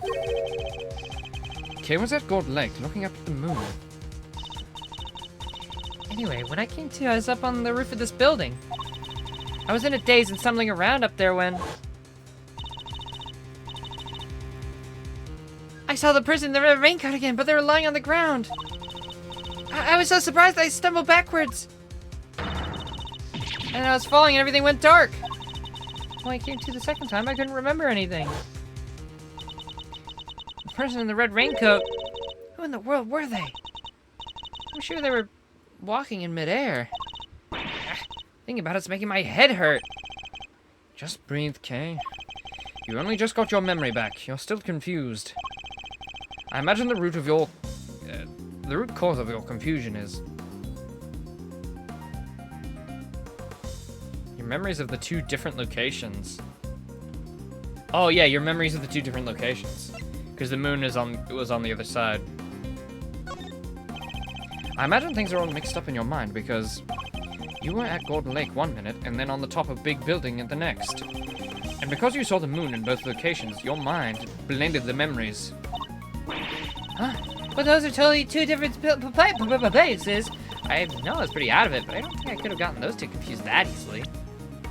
Did I fuck up? I believe these things on the roof may have made you more likely to have become confused.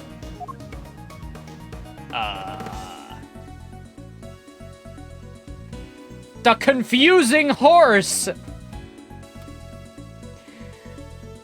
Wait. No, it can't be. It's not the horse, is it? It's not the mythical creature that Blushroom said is actually real?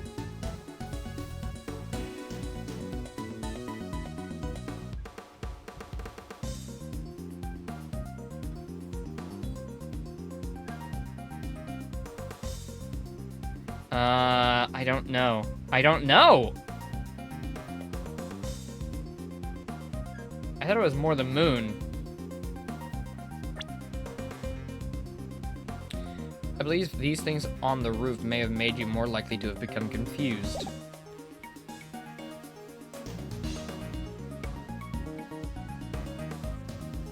Well, she was under a tree both times. The moon swapped places.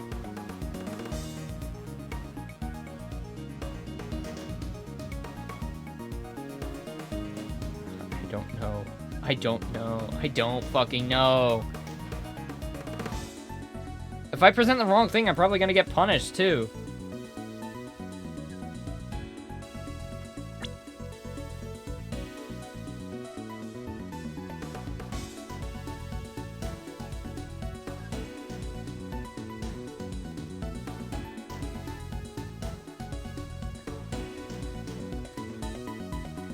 The food stand? Maybe? But why is that confusing? Oh, wait, because she was at a lake and then...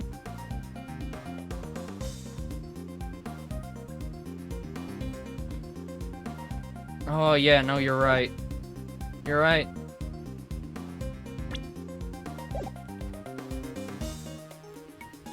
Yeah, there's a food stand at the... Okay. Take that! That seems logical. I wish I could have swapped back and forth. There are two key similarities between the scene down at by Gold Lake and on top of the big building. Cherry blossoms and food stands. Oh, wait, there were cherry blossoms there too! Oh, so I could have probably picked a tree as well. Oh, I might have done that because she was under the tree. Ah, fuck. Wait, you're right! Those similarities are what caused your memories of both places to overlap. The person in the red raincoat wasn't walking in midair. They were walking toward you from across the park. But in your blurry memories, the same sight played out over the viewing platform instead. No way. Who steals a great thief's memories, huh?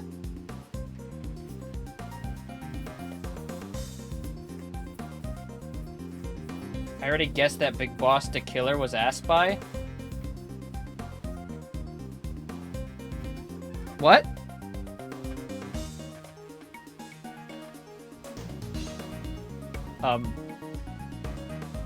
Was that a typo? Or am I even dumber than I thought?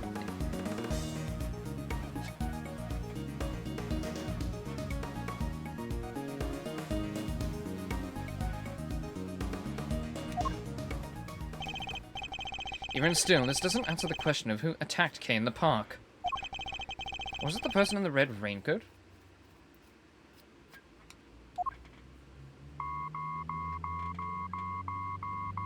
Huh? Did somebody set the fucking room to explode? Do you hear that? Sounds like it's coming from up in the storeroom. Come on, let's go take a look. Well, hooey! I smell another scooper offering. You're still here.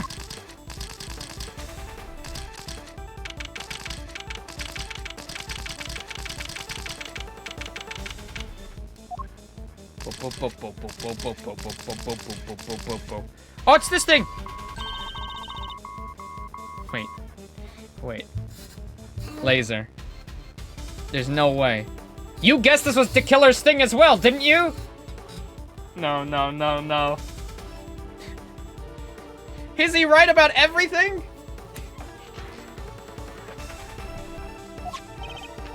Wait a minute. This transceiver. I feel like I've seen it somewhere before. And did you see what I sent you as well, Laser? I said you were wrong about the kidnapping, and then Kay say she was getting kidnapped. Like, what the fuck? God damn it. Well, Laser's always right. Why do I even question anything anymore? Why do I question anything? I just shouldn't question. I should just sit by and say, yep, you're correct.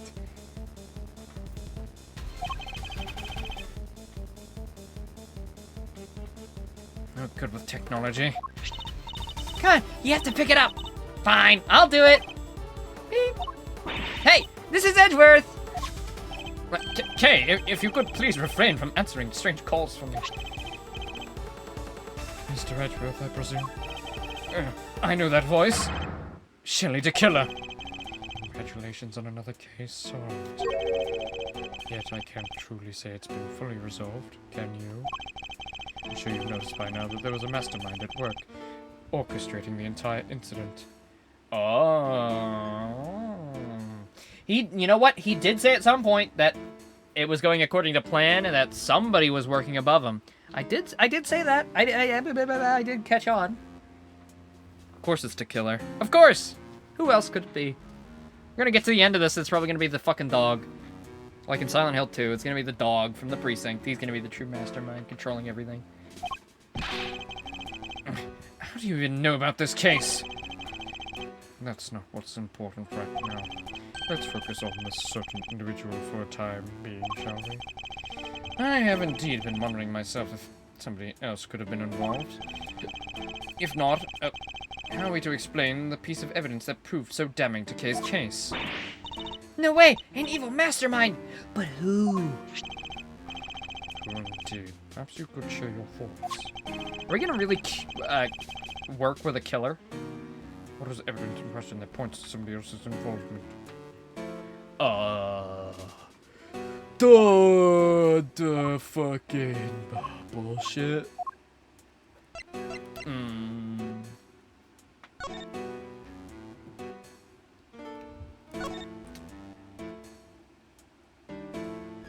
No.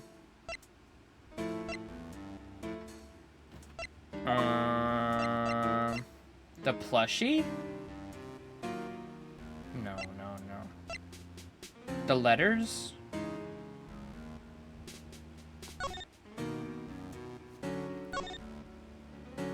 What happened 12 years ago? But is that the evidence they want?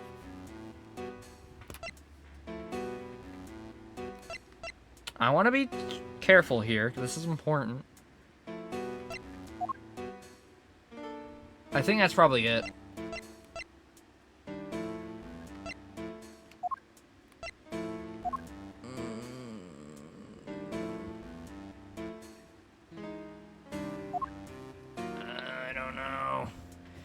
I don't know, Wazowski. With the recording, I could do that. Okay. Take that! Yes. Okay, I guessed right. Just second guessing myself. The letter Kay supposedly wrote the victim. Yeah, I don't even remember writing that. Oh, so she didn't write it. Somebody else did. Oh, okay then. I just assumed maybe she just did write it, but alright, she didn't. And it's not to kill her, I guess. Unless he's, like, toying with us. So who did? Who would prepare such a thing? I'm not the only one who would like to know.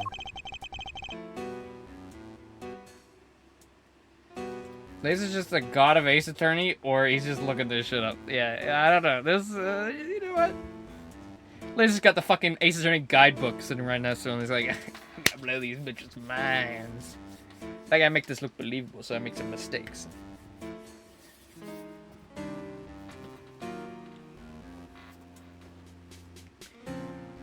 Okay, so what did he just message you? Did he just predict the next case completely?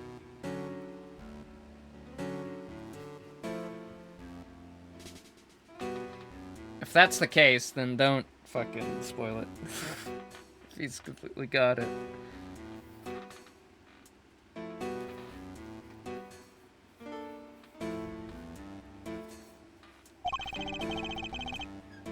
Now, why would I do a thing like that, I believe the truth can only fully come to light in the court of law.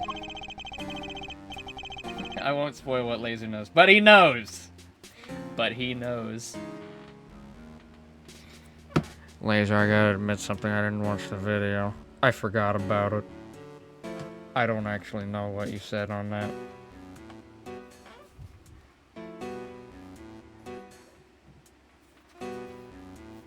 Since you had your bag revoked, that is no longer an option. You jerk. I'm sorry. I was going to, and then I forgot.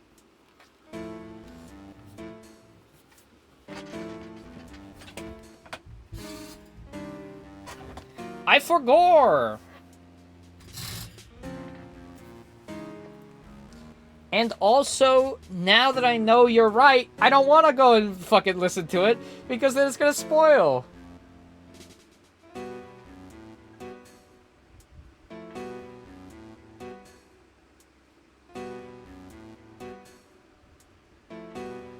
Yeah, well, that was a lie. Because I didn't want to hurt your feelings, I didn't watch it. Listen, I was in the middle of something when you sent it, and then I forgot about it, and then you caught me on stream. I was like, well, I was surprised you didn't ask further, because I deliberately made it like, you know. I'm sorry. Okay, I'm sorry. I did forget.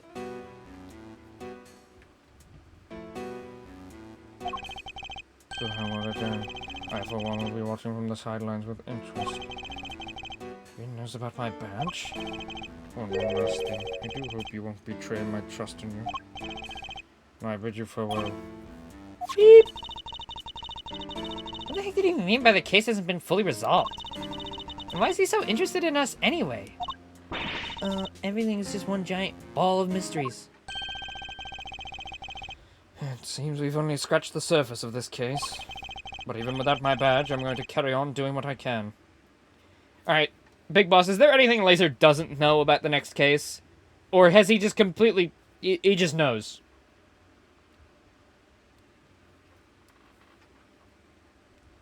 Is there gonna be, like, no surprises at all for him?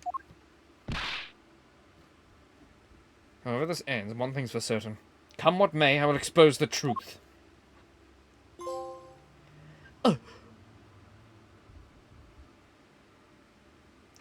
The end. He knows about as much as he can with the evidence that exists. Jesus fucking Christ. Well. Damn. Well, I'm glad that Mr. Winner is going to be a big part of this.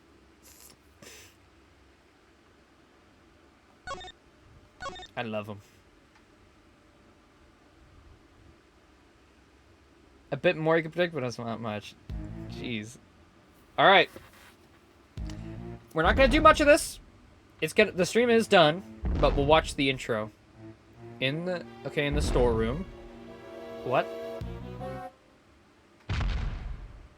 Okay. Oh, the movie. I forgot there was a movie going on. Oh. I can't believe I forgot about the movie, the whole gimmick. I know they kind of set that up, and we saw that little kid. Yep, that guy. We've seen him twice now. I was waiting for him to fully appear. And be like a person, a part of the case. Whoa. Ganondorf!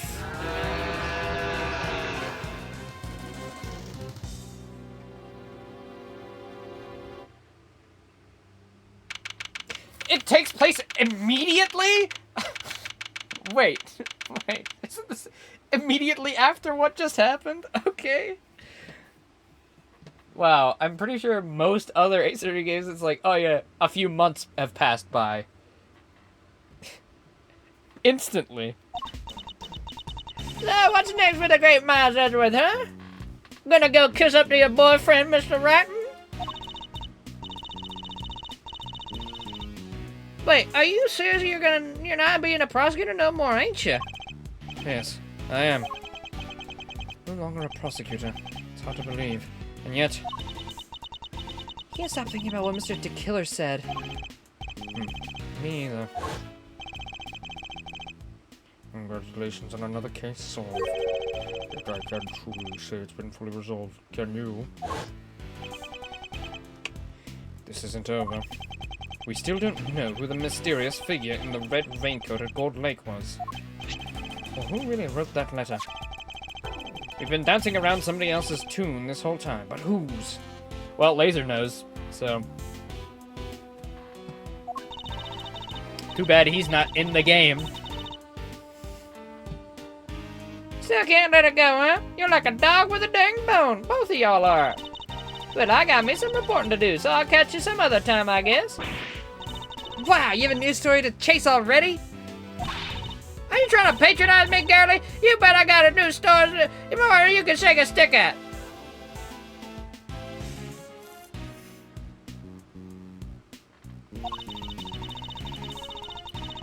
A good reporter always has 3 or 4 leads bubbling away in no scoop pot. Somebody, please! Whoa, what now? Oh. It's my favorite girl.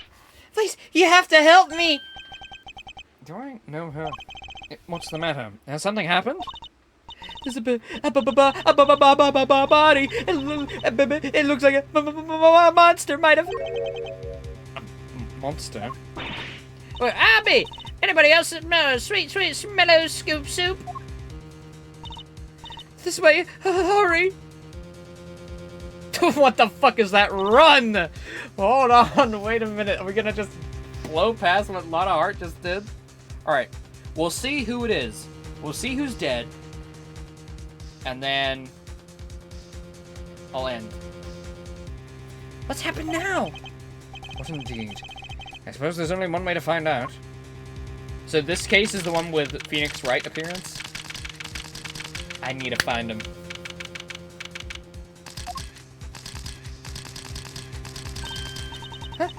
These look like... Yep, this right here's photo gold. Footprints. How big of a creature would have to be to leave prints like that? Mr. Edgeworth, look!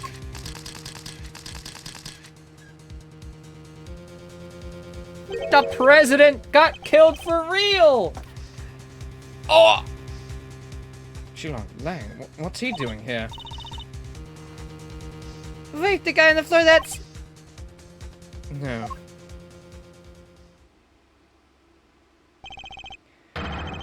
No! He got killed and then he got pissed on! That's the worst way to go!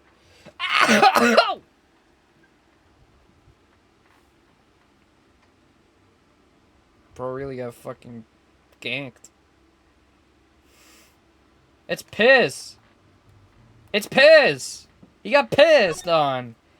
He got killed by the monster and then the monster pissed on him!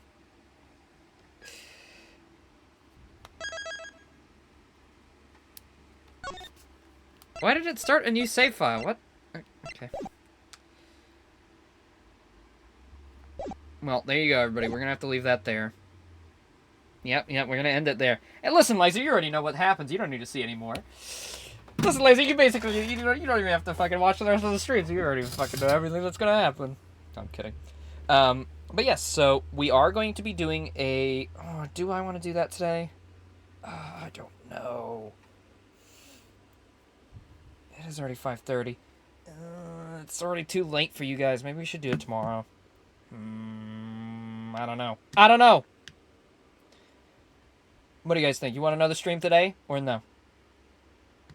Because we can just do it tomorrow. It's not like it's a big deal. We got a whole week. It's only Monday.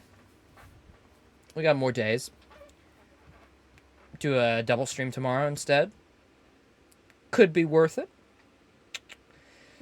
I'll have to start a bit earlier, but that'd be alright. I don't know. But yeah, thank you everybody for tuning into the Ace Attorney stream. I'm sorry for getting mad at you, Laser, because apparently you're right about literally everything. And are never wrong, ever. And thank you everybody else for tuning in. Big Boss, Blushroom, everybody who's been chilling. It was very fun. Big Boss, how many streams do you think this case will take up? Is this another long one? Is this going to be a 3-stream case? Or like a really long stream? I am curious.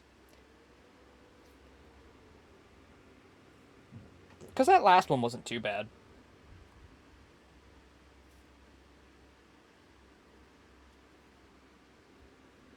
Yeah. His only defeat was the statues over Babal. Yep. I'll hold that one over Laser forever. That's my one thing that I got right. It's going to be a long one. Yep. To be fair, Laser did get there in the end, but it was pretty funny, him not knowing completely in the dark. Anyways, thank you, everybody. Yeah, one thing. Listen, you're not perfect, okay? Everybody needs their Achilles heel, alright, mister? I can predict anything you put in front of me. We'll see how you do when we get to Apollo, huh? See how you do when we get to Apollo Trilogy. Alright. Well, I think I'll do the double stream tomorrow. Apologies for another Ace Journey without any differentiality, but we're all having fun. Nobody's complaining. But yeah, so I'll just say it. We'll do, I want to start Dragon Ball Z Kakarot. That's what I want to do. Or Dragon Ball Kakarot Z. Whatever you call it. I want to start that game. Because Ryan really wants me to play it as well. So we're going to start that tomorrow. Do Ace Attorney. And I really got to get back to Zelda and finish that. At some point as well. But yeah. That's it. Thank you everybody for tuning in. Very fun. I'll see you guys tomorrow. Have a good night. Sleep well, boys. Or, well, I mean, Blushroom if you're hearing me. We got the whole afternoon, really. But good night, everybody else. Go sleep.